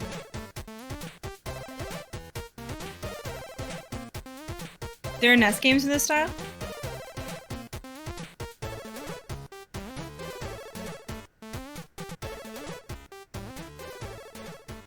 Yeah. Yeah. This is Yeah, fine. I probably- agree. I agree with Mom. Would watch somebody else play it. Yeah. Yeah, it's definitely not the game for me, but it looks decent. They stuck with a cohesive style, and honestly, that's And they gonna... like the rest of the even the page like looks like they really are like, oh look, a retro love letter, a world of possibilities. the It's word nicely you're designed. looking for is gave a shit. Yes, they gave a shit, and it showed. And you know, like the alien thing may not be my cup of tea, but like this is what I want more of. I want more of this. I want like indie made stuff, but like, yeah. Jay's right though. The trailer is just a let's play. Yeah. So that's going in my hidden gems. Even though it's not something I'm interested in, there's a channel in my Discord where I put the interesting things we find here in there for archival and all time, and to be ignored by all of you.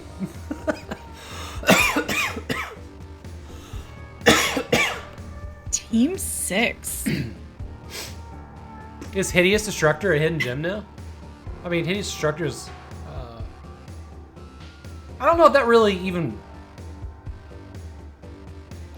haven't really thought about that for games that I have played. This is Hidden Gems is for games that I have not played.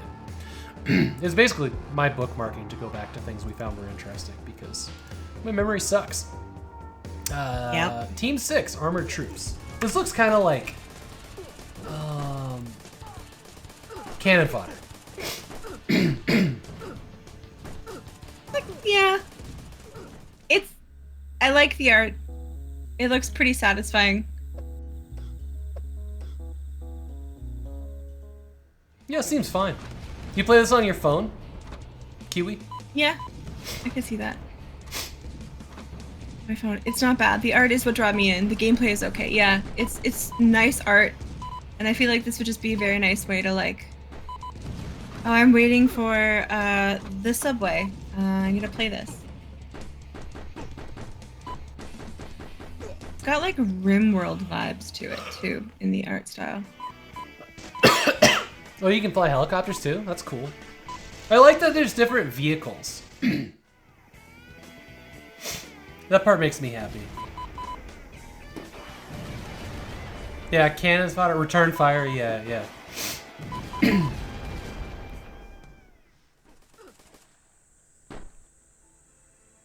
I like its style. I think it looks pretty cool.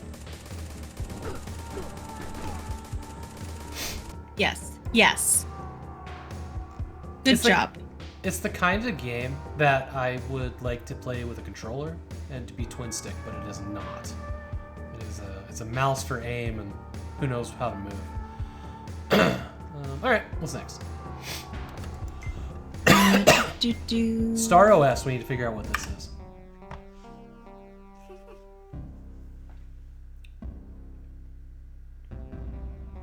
The first OS with a graphic interface.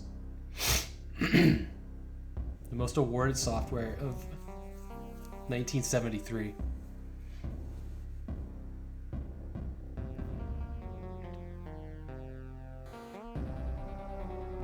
Yes, 73. Interesting.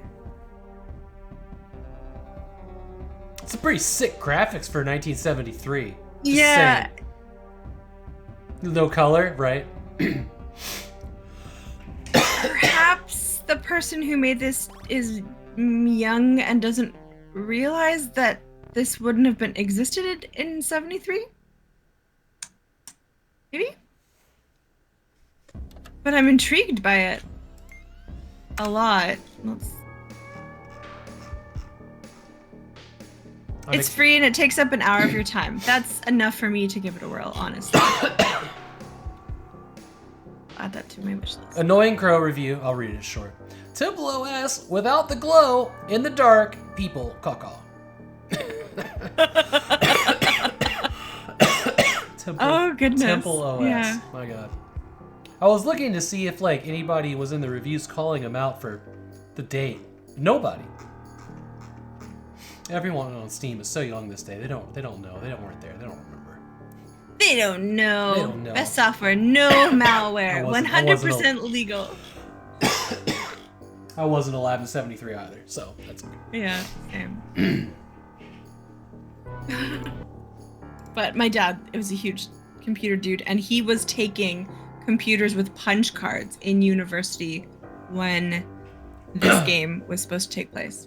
My mother would always tell me horror stories of bumping into somebody and dropping all those cards and they get out of order and you're fucked. Yep. Game over. Start over. Yeah. And that was like she worked at like a magazine or whatever. Printing something or other. So that was the story fucked. Yeah, I could see that. But when my dad graduated from his computer science degree, they said, everything we taught you is outdated. Whoopsies, bye. Man, that is about what happened to me in automotive too. Yeah. Got out of there and it was like hybrids and electrics started appearing in like 2007. And everybody had to go back to school. It was a totally different thing. Oh, I got lucky there, honestly. I'm glad I was kicked out when I did. Alright, jump off. This looks wild. Ah, it's one of these. I like the retro wave. Yeah. There's a rope game that's like this. I've been watching Cardboard Cowboy play it. It's similar to Crab Game, says my Steam. Crab Game? Did you ever play Crab Game? It is Squid Game. Like sure, I got it. show. Oh, yeah, I know what you're talking about now. But you can, it supports up to like 100 people in the game. My biggest flex, I was in a game once with T-Pain. With who? T-Pain. Nice. Yeah, just like, oh my god.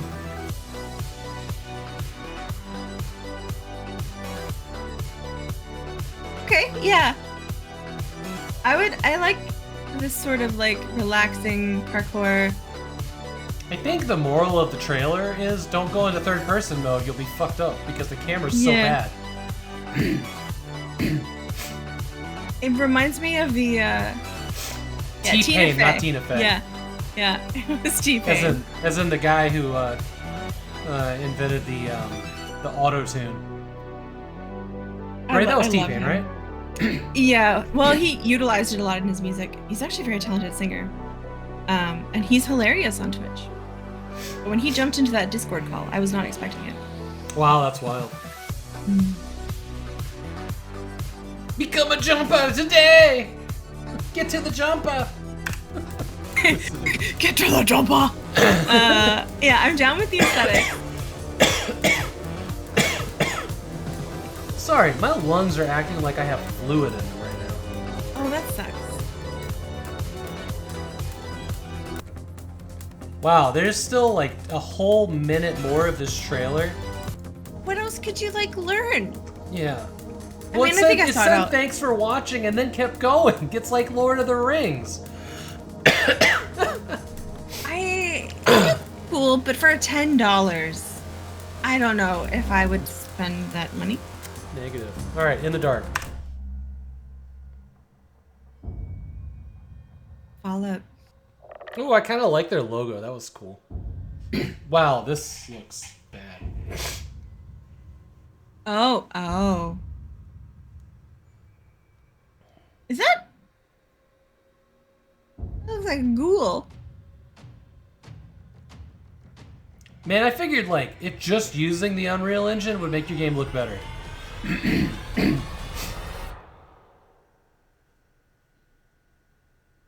Okay, like the textures, like they've clearly only finished some parts of it. Or is this a completed game? Yeah. This is a completed game. Okay, what's next? Oh, guys, come on. You had some really good aesthetic scenes, and then that street view was just... Yeah, it was like the sidewalk and the road were the same color of rust orange brown. It didn't make sense. Yeah. All right. Original.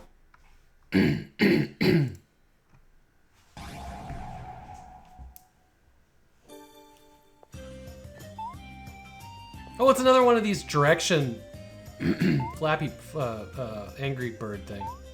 Yeah. Let's Why just go are to all next the... trail, yeah.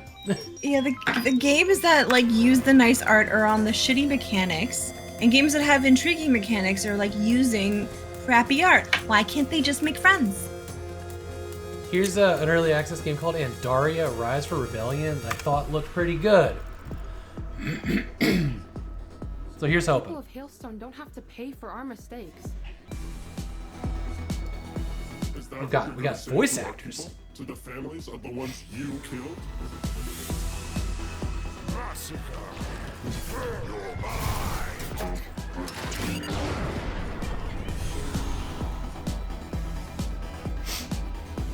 I'm not turning back now. Father. These are some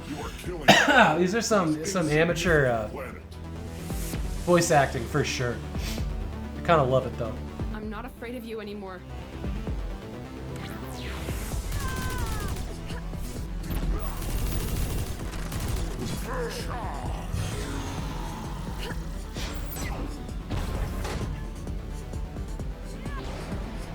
This actually seems pretty cool. Yeah, not bad. Not bad. I'm into this. No, it doesn't look terrible. Yo, Receiver 1 is a fantastic little tech demo. I love Receiver. That had some of the coolest mechanics ever. I just wish they hadn't have like the second one. So the thing about Receiver is yeah. I played Receiver 2 on launch day, and I was really excited about it. Unfortunately, like I had a friend that had gone off meds and had been hearing voices and was like, had a friend. This is post tense, but he'd gone off meds and was hearing voices, and the Pope told him to drive across the country and kill the president, and it was like a whole thing. It was a whole fucking thing.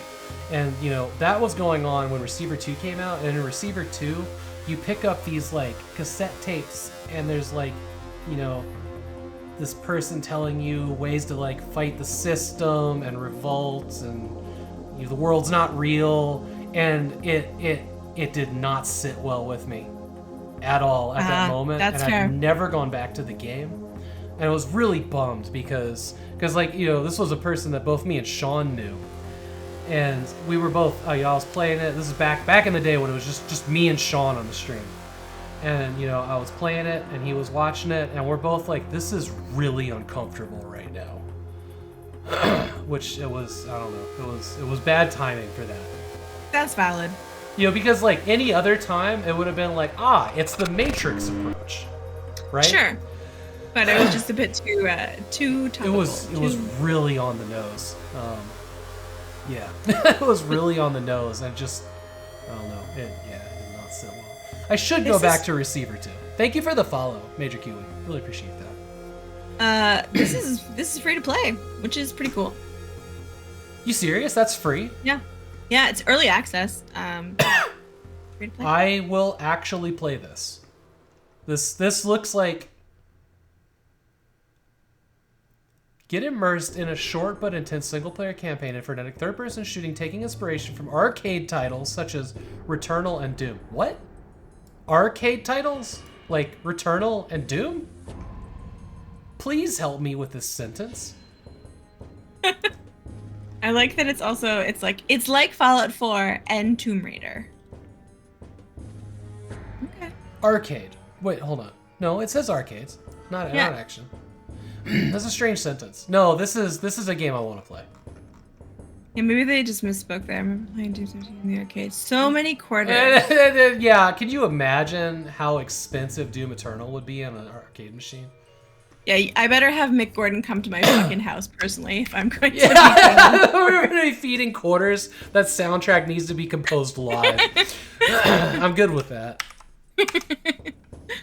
Actually, there was like a big thing with Mick Gordon not getting credit and not getting paid correctly for Doom Eternal. Yes. Yo! Sorry, continue. No, I was just saying, like that whole thing was wild. I don't remember how that worked out. It got kind of quiet, so maybe somebody got paid. I feel like that's what happened. When things get quiet like that, some deals happen. So there's another thing. There's another thing happening right now, where it's the girl who played like Daenerys Targaryen or whatever in Game of Thrones. She's in. Oh yeah, Emilia Clarke. Yeah, yeah. I think I more remember her from that failed, like the third failed Terminator reboot. But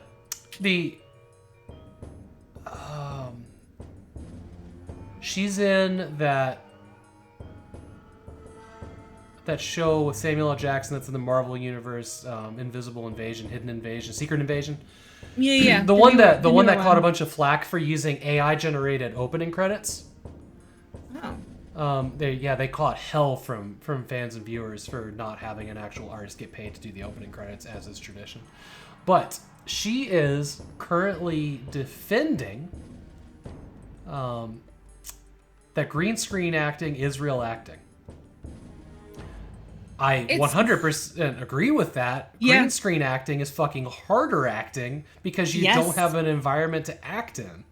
Did you ever watch any of the behind the scenes Lord of the Rings or Hobbit stuff? I watched the behind the scenes of the Star Wars movies, and they used a lot of green screen stuff, so I saw how it went down, yeah. There's a particular scene in The Hobbit where they had Ian McKellen acting on a green screen, but they had his entire week was that because he was filming in like Hobbiton and like the house or whatever. Sure. And he broke down crying because he's like, I can't do this anymore. Like I'm acting to it was a tennis ball on like a stick, and Really? he's like, I can't do this, and like it's like a renowned actor broke down crying because it's I so did not know that. hard. Yeah. But if you look at like even I mean it's also Lord of the Rings, but Andy Serkis with his performance as Gollum, like that's just as valid as anything else. I would concur with that. Andy Serkis, he took character acting to the next level. That honestly, he's the most impressive actor I've ever seen. Yes, him and Doug Jones, I would say, same boat. But you don't probably know Doug Jones as much. He's every monster. Like he was in Pan's Labyrinth. Oh, okay, sure. The monster. The one where she falls in love with the fish man. Something about water. That one. He was also that. He does monsters very well because he's tall and gangly and. Mom, I would argue that the Star Wars prequels are bad because George Lucas cannot write dialogue or direct. The dialogue, that dialogue was painful. The dialogue in the prequel trilogy is awful, but there definitely needed to be a director there. I just think they also was at a time when like CGI was so new. They were like, we're gonna go ham. Yeah. Even if we shouldn't, we don't really have to. Well, it's such really a huge work on a story. It's such a huge thing between plastic models and CG. Mm-hmm. Like that. It doesn't even feel. It never. Even as a kid, Episode 1 did not feel like the same universe. I remember talking to the guy who lived across the street and being like, I don't understand why the ships are all chrome and shiny and look so good. And he like within the lore explained it to me like this. He said, well, when the original trilogy took place, the Emperor had taken control and the galaxy had gone through an incredible recession, lots of poverty, and nobody could take their ships to the fucking ship wash. Right? Like he had this like explanation for me defending it, and I'm like, okay, it's good enough for me. But so that's always stuck in my head, but it really bothered me how beautiful everything was. And like, the original trilogy looked like they pulled the ships out of a fucking dumpster. As is the lore with the Millennium Falcon. Like, this was a trash ship. It never looked good. But yeah, that too. Also, I think there was too many yes people there. Somebody should have told George Lucas to do his beard differently. That's my biggest complaint about the man. That whole like make a chin out of your beard line. It doesn't work if you don't have the chin for it. I see that. That's the meanest thing I've ever said, probably. That's probably not the meanest thing I've ever said. That's the meanest thing I've said this month. I don't care if people have those types of beards as long as they don't come for women when they contour. Same thing, baby.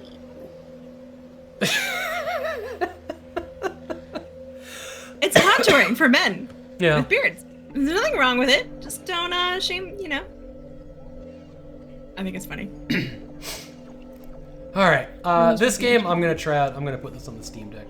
I'm kind of excited about it. Looks cool. Hidden gem. Fish gun. Probably not a hidden gem. Yeah, I heard there was a. Hey Tony. I heard there was a pretty good Star Wars racing game. There's so much going on in this trailer, and they've decided to not share any of the game's in-game sound effects at all. And play music instead. This looks like me closing the trailer and going on to the next game. We tried. I was so excited. It was a fish and a gun. This Let's Play Oink Games is a DLC. That's too bad. I should produce a fake video game trailer? It was you that was on the stream when we talked about how I've made trailers before for like mod makers and stuff. I think I pulled one up on stream. Either that or I'm like, I had a dream about it and it didn't actually happen. That happened. My dreams have been getting really vivid. I used to have that on my old medication. It was like surround sound HD. It was good. It's about this DLC, but I'm very glad to see board game publishers smartly putting games online that isn't using Board Game Arena and isn't using Tabletop Simulator, which is like my board game tangent there. So that's cool. We can go look at the game that the DLC's for, because I've never seen or heard of it. You've had Violent Dream lately? I eat spicy food, and spicy food makes me have these very vivid dreams, like extremely vivid. This is all of their games. This is very smart. Okay. Oh. Cool. So for $22, you get all of their board games, but in a very nice, like, slick sort of thing. This is really I love like this, like, that menu they were showing with all the neon colors abstracting. I like their style here. The art, like the Deep Sea Adventure, Fake Artist in New York, these are all amazing board games, and like I've played these games personally on a table, and this is very Are these well multiplayer? done. Like Yes. I'm thinking what they've done here, it Like looks Jack? like, is they've made them into Jackbox games, which is so clever, because I maintain that streaming board games, that's why I don't do it even though I'm so passionate about it, is boring. Because like I don't want to necessarily, I want to be playing with chat. I don't want to be in a group call with like 8 different people and be avoiding chat. So You like know- I don't really want to do that. Yeah. I have room now. And this giant table here. I have been considering doing board games. People have actually asked for it. And I have the setup for it. I've got the cameras and I've got the space. And it may come. I don't have plans for it right now. I need to find the right crew though. Yeah, you need people who understand how Twitch works, because you still want to be able to engage with chat. You want to understand that the game isn't necessarily the point, which a lot of board gamers I know would not be able to handle. Like it's you are streaming, you are being entertaining, and the game is important, but also. Well, and you know, that's the other thing too, is I am very aware of what this channel is, and I know that I am a streamer largely for other streamers, and I do projects with other streamers like we're doing today. Like all of my projects have revolved around other streamers. So if I were to do, and I'm not demeaning viewers. If you're here and you're a viewer, I love you, great. But if I was gonna do board game, it would have to be guest streamers. There would have to be a reason to be here. Because I've noticed that, and I think we all know this, if there's gonna be like a Let's Play series of a board game, it's people that are already well known, right? Whether it's like a porn star like Sasha Grey, or it's a bunch of famous voice actresses or actors from games, or it's people that are well-known writers from like Kotaku or whatever it is. Like it's always somebody we already know from something. So when it's just a bunch of people that show up for a board game, there's no investment in it. I would think is kind of my take on it. I agree. It's hard. But I'm very excited about what this means for board games personally. Yeah, this looks really cool. I want more publishers to do this. This is smart. You show up for board game IRL if it's Monopoly. No, not Monopoly. Yeah. You know what? I don't like board games, but so there's a thing when you have a back injury, like hunching over a table, it's not comfortable for hours and hours and hours and hours. Mm-hmm. And I've stayed away from them because you go to somebody's house, they got uncomfortable chairs, and you're miserable the whole time. You just want to leave, go lay in bed, and feel better. Because they're gonna break out like the most uncomfortable chairs to get as many as possible around the table. Oh yeah. Like this is one of those important things, but I really, really want to do a D&D campaign because I just got a taste of one. Remember the friend I was talking about that went off meds and drove east? That was our D&D dungeon master. Oh. And he did that, and we, obviously, we did not continue that board game. This was also during COVID, so there were a lot of reasons. But like, I just got my taste, and I liked it. And right. I want more D&D. I want more games like that. So I'm hoping I can get together like a good group of people, and if they're up for it, or they're the right people, or they're other streamers, and we can do it often enough, it should be streamed. It would be a lot of fun. I don't really get into like the full role play. I would rather just be sucked into the world than like be my character, because that's how I do things. So Okay. it wouldn't be a thing where I dressed up and did voices. I definitely role play, but I don't do voices. I don't dress up, but I do like to create very unnecessary backstory for my characters in D&D. That's just something that amuses me in any game that I play. I will give a backstory to a meeple in Carcassonne, just because I think it'll be a funny bit that people will laugh at. every time I tried to do like backstory or like make my character be something I wanted it to be, this particular DM would shoot it down so hard. For example, there was this part in like a bathhouse, and like we needed to get these people away from the door. So I'm like, you know, my super hot elf archer is gonna strip naked and distract the guards. And I rolled it, and he goes, "Well, but she was a 7 at best, and nobody really cared." Wow. I was like, God damn, dude. That's so hard. Yeah, it's just like, it was a 7 at best, and nobody looked. Oh, goodness. That's So I was like, holy shit, dude. Oh, man. All right, what's the next game here? Ooh, Plague Breaker. It seems competent. Ish. I like the art. Shocking. I like the game style, but I don't think I would play it. It's actually, I mean, it seems like Castlevania. What is that shit? There's like a Wheel of Fortune? That's kind of cool. This is totally Dracula's Castle from Symphony of the Night. This is I actually... just played the first one for the first time, Castlevania.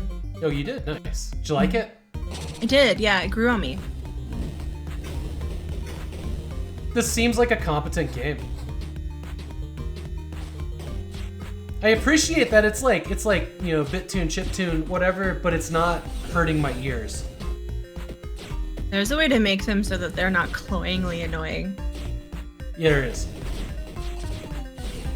You wanna say hi? Wait, what is this? Hold on, is this 2-player? What's happening there? It's split screens. Yeah. I think they just gave us Procedurally generated levels. Oh, I was like, damn, did they just show us the whole map for everything here? Split screen co-op. This is a co-op game. It said play with a friend. Interesting.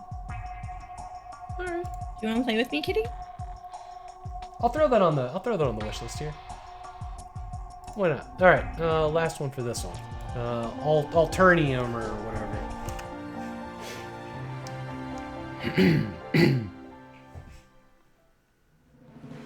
I hate when there's like videos with...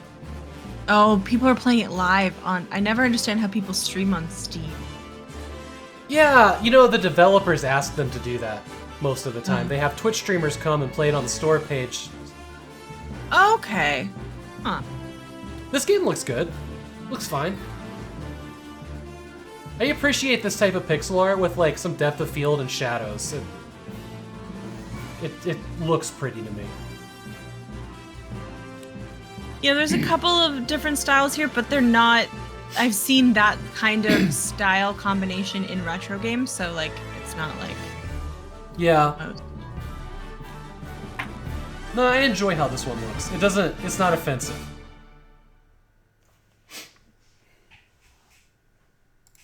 You can always tell at the end of the trailer. If they're gonna do a title card, they really gave a shit about their trailer 1. But you can also tell when it's like, we don't really know what to do, so we have a font, and we're gonna put the Steam logo at the bottom because other people do it. Even though we're only releasing it on Steam. Yeah. You know, like, yeah. No, this looks like a competent game. Looks pretty cool.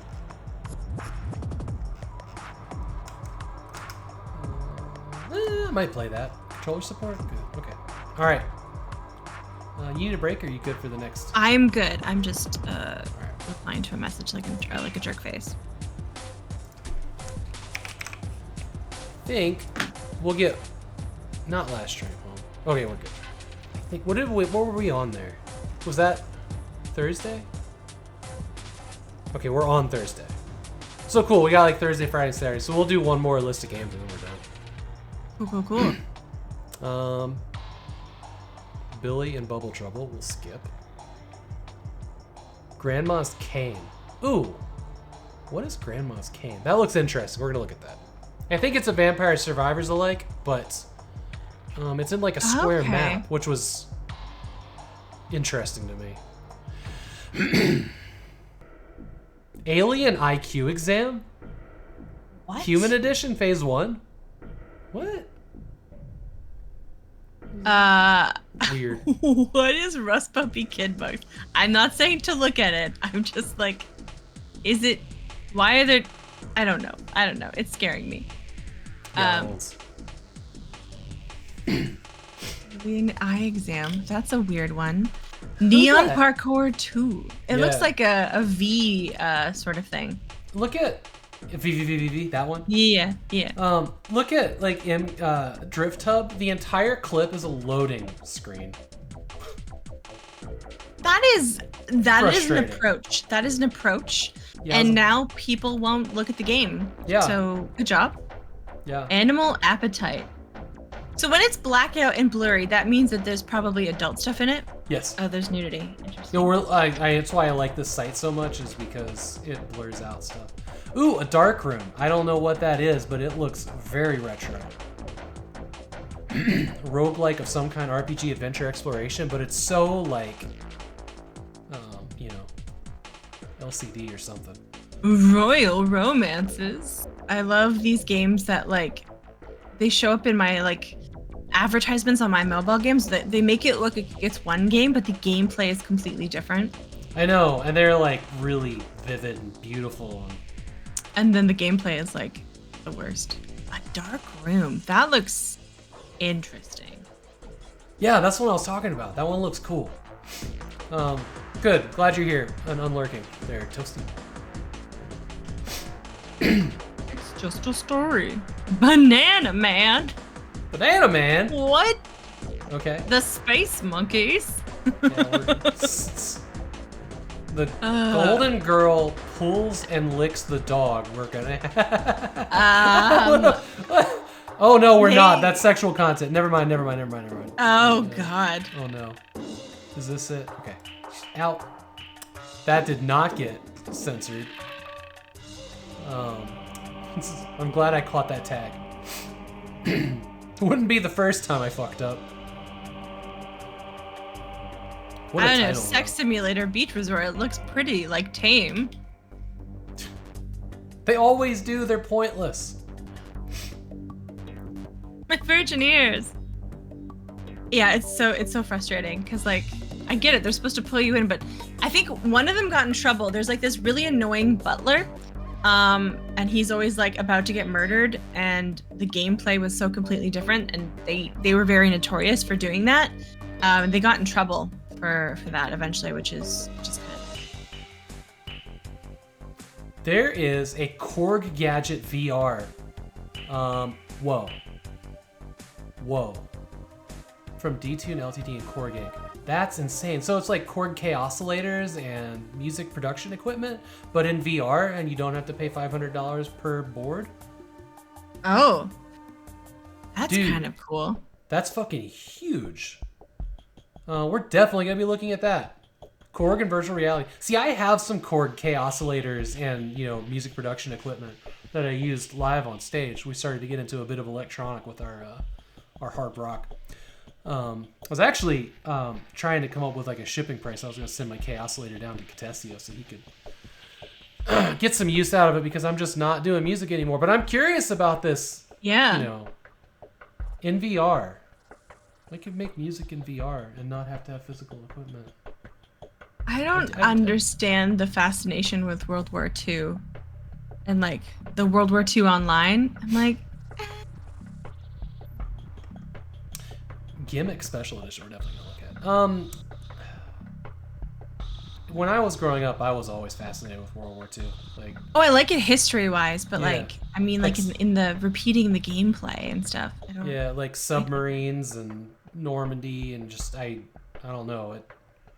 I watched a lot of war movies, so it's probably just like a thing that fed itself. But yeah, there was a point though, after so many Medal of Honor games, that I was just tired of World War II video games, and they mostly went away for a bit and became all Black Ops and Modern Combat and Modern Warfare, and then we all started to miss World War II.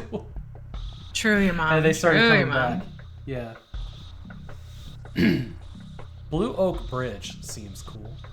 Yeah. And we're like, definitely looking at Guilt. I'm like, we're planting crops? Color me in. What is this World War II online? It looks like it's trying to be a complete battle simulator. Or something. Yeah. What is my eggs? My eggs. Oh, there's more Sniper Elite missions. Kraken Awaken missions. I need to get Sniper Elite 5. That one, I've enjoyed that series a lot. Alright, let's get into Friday here. I am unreasonably excited. I cannot wait to get to this Korg simulator in VR. I'm really hoping that that's like the thing that gets me back into music or something. I don't know. Just something to play with. I'm also hoping that it's not extremely expensive with like DLC per module. Yes. It probably is. Yeah. Base, you get this one thing in front of you, but then like for this amount of money, you get this, this, and this.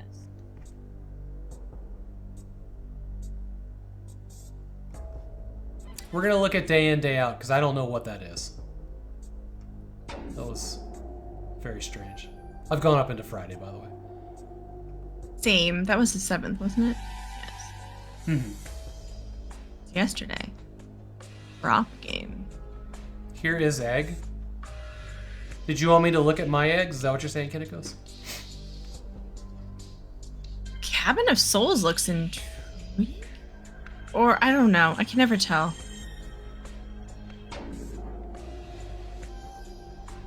The War of 1812. Yeah. Terra Codex, The Stolen Relics. Strategy VR board game. We're gonna look at Feeble Light, because that's interesting. Ooh, what Pine Creek is wild. It kind of looks like, what was that Bit Story game where you went through like the history of like gaming?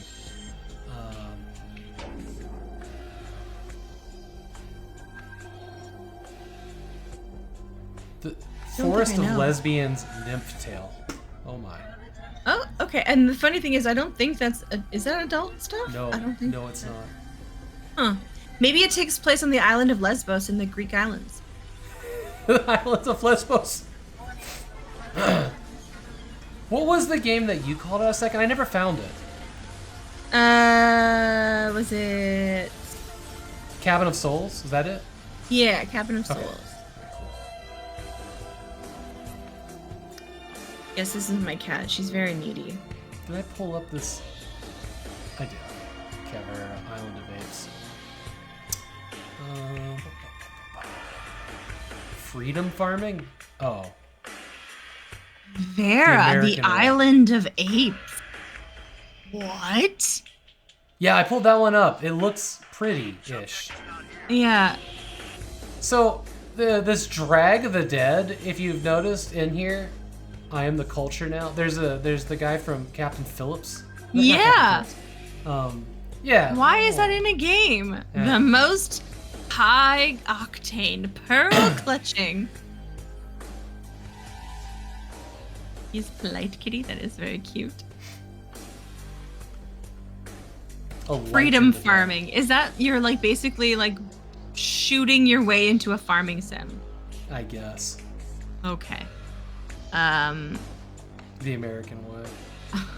Full Quiet. Ooh, we're gonna look at Full Quiet. Yes. That looks cool. Ooh, yes. Ooh, Octane Remix might be kind of cool. Let's check that out. Pussy Come With Me. No. I think not. Not today. Yeah. I mean, thank you for asking, but Yeah. game, I'm okay. Thanks. A little too direct. Ooh, Devil Dive looks cool. New Heights Realistic Climbing and Bouldering. Yo. Now there's something I've never seen before. Yeah. Legend of Heroes Trails into Reverie.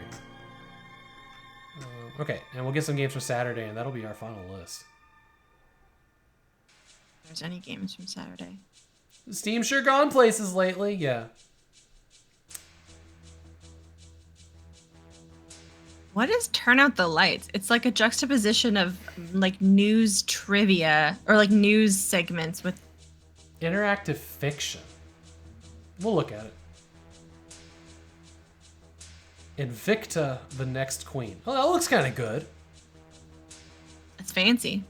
I also pulled up Silent Station because that one seemed interesting.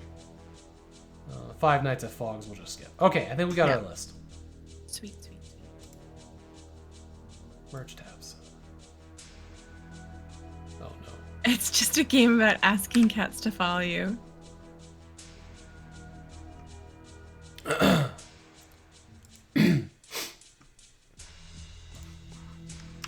Y'all can scan that code or click the link here if you want to follow along. Alright, it's in Twitch chat.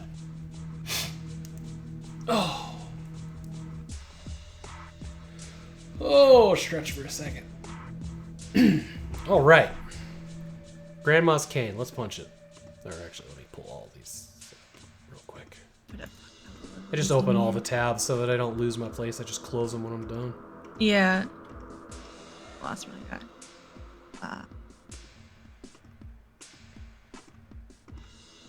Started to think about dinner. Yeah, same. It's like 7:30. I'm like, I'm gonna eat pizza. Ooh, pizza? Nice. We got some, like, leftover mac and cheese and, like, loaded fries. And we're gonna cook a pork roast that we've had falling in the fridge to go with them. It's like leftover sides from the dinner we got last night. Right. I love those hodgepodge things. Yeah. I need to clean out the freezer meal. So there's like 5 wings, some chicken patties, and a hot dog each. Oh, nice. Not tonight, but like in general, that's coming up. I don't think this game supports English. It might, though.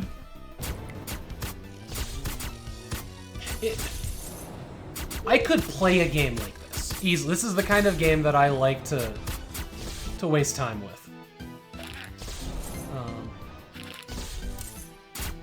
I would happily sit on the couch beside someone who is playing this. Yeah, and like, you know, look at articles on your phone or whatever. Yes, and then be like, "Oh, you got that thing? Cool, good job." Cool. Yeah, good. Yeah, good for you, bro.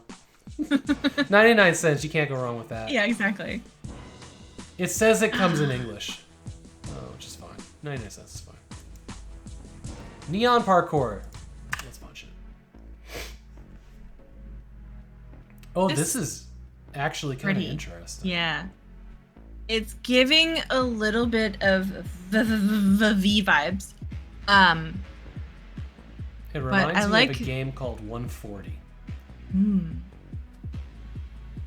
Which, if you like games like this, or you like platforming and timing and whatever, 140 is absolutely worth your time. You know what? I kind of like this. Same. I like this string thing a lot. Yeah, the tiger. Where are we going, cat? This feels like I would be less frustrated than something like Celeste. Yes. But I couldn't tell you why, because it's going to be every bit as hard. Called On and Off Again.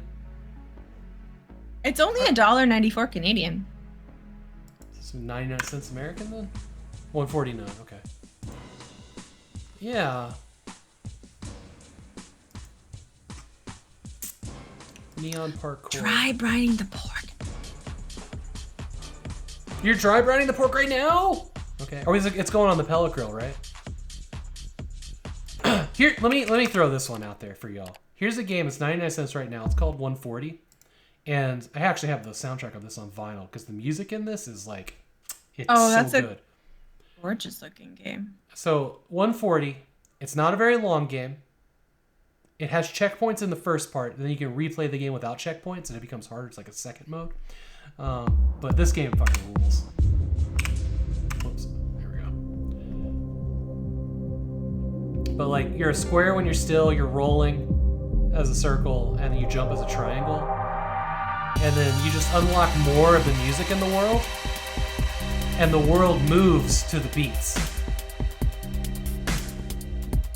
Oh, that is a very satisfying game. And the music is so good. Like, it really sucks you in.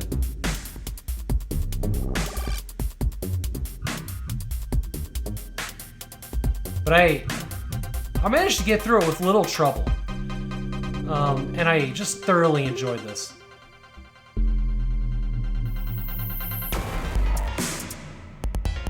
And then there's like, you know, shoot 'em up style bosses. And it just, the variety in this game is amazing. I actually consider myself pretty lucky that I snagged this thing, a vinyl soundtrack of it, because it's pretty dope. Oh, I've played Proteus. Proteus is cool. Here's On Again, Off Again. Let me see if I can sneak this in. This is the game that Namco's friend made. Oh! Okay. Yeah, I see what you mean. They're very similar. Oh, I like that. Reminds me of a game that I have on Steam. This looks pretty solid.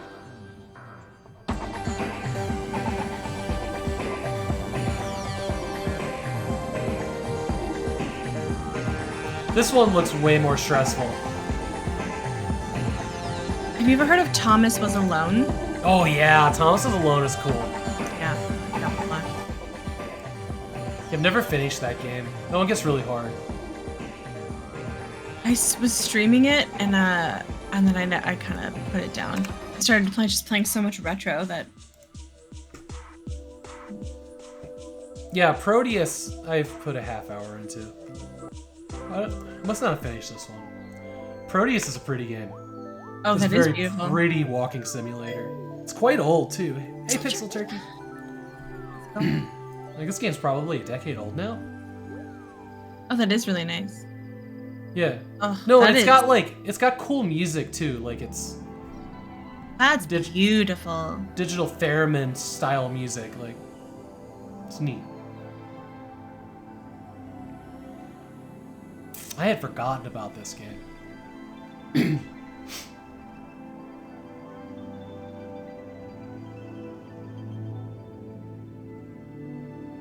I need to add this to the stream schedule at some point.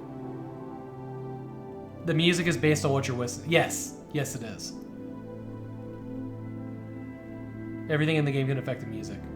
Oh, really? That's cool. I remember that now. Add to wish list. Wish list less about like me wishing someone purchases it for me. It's me putting it somewhere where I won't forget. Yeah. You know, because I will just forget this otherwise. There's so many games.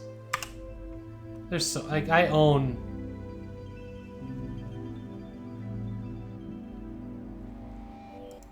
Like 2,800 games, but on my wish list, I think I've broken 1,000.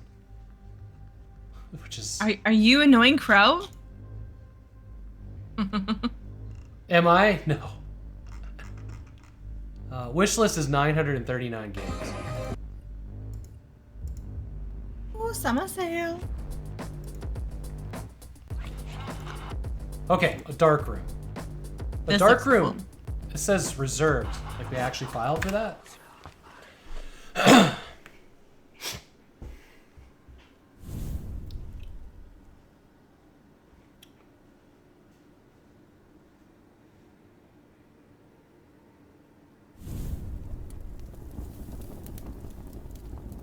The hell is happening here?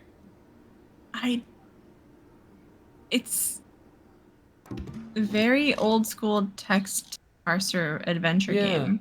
But it's like on a Game Boy screen or something. Like it's... Huh. I was expecting something more. The trailer just ends. Oh, man, are you serious? Really? Right now? Yeah, the trailer just randomly ends without getting to anything.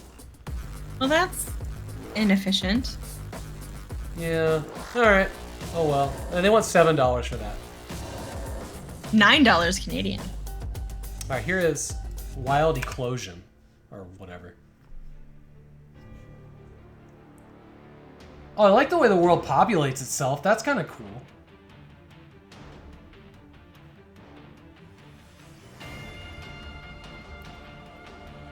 This is interesting and very chaotic. Looking at here, but I'm not mad at it. You are teleported to an unknown land to create a new civilization. Oh, but you can also place building tiles. You remember that other game? The one that was like Sudoku or whatever? Oh, yeah. This is a very strange game. I'm not immediately turned off by it. I know that it would be too complicated for me to play. I'm adding this to my wish list. I'm like, oh, you can use resources to build as you need to enhance yourself, gain some new abilities, and travel to new areas. Does it end up being tower defense or something? Strange but fascinating, right, Bork? Nobody's reviewing it. All right. Okay. All right. What's next? It's more expensive than I want it to be. Oh, Banana Man Monkey Space Sandbox. This looks so horrible. I'm so excited. In a world of monkeys, bananas reign supreme. Oh, right. Monkeys, bananas. Got it. He's got a banana gun. There had better be a banana boat in here. Oh, God. He's somewhere between a man made of bananas and the owner of Curious George.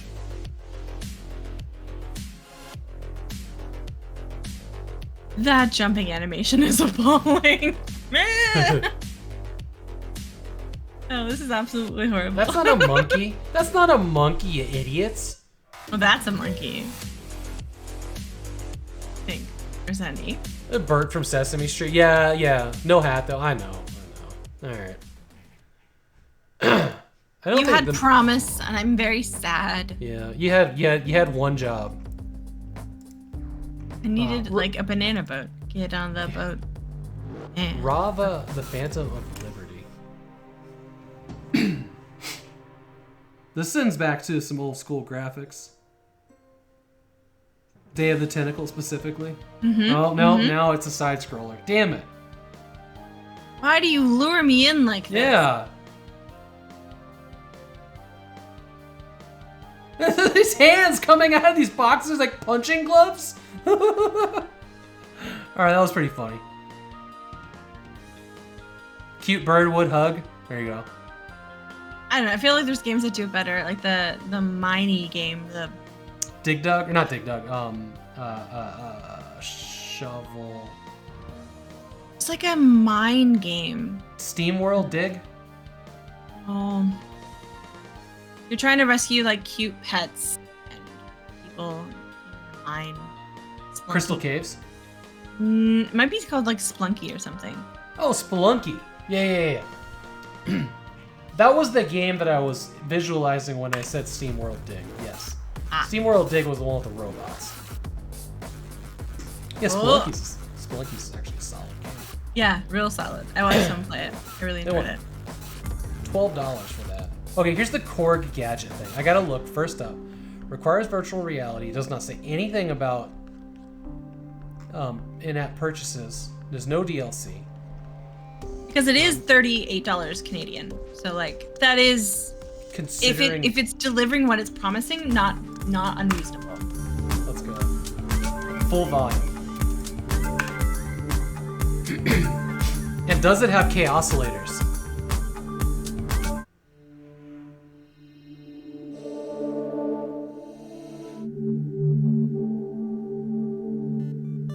Or is it just their desktop app modules?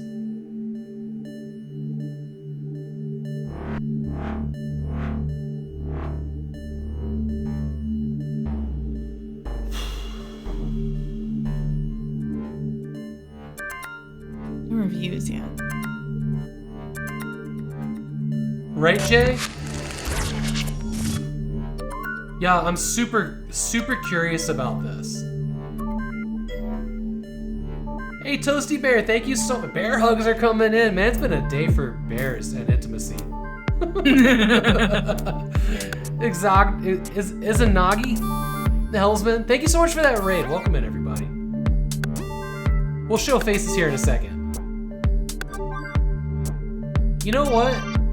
I think I'm gonna get this. This is pretty cool. Yeah, we don't cross paths almost ever, do we?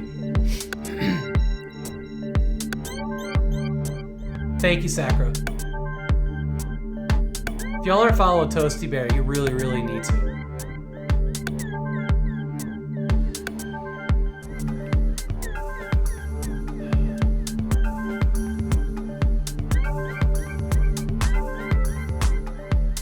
I would be bobbing my head so hard in the headset. You can tell the person filming this can't help.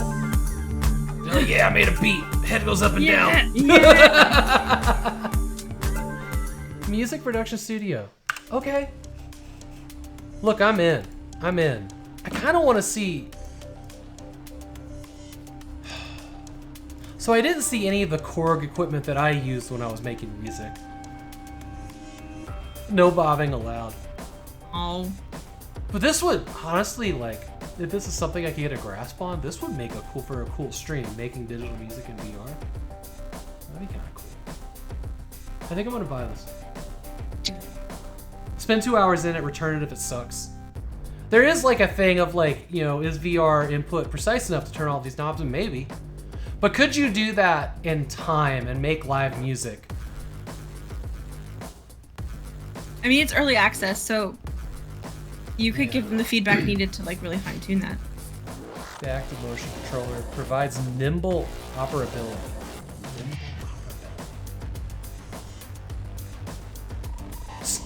Just imagine me with like one hand with the VR remote, like the other one here. Yeah. No, I'm in. Oh, am I out of sync?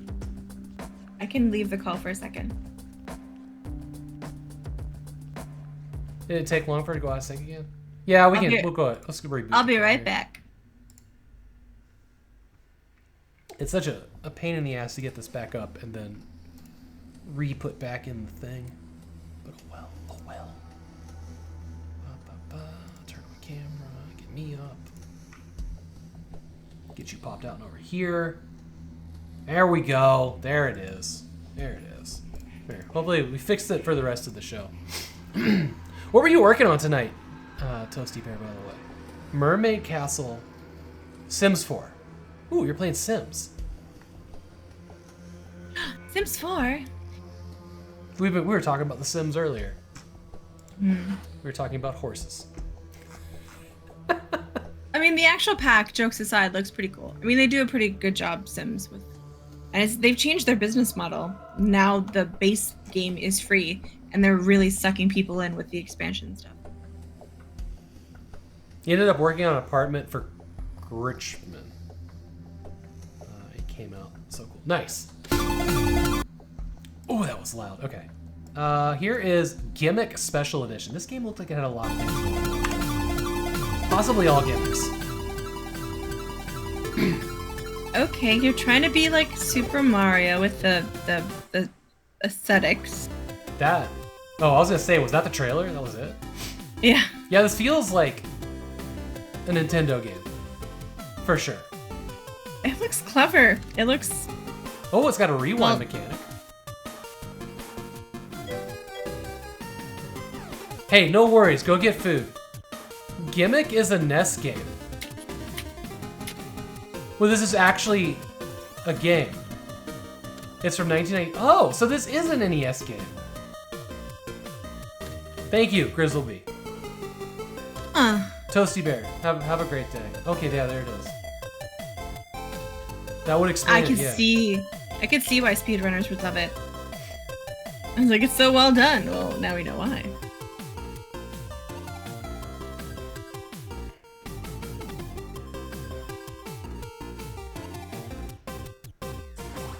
Also, for everybody that came in with the raid, I suppose I should introduce myself. Just, you know, I'll get around to it when I feel like it.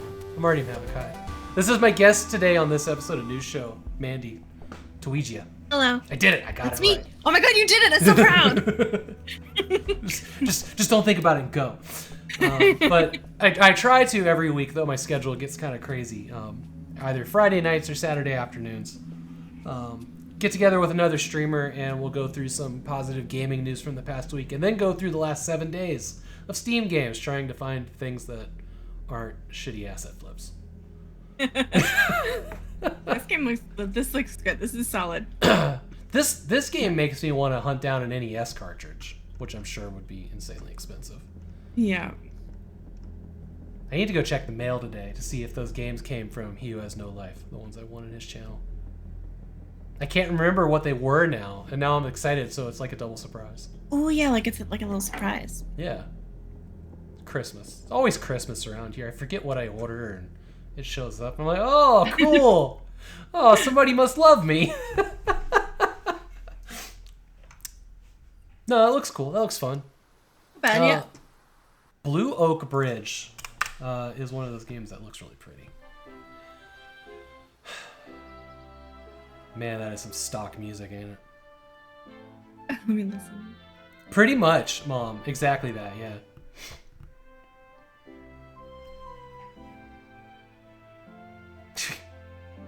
It's... Yeah. It's Link Dinkum. Like, I'm not seeing... Oh, I don't... There's a weird, like... There's two different kinds of graphics, right? When he picks up an item, Yeah. and it's like this, like, cartoony thing as opposed to being an in-world asset. Yeah, I'm not sure how I like that. I like the sheep. Yeah, it's a generical game. A little bit creepy. Yeah. As someone who likes this type of game, I don't see what it's giving me that other games don't do better. Yeah, and that's half of the news show, honestly. Is it's clones of other games that don't do it better. Every once in a while, though, we see something impressive. They want $25 for that. No. I could get Wildflowers and have an amazing like plot and much more that's a game that's in that same genre, but it's really well done. So here's a game called Gylt, G-Y-L-T, developed by Tequila Works and Parallel Circles. Parallel Circles is a cool dev name. I like that for some reason. Ooh. Here we go. What'd you do to her? Sally, we know you're here. I'm very interested in this. It's a little bit like Alan Wake, right? Yes. Ooh, that's creepy. It also reminds me a little bit of like Right, Sally. You must find Emily. Papa Yo. Key to ending this nightmare.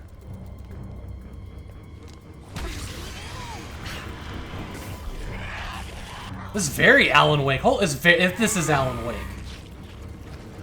She even like focused the beam to cause damage to the creature.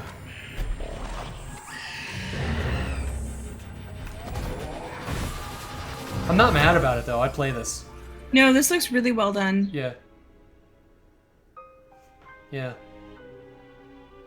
Cool. Alright. Alan Wake Junior Edition? Yeah. All the things it's like comparing it to look really good. And it already has comparing reviews. it to Shadow and Rise of the Tomb Raider for me. Okay, mine's a little bit more. It's What Remains of Edith Finch, which I feel like is a little bit more vibe-wise. Okay, visually, vibe-wise, sure. Gameplay, not at all. I'm still haunted by the fish chopper in Edith Finch. That upset me. It has stuck. Yeah. I thought you meant like the fish gun that we saw earlier. No, in the the stream. fish chopper in Edith Finch has sat poorly That with me. story is very... Very dark. Yeah. Hi, Jay. All right, Jay. You're guessing on Human Interacted a bit? Nice. Cool. All right. The reviews look very positive. I'm very excited to see what happens. I don't see a negative review at all. No. Adding to wish list. This is my jam. Hell yeah. Yeah, I'm gonna spend any free money I have on that cork thing. Yeah. That's what I can wait for a sale. All right, day in, day out. Requires a controller. Playing with a keyboard, mouse isn't supported. Fine. I've seen that really pisses people off.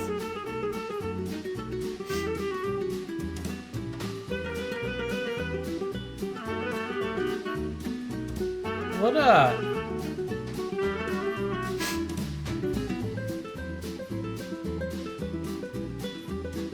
Huh. Yeah, Descent Ray Trace looked really good. Jay, feel free to shout out Human Interact real quick before you take off.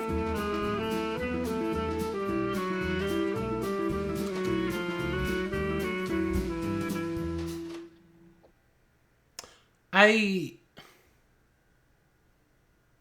don't know if I'd want to play that. Like, I just don't. Yeah. Real life simulator. I think I'd rather, like, I don't know, vacuum or sweep the floor. I have this I got a vacuum, a really lightweight vacuum, this battery powered Black & Decker that's like a stick vacuum. You barely see it, it's so small. And I am obsessed with this thing. I'm vacuuming everywhere right now. Oh, it's wonderful. Yeah, it just, I don't know, it's so easy to use that it doesn't even feel like a chore. It's so nice in here. To get the dog hair that is... My dog's blowing his coat. Oh, yeah, it's that time of year. Alright, make a video game about... No. Here's Feeble Light. So it's a... You know, limited color palette shoot 'em up. I don't hate this. It looks nice. It looks clean. It really does.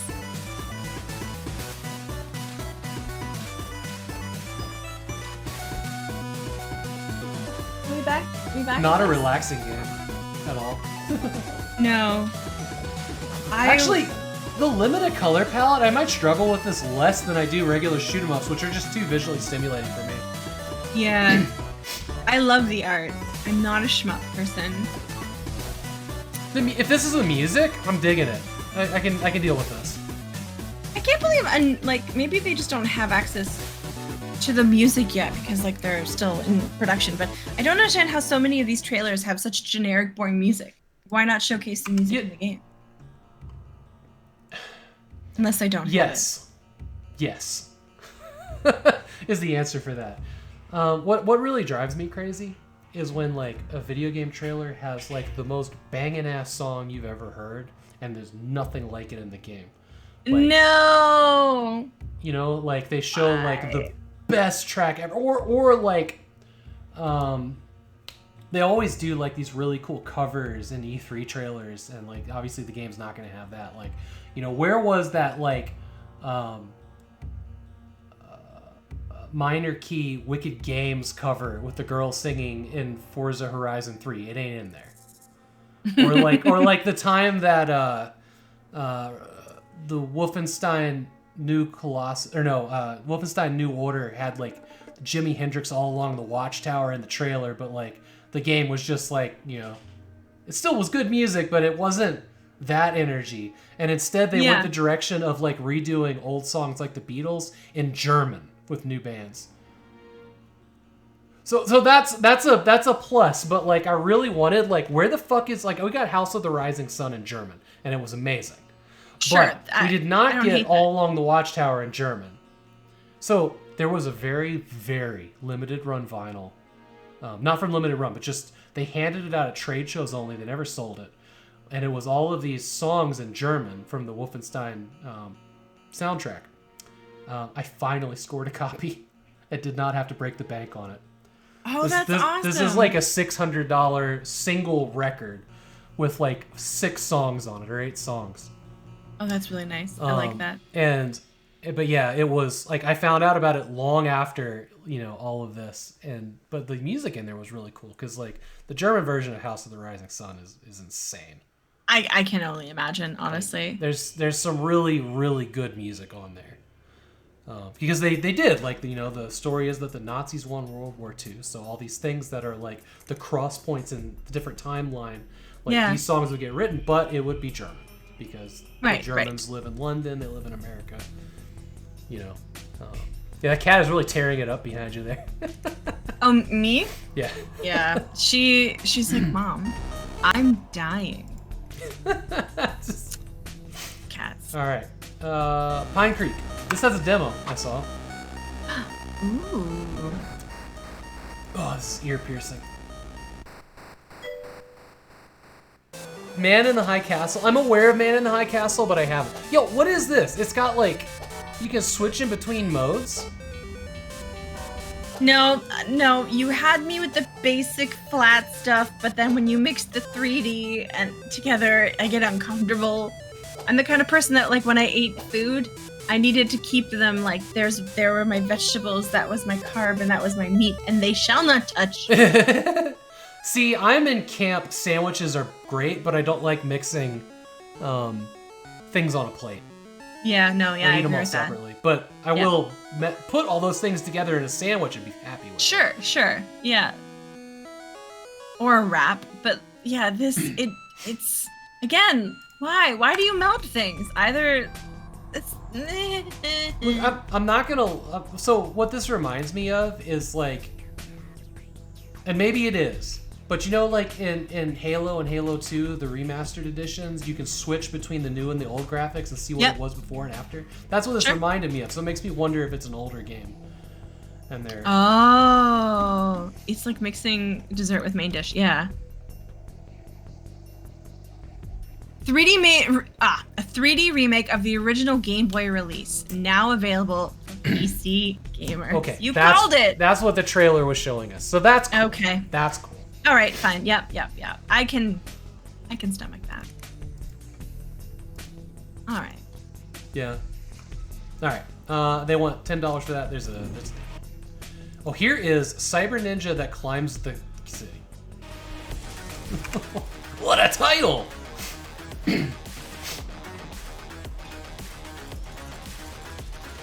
There's a lot going on here that makes me a little bit anxious. You know what Like, thing I is don't not know. going on here?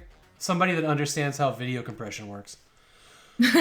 Ooh, 15 seconds that. And we saw nothing because it was so blurry. I also like that they put the logo here, and it's not even the same color as the video, so like there's this black box.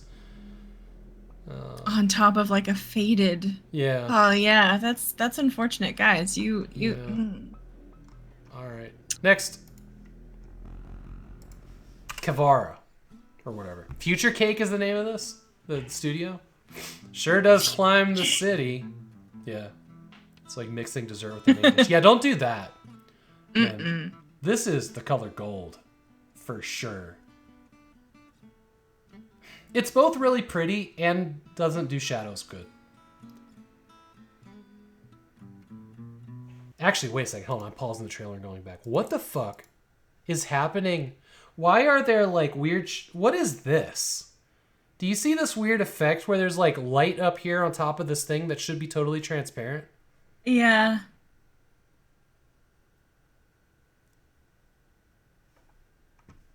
Oh, you know what? I forgot to change that. I'll just take it away. Thanks for pointing that out, I guess. Time traveling. Huh.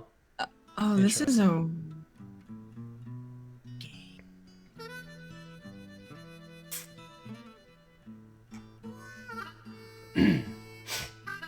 Oh, it did? It said, oh. It's because I used two different sources when I changed the scene over. Yeah. It's a mistake. When I remade this scene, it's a mistake I made. What is that sword for? He's a monkey? What were those ears? Is a monkey? You see, the description is the Isle of Apes, a top-rated vacation destination for all those who identify as degens or apes. Immerse yourself in a cinematic island setting and enjoy socializing with your ape friends while grooving to music in a spacious house. Okay. yeah. Is it an NFT? Yeah, it is. It is. Yeah, probably is gonna mine. Oh God. Annoying Crow has played this. Of course. All right, there's a review. It's on the stream. Oh, okay. I'm doing this. Okay. The game is telling me it's loading the best experience of my life.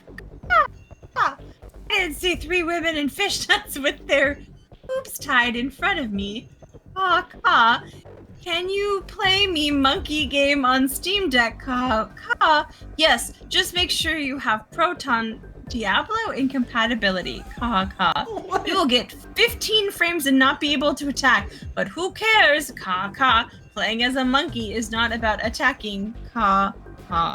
Yo, you know what? I think Valve did ban NFT games on Steam. There was something about that a couple weeks back. Thanks for reading that. Yeah, no problem. Apparently, it's so beefy in their attempt at this like whatever graphics that it's destroying people's computers. That's what I. Yeah. Dance with 99 others, so it's 100-person servers. Yeah, all right. I was gonna fix something. Yeah. See, between these two scenes, there's the wrong date. Let me take a second and fix that. I know what to do. I just need to do it. I don't want to forget.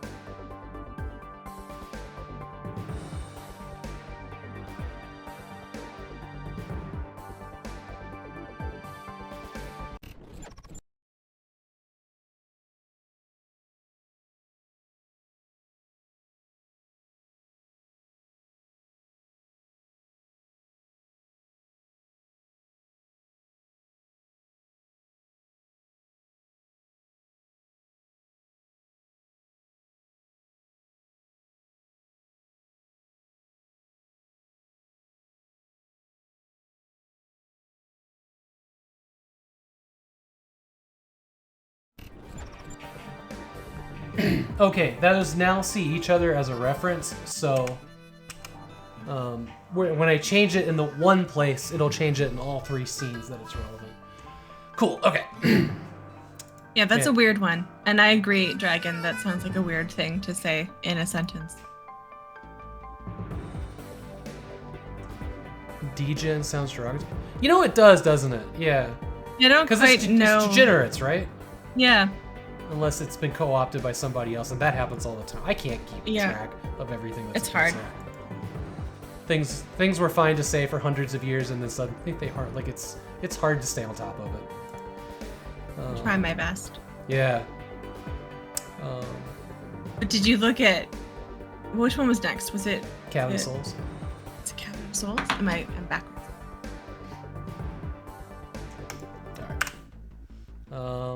Doing the trailer Cabin of Souls actually looks pretty cool. Oh yeah, I like this animation style. I thought it was gonna be like a Vampire Survivors type of game, and maybe it is, but it's got something else going on.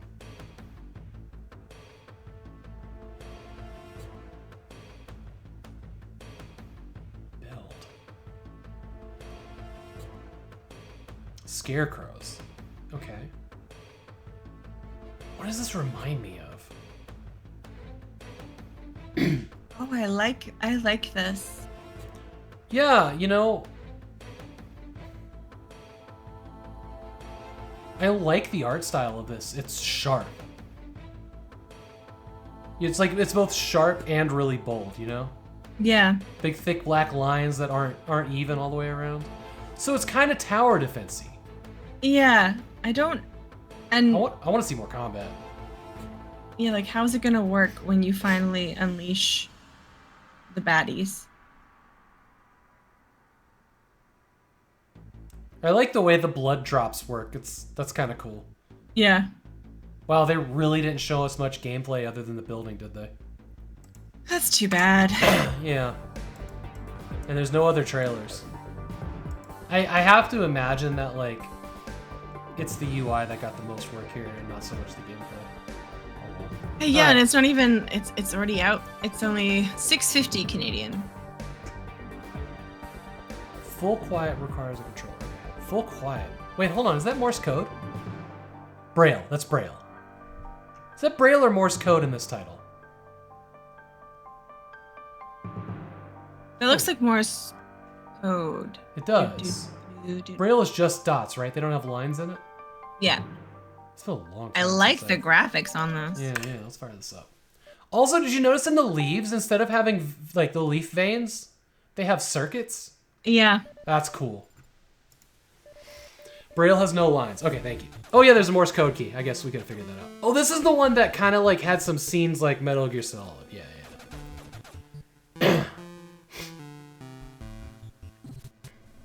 Okay. I'm paying attention here. This looks kind of cool. Did you see that like 2D pseudo 3D spin around the tower. Yeah. Circuitry. Good job, Mr. B. Yes, it does look like the original Bionic Commando. Circuitry is real fucking good. I really like the art. Those trees Yeah. are very nice. I'm into this. I'm gonna buy this. Open world, evening night cycles, interactive ham There's radio the equipment shock to puzzle. restore. The shock puzzle. Nice. You feel lost, but Pap's notes, your maps, and an old radio will help guide you along the way. Yeah, this is cool. I would play this.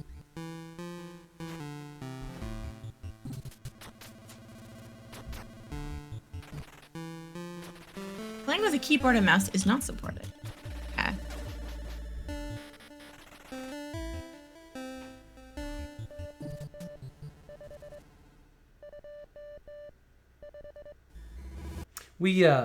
I like Morse code. I haven't practiced Morse code. I can't hear it anymore, but there was a time in my youth where I was really into it. Oh, nice. My dad was an amateur radio operator, but we actually hid Morse code in the very opening track of my band's first album. Oh, nice. And it was a message, and nobody ever got a hold of us and was like, I know what it is. Aw. But we hit a message in Morse code in the opening. Like to do weird things like that. Yeah, I'm buying that. $10. It seems like there's a decent amount of game there. It doesn't seem like it's going to be a short game or a too short game. No, it seems like there's an actual story and a plot to it, which is nice. For $10 too. Octane Remix, let's go. Oh no.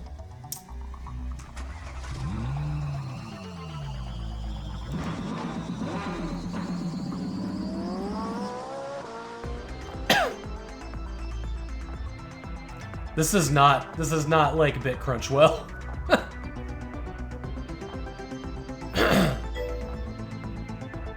This looks like an old school GA jam? Yeah, it does. It seems okay. It's cars on a track. I kind of need it to be a little bit more. Yeah, I want to be able to do like plastic surgery on my character. 100%. You know what I want? Here's what I want. Because we've had games where we can drive our cars around the cities or the country and we go from race to race. But I want one of those that's like in the Blood Dragon world. So it's like this neon wave, synth wave. Ooh, look, yeah. But like you can go anywhere in the city. You know, like maybe like a GTA, but it's, Tron frames or whatever. Yeah. That's a game that I would like, and I wish somebody would make that. But I also don't want it to be like super indie, too low budget to actually have anything interesting. Yeah. But I'm surprised nobody's made that yet. But we have all of these like synthwave race games, and they're all just endless tracks or whatever, and Ooh, interesting dragon. Gee. All right, here we go. Devil's Dive. Some pretty sharp art on this. Oh yeah, this is nice. Are you only going down?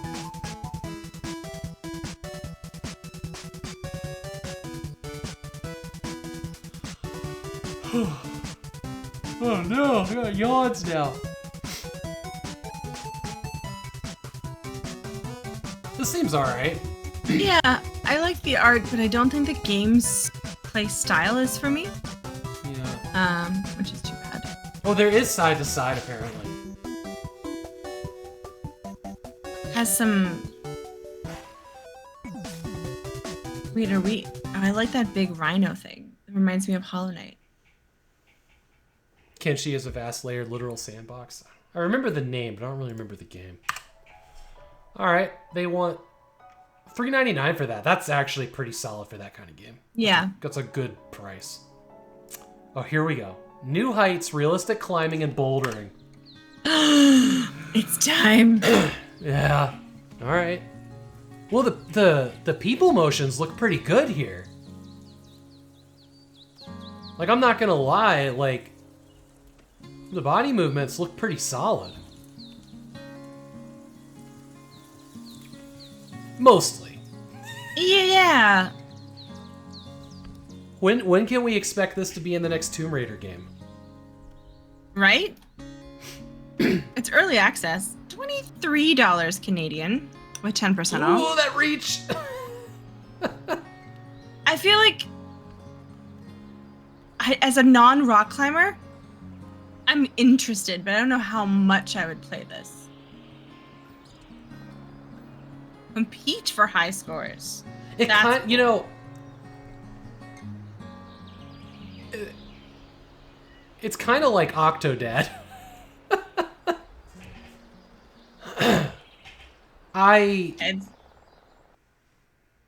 Can you get a link to this store page? Yes. This actually, I'm really into this. Not gonna lie. I wanna try it. Is there a demo? There needs to be a demo. Early access. $20 is way too much. Yeah, because like, very cool, very impressed. It's all really positive reviews. Because this is not an asset flip cash grab. There's clearly work that went into this. Yeah. Oh, they have a roadmap here. An image of the roadmap. Summer 2024, through there. Immersive safety mechanism. Steam Workshop support they got planned. Player progression features. New locations, various European areas. That's cool. Yeah, like if I was a perfect intersection of interests for certain people. Here is The Legend of Heroes Trails into Reverie. Oh. Falcon. You can only find it on sale in bundles. If we open the case? Oh, really? Give us a hint to make it fun. Yeah. Well, come on, Brandon. Open it. Buy this bundle. This is great. Buy this bundle and save 0% off all 3 items. Well, thank you. That's nice. Who are you? No, who are you? No choice. Here goes. Alright. This is not my cup of tea. I'm also really turned off by the bundle scam. Save $0.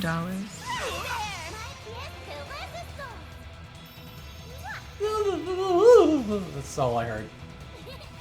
Yeah, this is not my cup of tea. I feel like, you know, I do feel like there's a part of my life that I'm missing for just not being into anime when so many people are. Or games like this, because I know that there are people out there that play these and love them, and I feel like I'm missing out on something, but I have a hard time with it. Yeah, but there's probably stuff that we enjoy that people who Facts. other people may not like and stuff. So Facts. So you have to buy it with the soundtrack and all. That's crazy. That's weird. All right, Silent Station. What do we got here? You can force choke people. Activated. everyone looks like one of 2 characters. Yeah. You just got airlocked. What the fuck is happening here?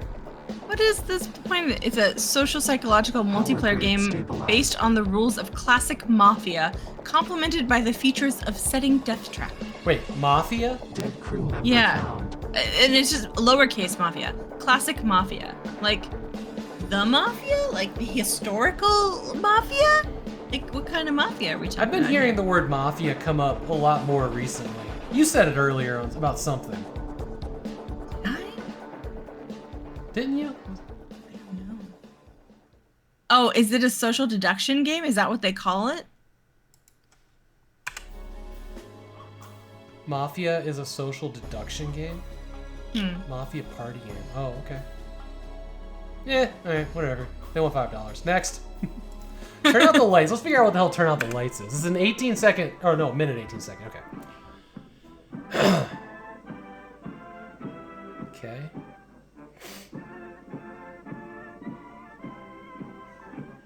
Okay.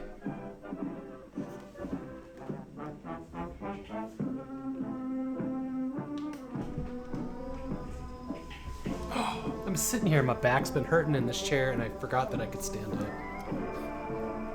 Oh, nice. Could have done it like an hour ago. Felt better.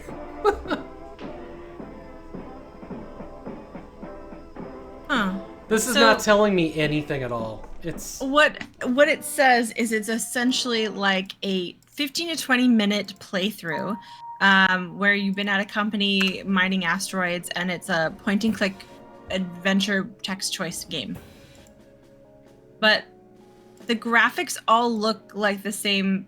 Oh, there's some the pictures of stuff. Yeah. That's more interesting. Why wasn't that in the trailer? Unless it doesn't move at all and it's not particularly stimulating. It doesn't move. No, because it's like it's a still image where you're clicking on things. That's too bad. They want $5 for a 20-minute game. That is too much. That is way too much. All right. Invicta. This is the last game. I can finally see it. The Golden Palace. Interesting how part of that had an echo and the other part didn't. Tonight just didn't. It made her invincible.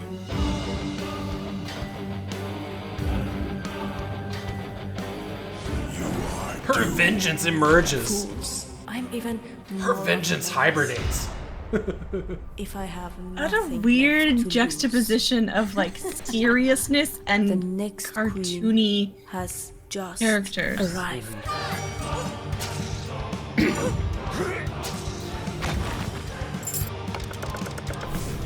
This kind of gameplay looks great to me. I love a game like this.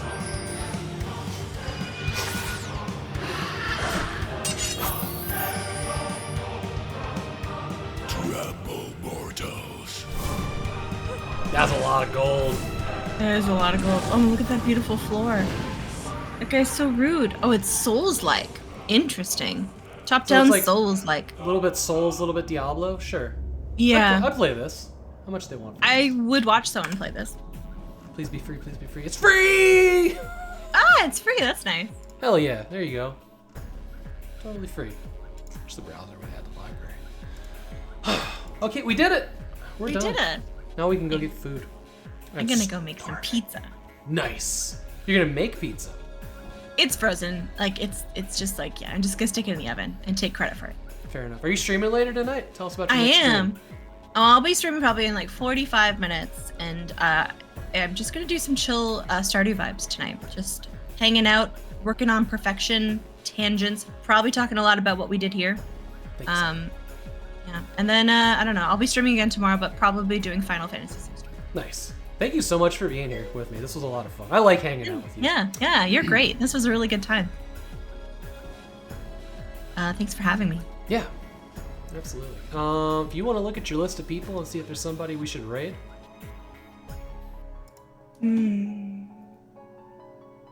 I was like, oh, that Havok guy. See, Casual Heroes doing stuff. Retro people. Look. Culinary Disasters doing Vagrant Story. Sure, whichever you'd like. Let's do Rio the Automator. He's doing Stardew. I love that guy. Would you post their name in chat so I can copy it? Yeah, let me just get them up. Hey, thank you everybody for being here. Kiniko, Sakura, Bork, Draconic Dude, Pie, Mom. All y'all are awesome. Riot the Automator. Alright, and I'll be back on Monday. Doing 1 hour stream. Which, I know I've got dog class. We got like a dog training on Monday as well, but I don't think that'll get in the way of my stream. Give me Roger to school every day. Rio, not Riot. Rio the Automator. Yeah, Rio the Automator. Like Dan the Riot, Automator. Riot he Automator. Riot the Automator. Nah, he's cool vibes. Cool people. He does a lot of, he does pixel art, like, so he's a talented nice. pixel artist as well, so. Oh yeah, looks like you got a bunch of people in here today too. Cool. Nuclear Holy Warriors is a stream team. I'm also part of Nuclear Holy Warriors. Oh, nice. Yeah. Nice. Yeah. All right, I'm hitting the raid button. Love y'all. Thank you everybody for being here.